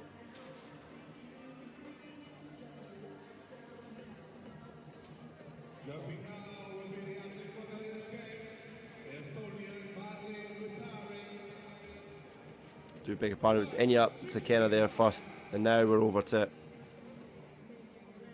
Marlene Rattari.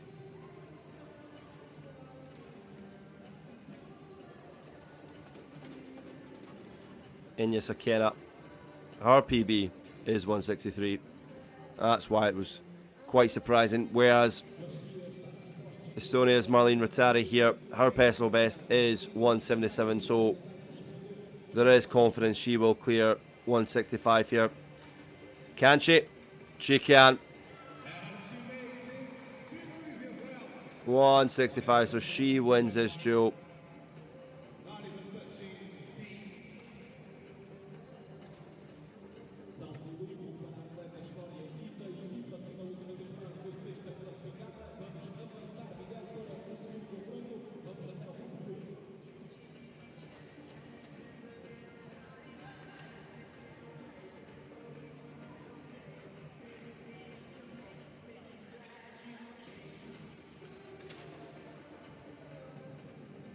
So Rattari wins duel 1.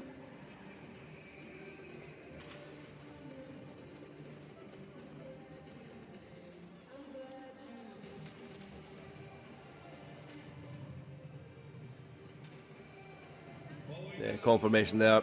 Marlene Rattari taking 165.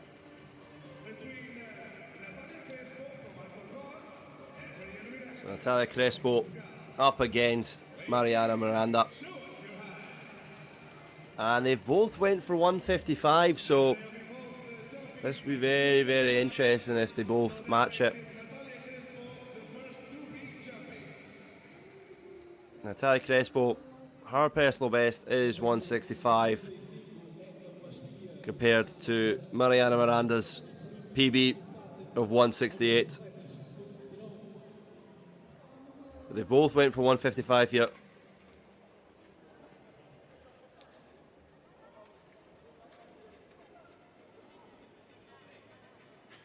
confronto tem então a Mariana Miranda, até que esteve bastante boa evidência nesta temporada passada, mas que ao ano em 68 e ao oferecer medalhas para a formação do Sporting de Portugal contra a atleta espanhola Natália Crespo. E ao Cordona é a atleta espanhola a primeira a tentar 1,55 m. It's in the screen, Natalia Crespo, jump. The athlete from Spain, representing Atletismo and Football.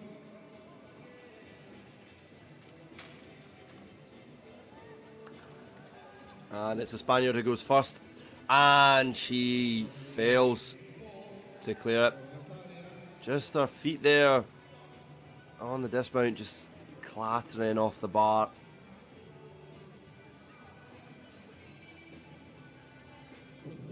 So Crespo crumbles there. Just felt like the back of her legs there just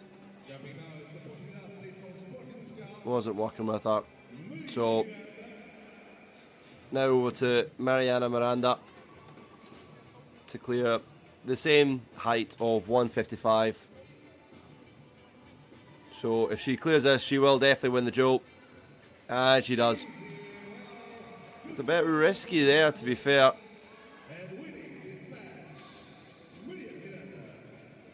I thought we could have a bit of deja vu, but in the end, yeah, you just see there with the left leg ever so slightly being close to the bar, but she's over, and that's all that matters. And normally in these situations, we saw in the third place playoff as well, two athletes for match one with the same height, both cleared it, and the points were shared. So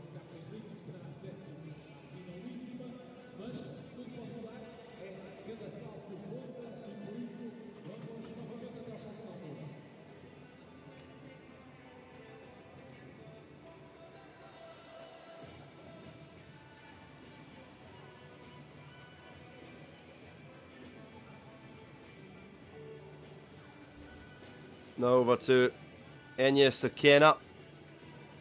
He'll be going for this one solo. PB of 163. How close do you think she'll get to that? 140. A safe option. And let's see if she can clear it.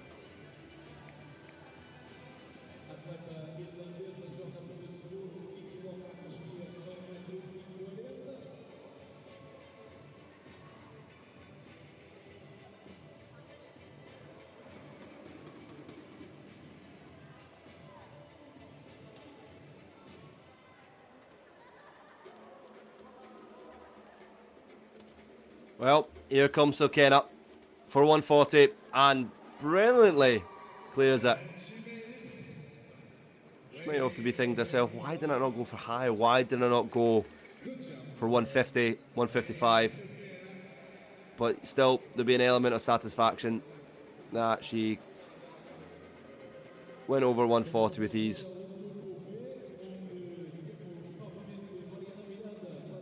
So what bracket will we see her in? Third place playoff potentially.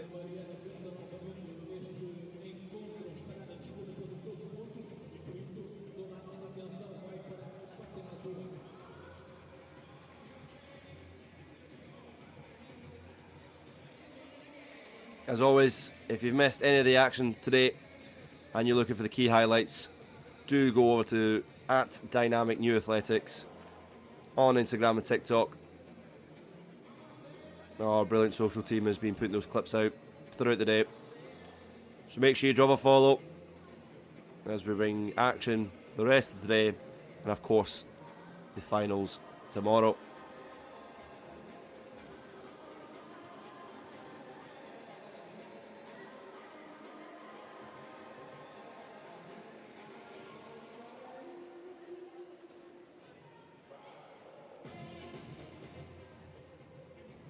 Now it's time for our next head-to-head. It's the first time we're going to be seeing Jackie Nyenzakewe, who has the lowest PB here of 142. Will she be challenging in that marker? She'll need to push herself against someone like Miranda. So she's going for 135 compared to Miranda's 148. And it will be Nyenzakewe we'll see first here from Blackheath and Bromley Harriers.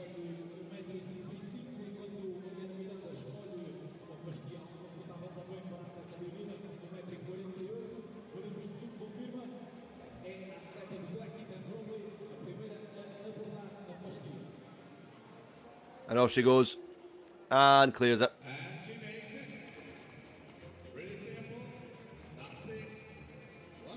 135.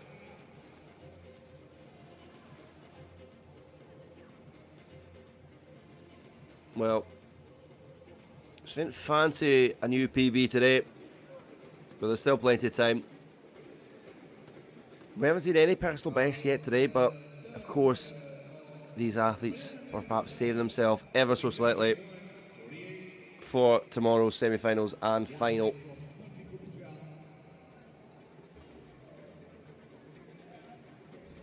So 148.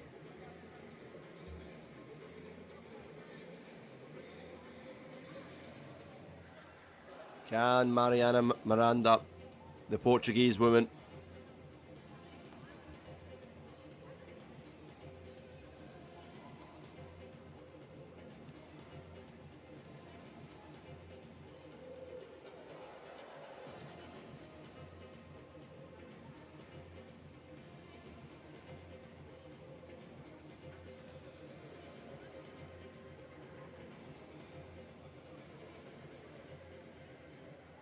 Seguimos então para os eliminadores. Está pronta a fasquia e está pronta Mariana Miranda.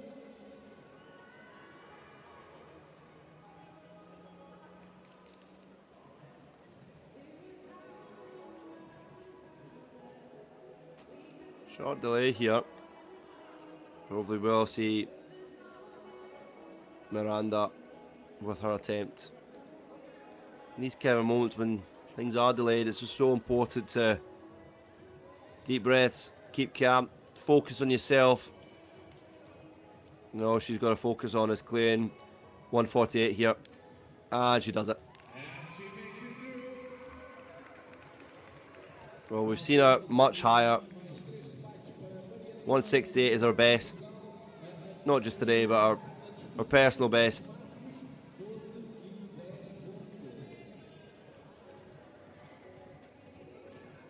And just elegance in motion. And I believe we might see her in the first place playoff.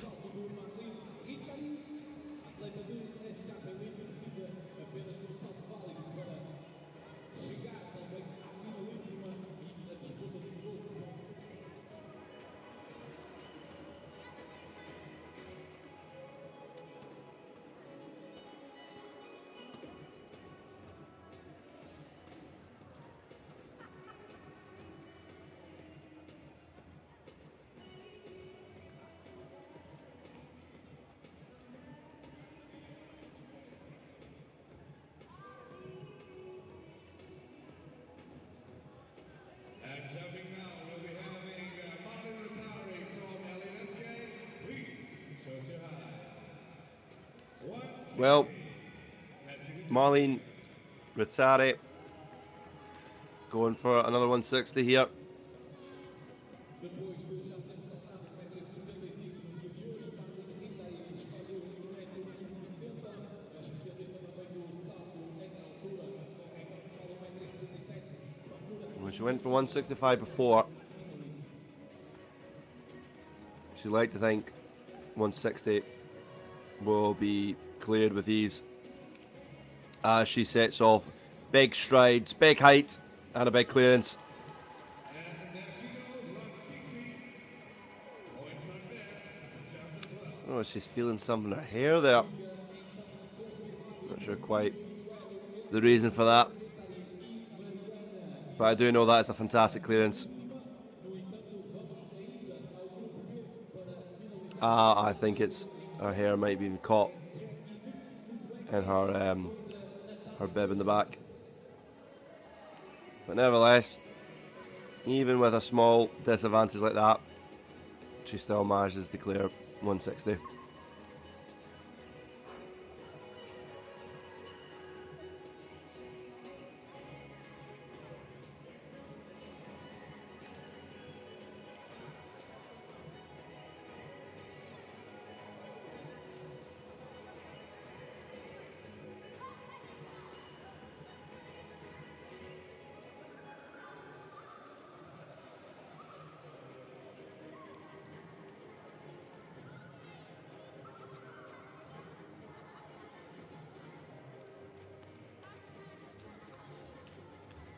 So Jackie Ninzakewi is going to be up against Natalia Crespo. Will she go higher than the 135 attempt we saw previously? Both going for 140, very interesting. So this is just 0.02 off Jackie Ninzakewi's PB. So this could be, well, there's a very important jump for her, of course. But it'd be interesting to see how close to the bar she will get with this attempt.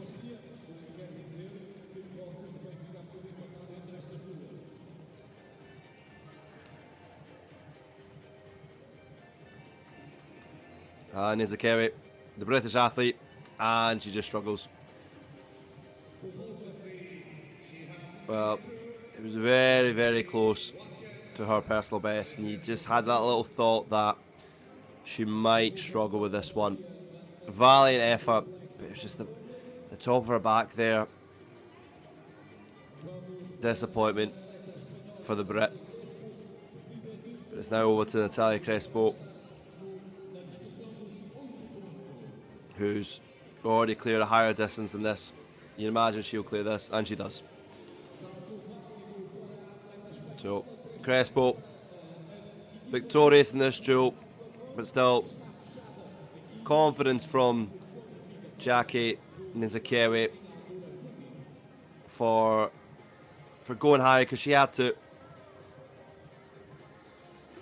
go higher than 135, and you've got to commend her for that.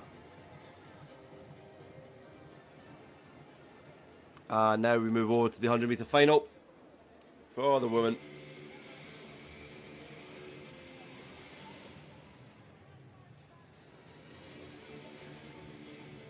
So Katie Doherty up first in lane 3 with PB of 12 seconds flat.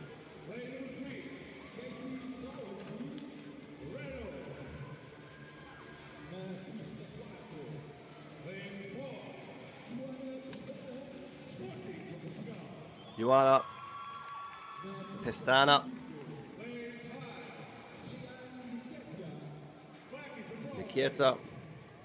Oh, we love these introductions.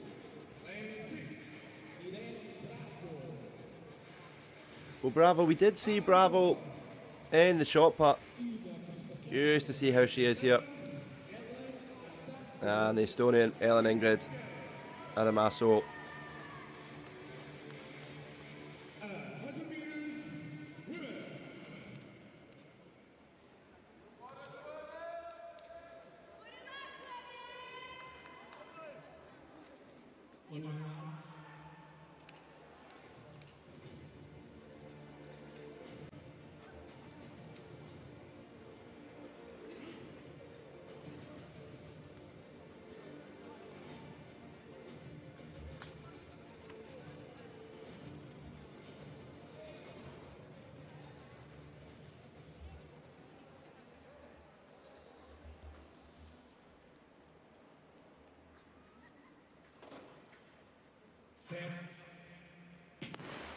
Strong start here as Nikita looks really strong here in lane 5, but she's up against Doherty. Doherty in that outside lane. Doherty takes it, and Nikita second, followed by Pastana. But Doherty, the Irish woman, really strong. Only 0.7 seconds off her PB. But brilliant sprinting from the young Irish woman. We just see here, Nikita starts really well, but Doherty, she's got that momentum. She just gets stronger and stronger. And you just see Nikita fade ever so slightly. She's still at an incredible pace, but Doherty just had that momentum in her wind. And even more points now for a Toth, who could have a significant advantage when it comes to the hunt. Of course, the final event of the day, which decides everything in terms of tomorrow's place in the final. And of course, we'll see the hunt again tomorrow, and it will be very interesting to see how that goes, because we'll have some of the best of the athletics groups up against one another. Joanna Pestara for Sporting Club in third, Ellen Negrid, Adamaso in fourth, and Spain's Irene Bravo, who we saw compete in the shot put and now is had competed just there in 100 metre sprint.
Jumping now in this final of the women high jump, we have the athlete from Blackett Bromley, Jackie Zekwe. Please show us your high. Now on to the high jump final, and we've got Jackie Ninzakeri here, who cleared 1.35, failed to clear 140. Now she is going for 138.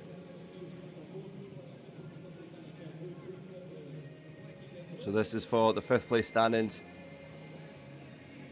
Can Jackie Ninzakeri bounce back with a 138 clearance?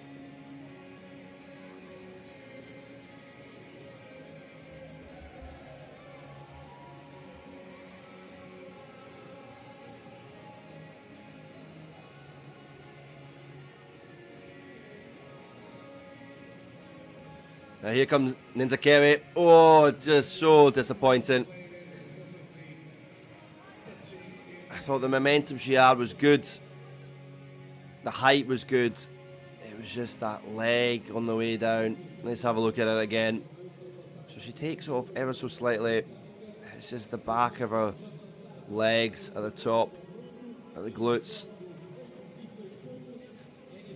that just clips it. But nevertheless, she gave a strong account of herself and should be immensely proud.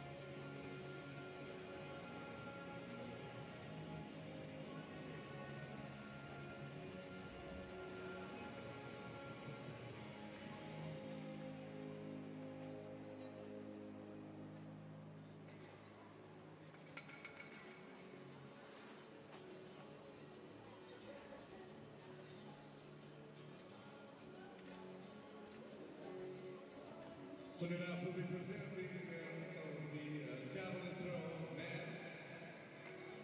Just a slight visor we'll be having for all of us, coaches, athletes, and staff. Our bar, which is situated next to the 100 meters line, so to the finish line. So if you feel like drinking or eating something, our bar there.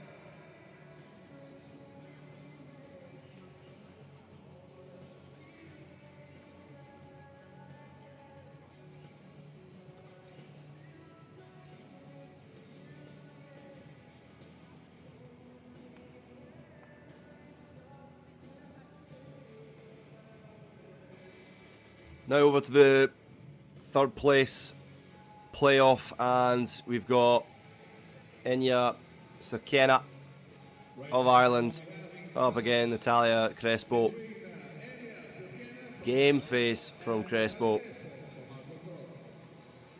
Now what height will the pair go for? So it is Sakena who aims higher with 156 and Crespo with the 150 mark.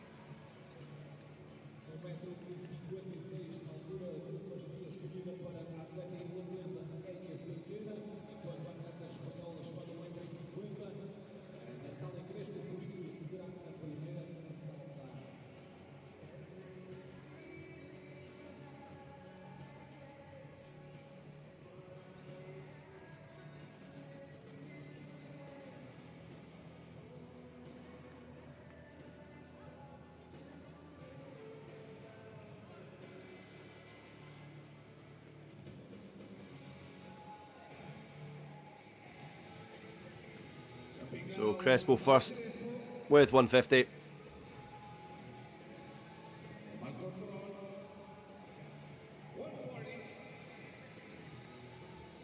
Can Crespo clear? Oh! She almost had it, but just on the way down. It looked like her calves just clipped the bar. Really disappointing for the Spaniard. Really good takeoff, but yeah, just looked like her quads there. I just clattered the bar on the way down, so she'll be really disappointed with that. But nevertheless, we saw some really good high jumps from her today, and she could take confidence in that.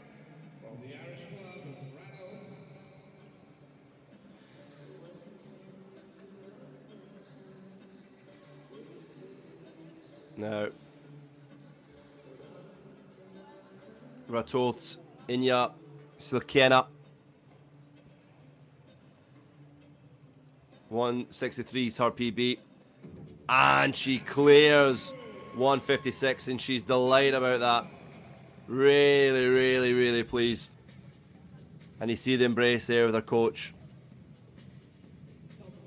She takes third, and she does it in style. She probably could have gone for 160 if she wanted.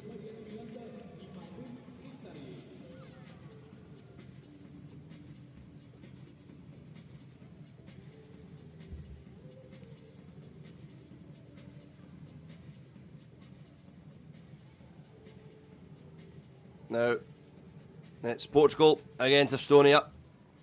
Mariana Miranda up against Marlene Rittari. This will be between Mariana Miranda from Sporting Portugal and Marlene Rittari from LSK. Ladies, please, show us your highs. 165 for Mariana Miranda and 158 for the Estonian.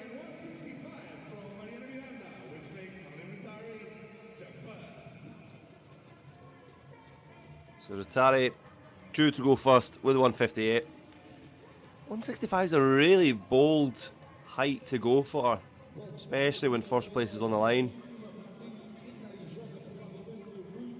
Now if she does clear it for Miranda, she'll only be 0.03 off her PB. But first, it's over to the Estonian, and she clears it. 158. Marlene Rittaria Real confidence in that jump. And great technique.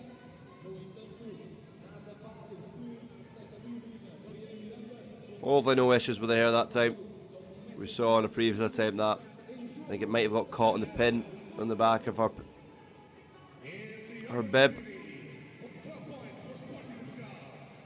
Over to you, Mariana Miranda. 165 to take the win in match 2 of the high jump. 165. Can she do it? Here comes Miranda. And it's just too high for her. It was a really bold decision to go that high, and ultimately it's cost her. And she still will take second place, but you just saw it just didn't look too confident there, and she just never got the takeoff she wanted. And natural disappointment, but still should be a lot of pride in that. As an athlete, you do need that element of arrogance. And while she perhaps wasn't too arrogant in that scenario, you've got to be bold. You've got to pick heights that will challenge you. And she'll learn from that. But it is the Estonian who will take it. Now, we go over to the javelin throw. So, the best we see here is Unilison Brito with a PB of 50.76, which, if they want a chance of stopping the Czechian from Skoda Plzeň tomorrow, they need to produce something big here, and this is some good practice.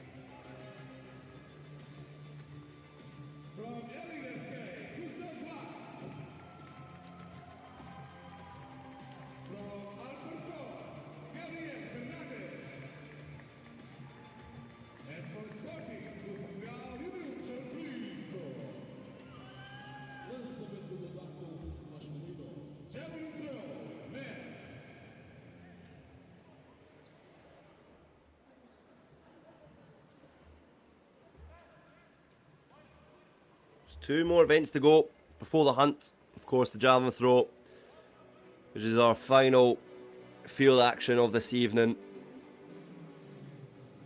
And we'll also have on the track the 200 metres. But first,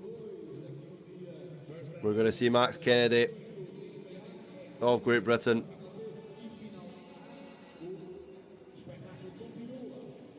Of Blackheath and Bromley Harriers.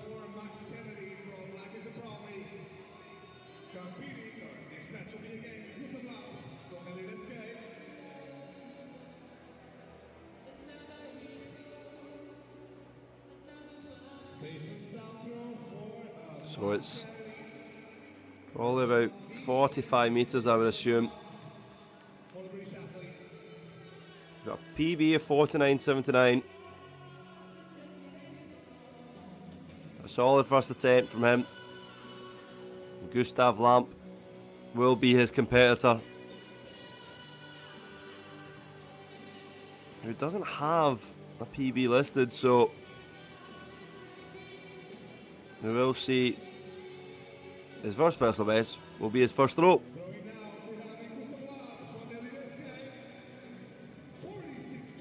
How far can this Estonian take his nation?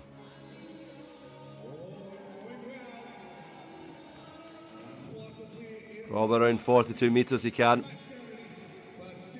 Which is really, really, really impressive debut throw at a tournament like this.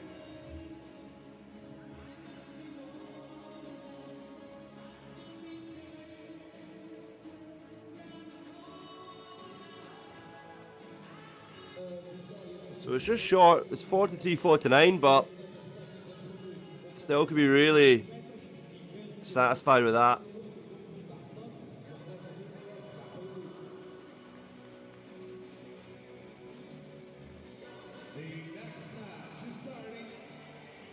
Now over to Sean O'Sullivan over Toth in Ireland.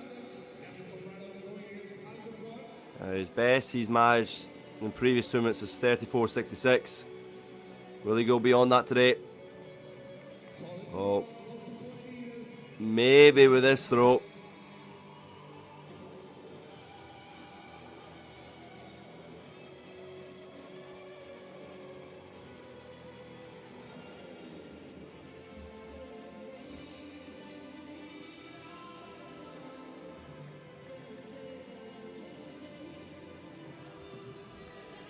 So 36.78, which is a new personal best for Sean O'Sullivan. So there is positivity in that. Like I said though, the competition levels we saw in match 1 were very, very high. So he's got to be producing throws greater than that. But we can always celebrate a personal best. As we move over to Gabriel Fernandez, who really just falls short there. Also, his first time at an event like this with no previous personal best listed, so this will be a personal best, but you would like to think we'd see better attempts at that for his remaining.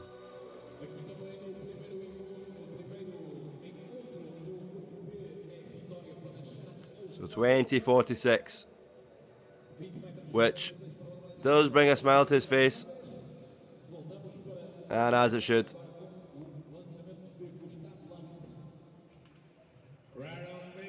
in this match. We're heading for another match. Gustav Lauf from Lisbon.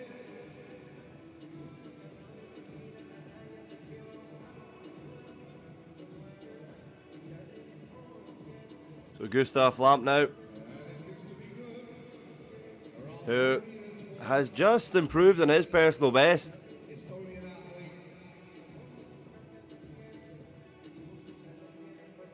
Let's have a look at that again.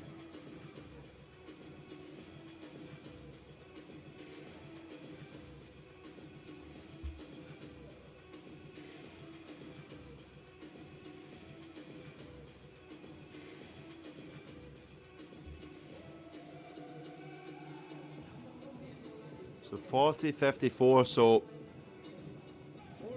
didn't improve on his personal best there. 43.49 is what he earned.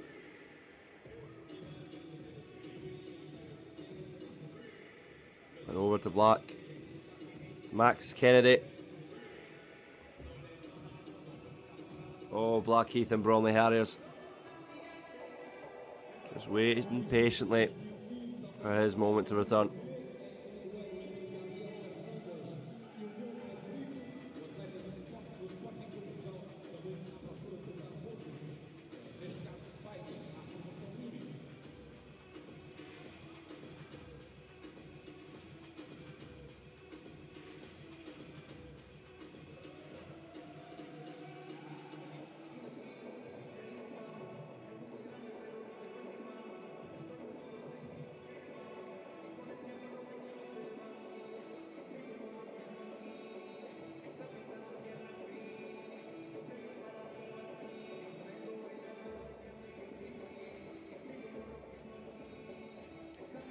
Of course, if you've been enjoying today's stream, do drop a like, subscribe to the European Athletics channel, where you'll find some of the best events from across Europe,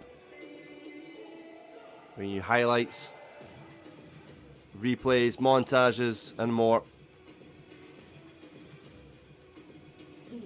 And if you want your content a bit more bite-sized, of course we do have our social channels at European Athletics on Facebook, TikTok and Instagram, and Euro Athletics on Twitter or X, wherever you prefer.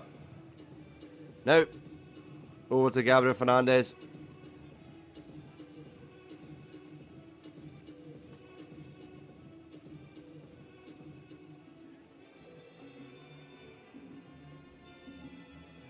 We've got Bad Bunny back in rotation, it sounds like. Whoever y'all back playing on the speakers, which, I mean, as far as I'm concerned, I am not complaining.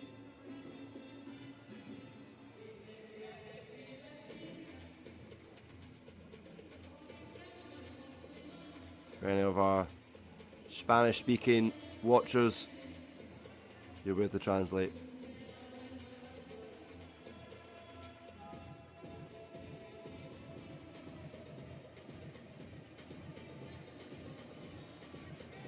Of course, Bad Bunny performing later tonight in Puerto Rico's final concert there. Unnecessary promotion for him, but there is being live broadcast as well. Now, and disappointment there for the Spaniard, but he doesn't care. He's just happy that he's here. He's proven with every throw.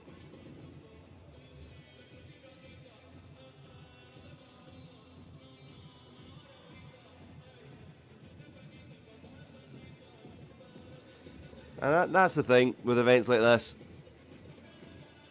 It's not an improvement. 1957. And he's just happy for the opportunity to come to an event like this. To broadcast the thousands on YouTube. And getting that taste of what it's like to compete in elite sport at an event like this. And we wish him well, whether he continues in his javelin journey, improves. Now over to Sporting Club's athlete with a great throw there. Now how far did that go? Unlison Brito with his first throw of the evening. He is arguably the strongest in this group of match 2, with a personal best of 50.76.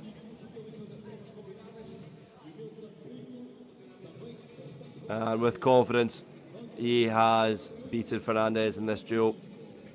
And 48.95, he's pleased about it. Not too far away from a new PB. Perhaps that's on his mind as well.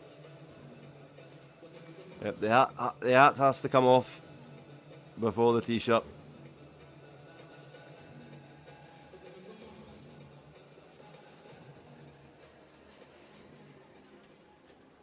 Now, for our next duel, Duel 3, Max Kennedy. Oh, Blackheath and Bromley Harriers. How far can he take this attempt? Now, height is there, but the distance isn't. And he's disappointed with that. Still smiles. Still with a positive energy. But he knows he can do better than that.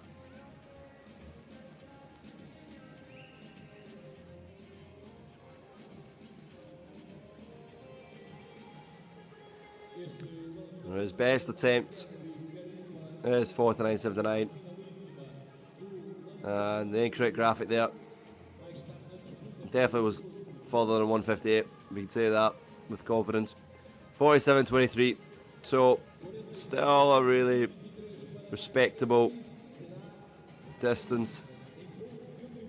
He is getting closer to probably one of his competitors in this group, which is Unlison Brito, who we saw with his first attempt.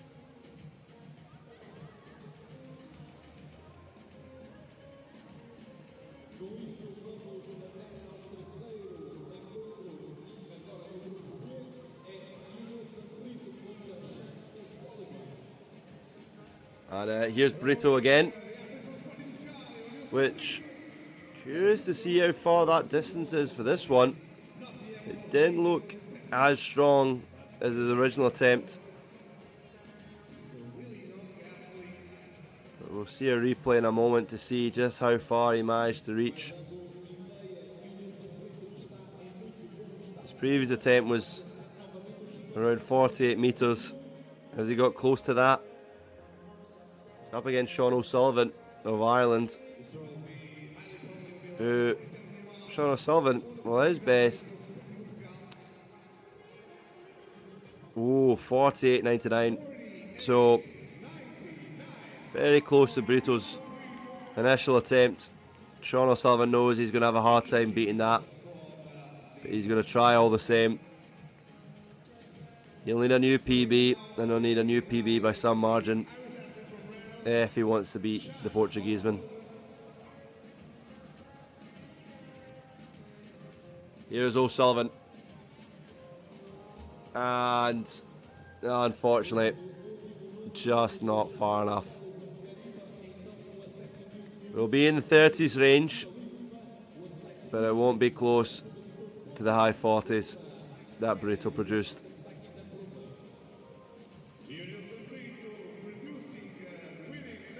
But when you're with athletes like this, when the gap is as it is, well, 43.88.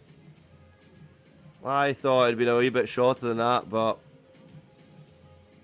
still really, really good. If that is correct, 43.88, then that is another new personal best. Now, over to the 200 metre final. Some really tight times in there. You could say Devine Herm is the favourite.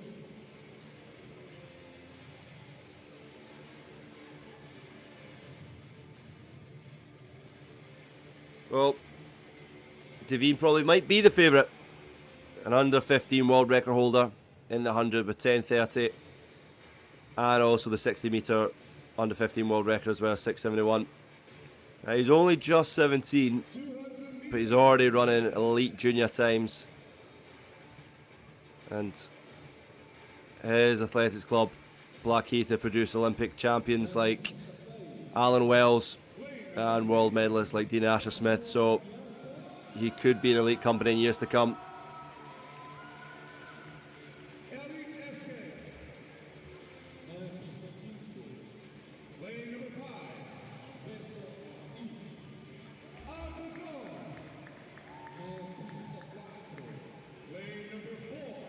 And there he is, Devine Herman, the one to watch. Really, really promising young talent. Mauro Silva next to him in lane 3.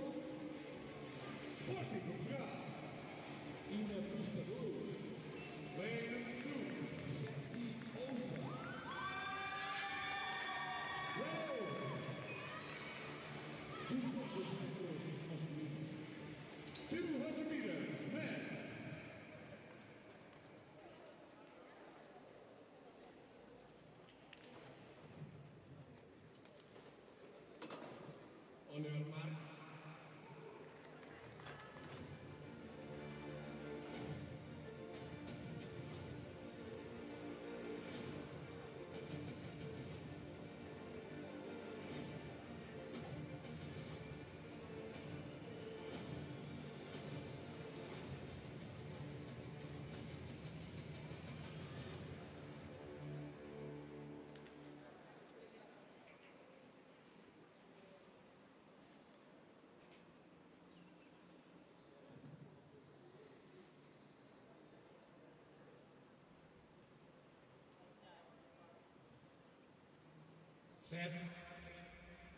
And we're off here. All eyes on Herm in lane 4, and you can see why. Look at that pace from the 16-year-old. He's the under 15 world champion, world record holder for the 100 metres, and look at him bombarding in the 200 metres here. So much pace, and look at him go, bombing down. Brilliant, brilliant running from the 16-year-old Devine Herm from Great Britain. Well, he was the favourite going into this, and he delivered. 21.51.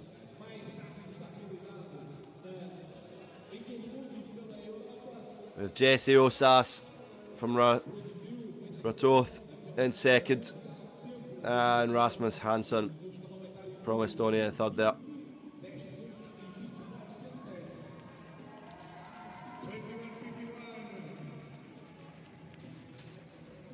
Well, let's have a look at it again, and just as soon as the Wiener Helm took off there was no catching him. You know, everyone were consistent with their placings, but the Wiener Helm, a really, really promising young talent. How far can he go in the years to come? And confirmation there. The Wiener Helm, 21.51, followed by Jesse Osas, the 0.63 difference in 22.14. And that concludes the final track event on the day, with the exception, of course, with the hunt, which will conclude today's action. You can see as well the overcast is cleared up ever so slightly. Stadium lights are on. We're just waiting for the javelin throw final, and once that's concluded, we will see the infamous hunt.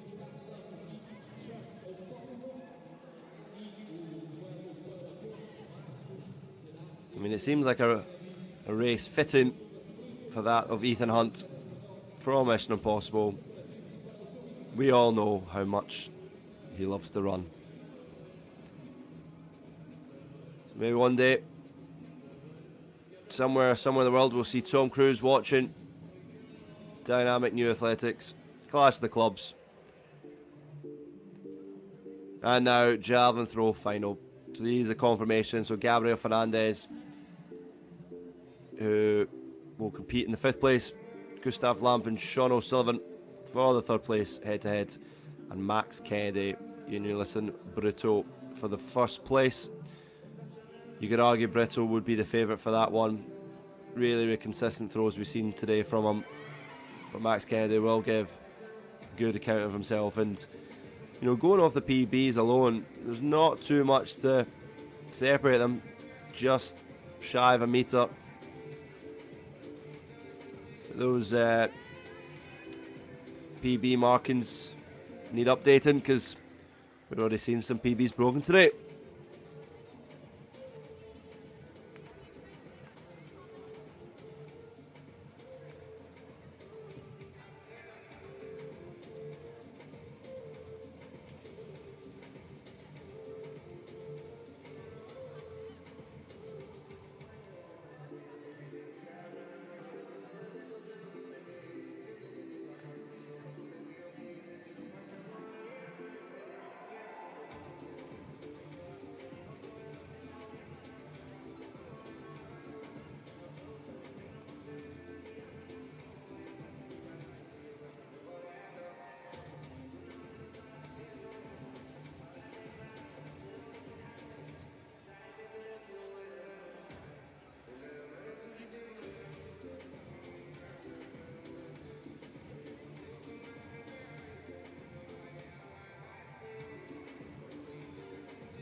Well, up first, Gabriel Fernandez, who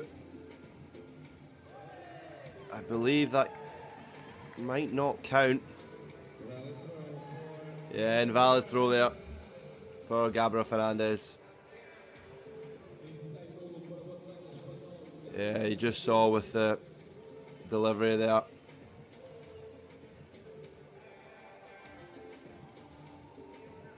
But for a first taste of competitive javelin action, he's certainly delivered. His coach seems happy with him. He seems happy, so we're all happy. Now for the 3rd place head-to-head, Gustav Lamp of Estonia up against Sean O'Sullivan of Ireland. Looks like it'll be Sean O'Sullivan who will go first here. How far can Sean go? Which is another invalid attempt, it looks like. Which is a bit disappointing if it is the case. Just seems like O'Sullivan just never got into his rhythm today.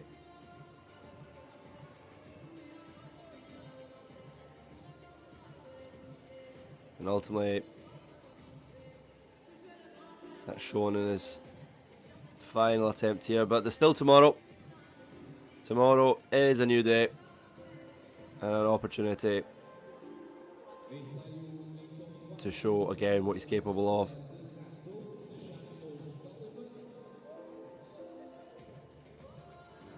And the delay here could mean it might be counted in the end.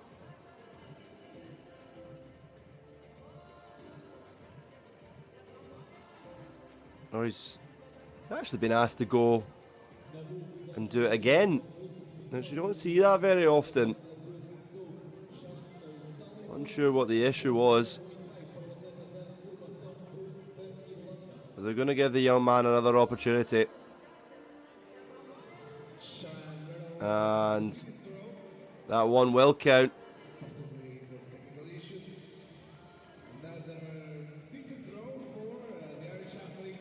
And let's just see how far he was able to reach.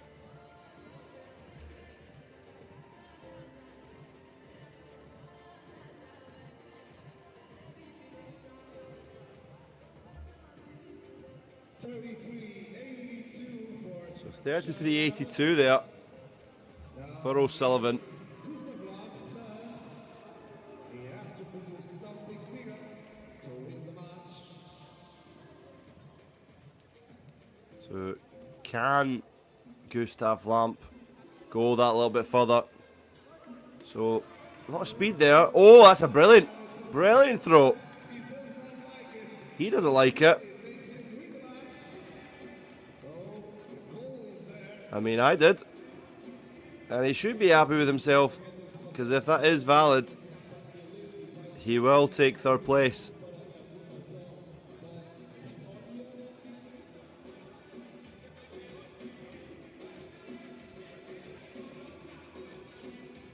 .40.66. So for someone not pleased with his attempt, he has taken third place here and beaten O'Sullivan, who at the second time of asking was able to get his throwaway.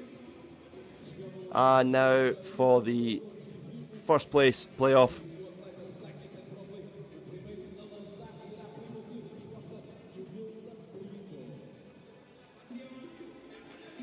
So Max Kennedy up first,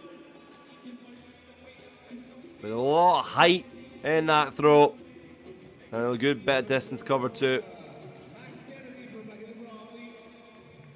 The British athlete has produced an interesting throw right now, but the front line closer to the 50, so it'll be around 46 to the British athlete.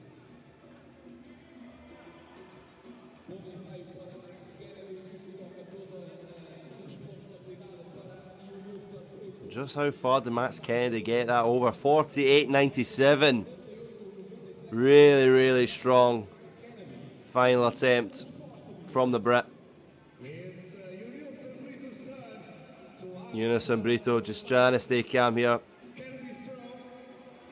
Riling up the crowds, thinking, I need your support. I want to take this win here. Can he do it? Really, really strong throw there. Oh, that's definitely better. He's happy with it. His coach is happy with it. And he gets a sign of respect from his competitor too.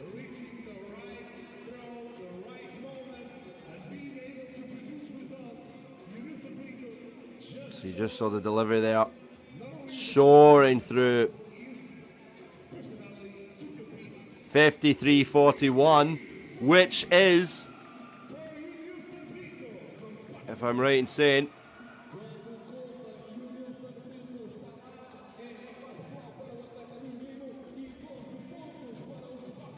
That is a brand new personal best for Unison Brito. No wonder he's happy. His teammates are happy. And he's got a big grin on his face, and no wonder. Skoda Pluzen could have a challenger tomorrow. And it comes in the form of Sporting's Unison Brito. Well, that's a great way to sign off for the field events for today, with a huge new PB for the young Portuguese man.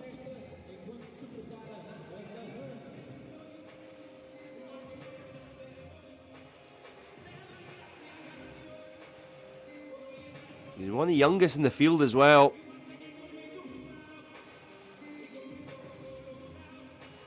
Just 16 years old, Unison Brito.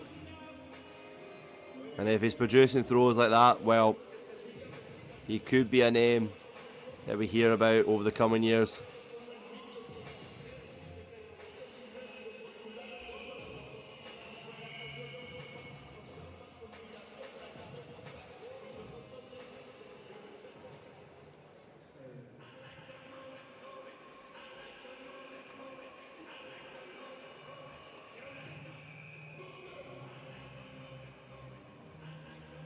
And of course, those points as well, so crucial to the standings.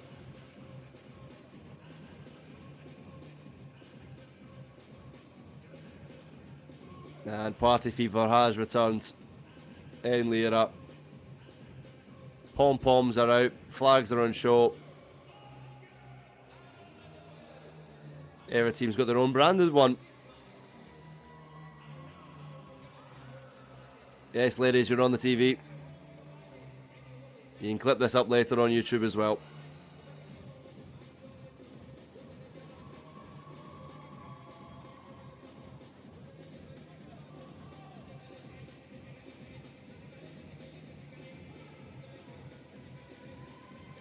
There's just something so pure about the joy of catching yourself on the TV.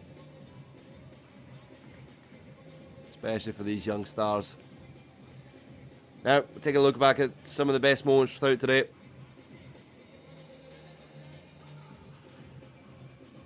So, to begin with, we had, of course, the 4x400 metre relay that almost had a little bit of drama with a potential injury, and then the close photo finish. And the winning throw for the Brits, and of course the winning jump from the Portuguese.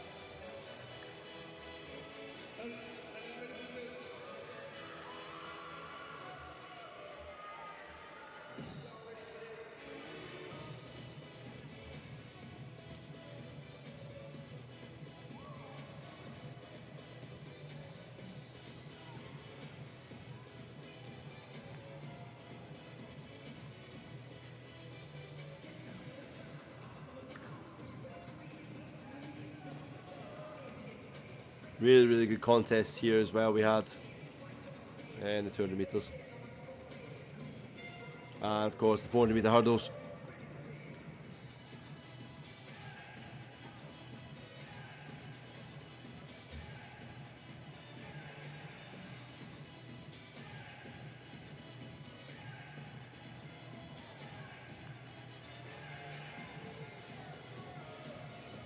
And that new personal best for the young Portuguese Unison Brito.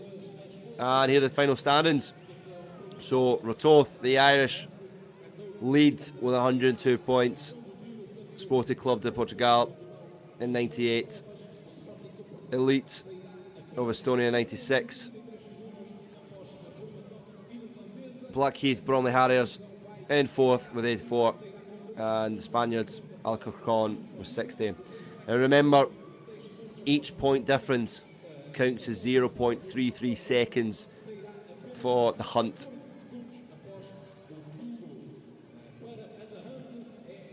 So we could see a really tight race here.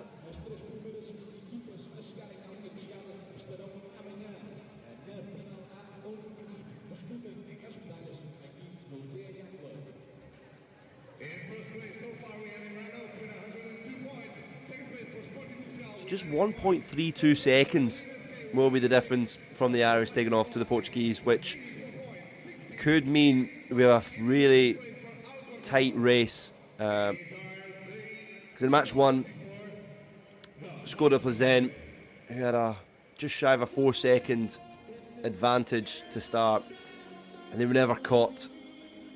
So this time round, just with 1.32 seconds, we could see a really, really competitive hunt.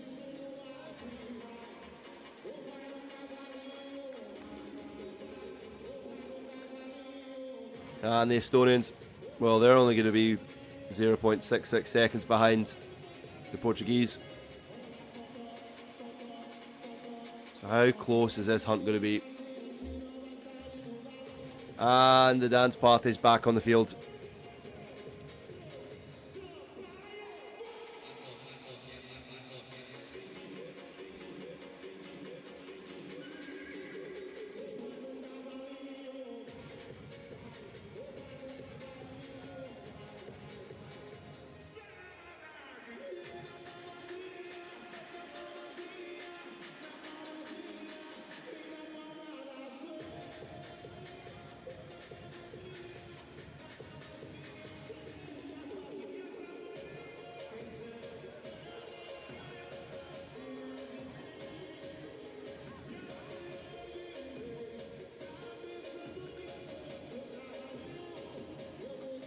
And the Spaniards looking very calm, cool, collected here. And the Portuguese naturally bring the vibes. One of them's just too cool to dance, isn't it?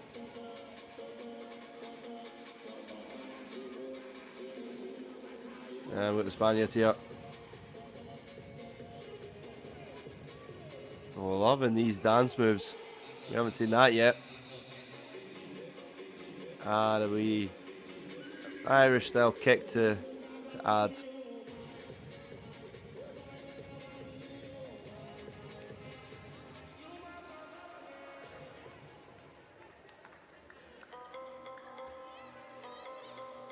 Well, the hard work never stops for some people. Right in the heat on the field there.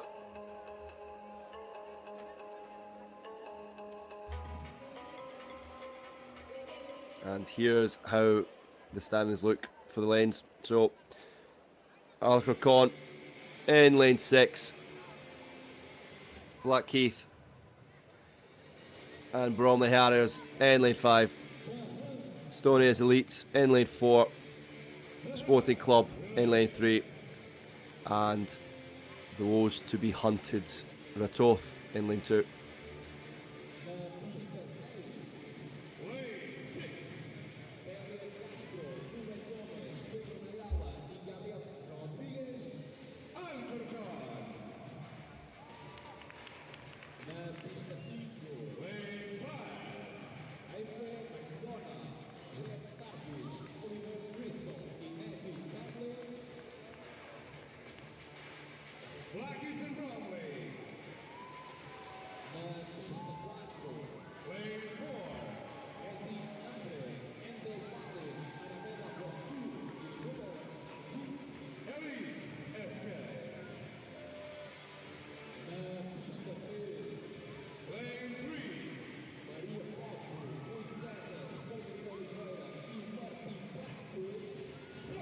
Sporting there in lane 3.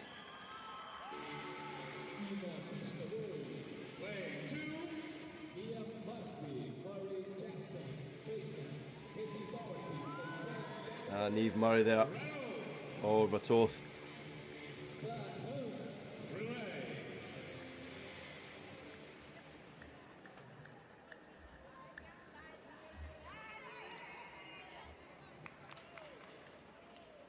So remember, it begins with a 600 metres for the women, followed by 400 metres for the men, 200 metres for the women, and 800 metres.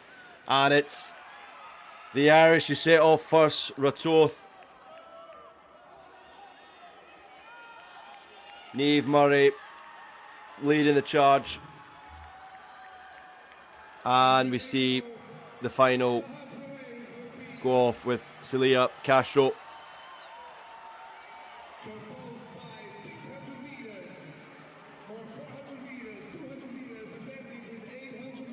You see Maria pop there. Charging through there. She's looking to catch Niamh Murray, and she's covered a lot of ground there. Niamh Murray just on the home stretch, battling through. She's got another lap to go, but she should be conscious that Maria Poppe is hot on her trail. She's really done well to close that gap, and I'm not even sure if she knows she's on her hard shoulder yet. Niamh Murray needs to really pick up the pace here. She might be told by her teammates. It's the Irish woman neck and neck with Maria Poppe Sporting. It's Niamh Murray though, still leading it, but I think Maria Poppe is just about to take over here, and the handover is identical, and here come the men. And it's the Portuguese that lead. Ria Serras ahead of Murray Jason here. But here comes Murray Jason. Murray Jason, brilliant running from Murray Jason here. He's completely taken over Ria Serras there on the bend, and he's looking in real good control. Oh, but here comes Ria Serras again. Ria Serras, brilliant to overtake here. Ria Serras has said, you know what, I'm going to catch up with you. And he's taken back pole position. But can Murray Jason catch up? It just feels like Murray Jason just losing his legs there. And the Irishman is just losing that gap more and more. Now it's back to the women for the 200 metres. And Margarida Oliveira storming down that stretch. As we see the spectators charge the other side. Oliveira storming through. Doherty hot on her trail, but the gap seems really big here. Oliveira. Now the pace has got down ever so slightly again. We're on the 800 metres now. And it's Martin Prates.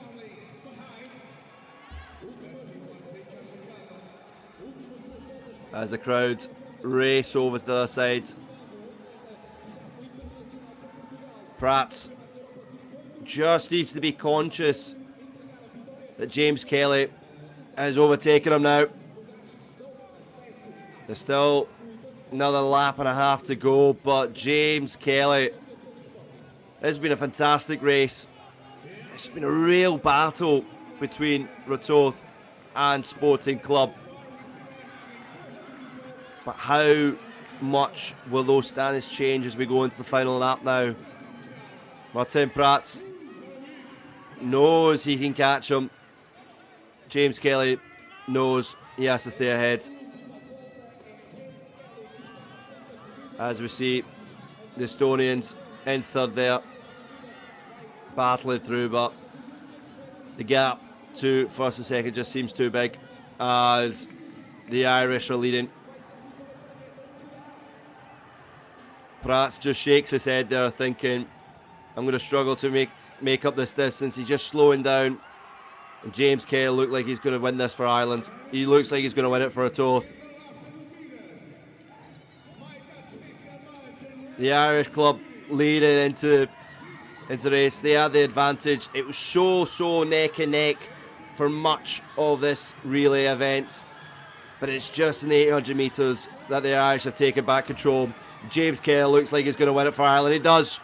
Ratoath win the hunt as Martin Pratt was second, and it looks like the Estonians with a leader in third. But what a performance from those Irish athletes, incredible. And we have to say, fantastic running from both Ratoath and Sporting Club. It's a real spectacle. We saw in match one how close, how much the gap was rather in that match one hunt. Whereas here, we've seen some real competitive relay racing. I'll be really curious to hear of those splits for each relay because they were really, really, really good running. But all the plaudits have to go to Ratoth. They got their points, they got their advantage. There wasn't a huge advantage ahead of Sporting, and believe me, Sporting did close that gap. They did lead, they were overtaken, they led again. But Ratoth, brilliant running from them. And as they should celebrate. Really, really enjoyed that one. And I'm enjoying the scenes we're seeing right now. So,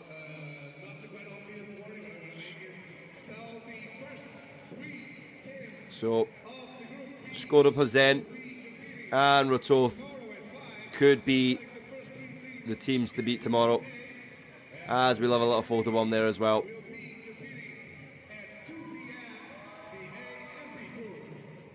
All good vibes.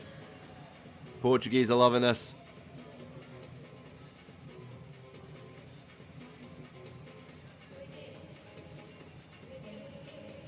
Well, don't forget, we're back here tomorrow again for even more DNA athletics action. The clash of the clubs is only beginning as we take another look back at the hunt. We just saw how well the Portuguese did to close that gap and how they led in portions. This 200 metre sprint especially was fantastic.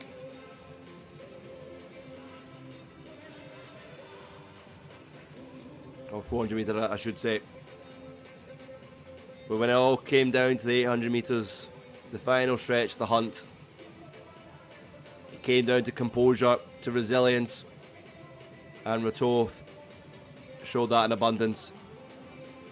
They took the lead and they stayed there. And while Sporting can be really proud of their performance across each leg, it was Ratoth who really set the standard. And could they beat the DNA under 20s Clash of Clubs champions? Well, that remains to be seen tomorrow.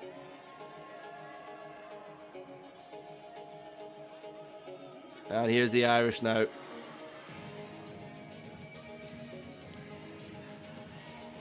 Well, we see some behind the scenes of some TikToks and Instagram videos going, so hopefully they do get collaboration invites sent across the Dynamic to Dynamic New Athletics on Instagram and TikTok.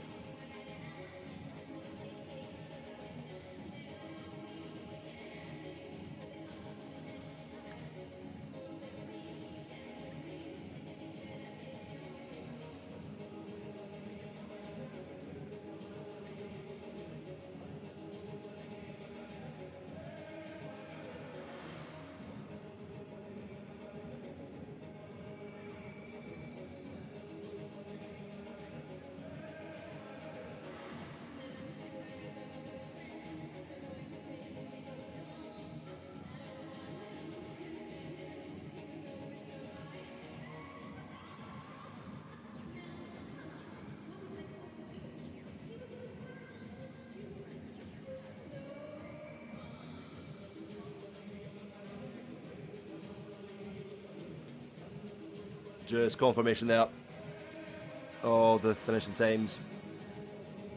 4 minutes 46.83 for Ratoth in first. Sporting Club with 4:51.37.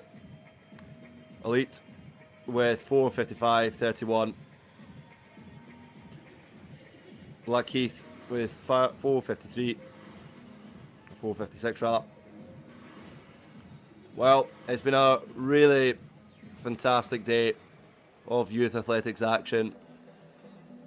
Thank you very much for tuning in. We'll be back tomorrow with even more exciting action, and we'll find out who the next DNA champion will be. I've been your commentator for today, David Roney.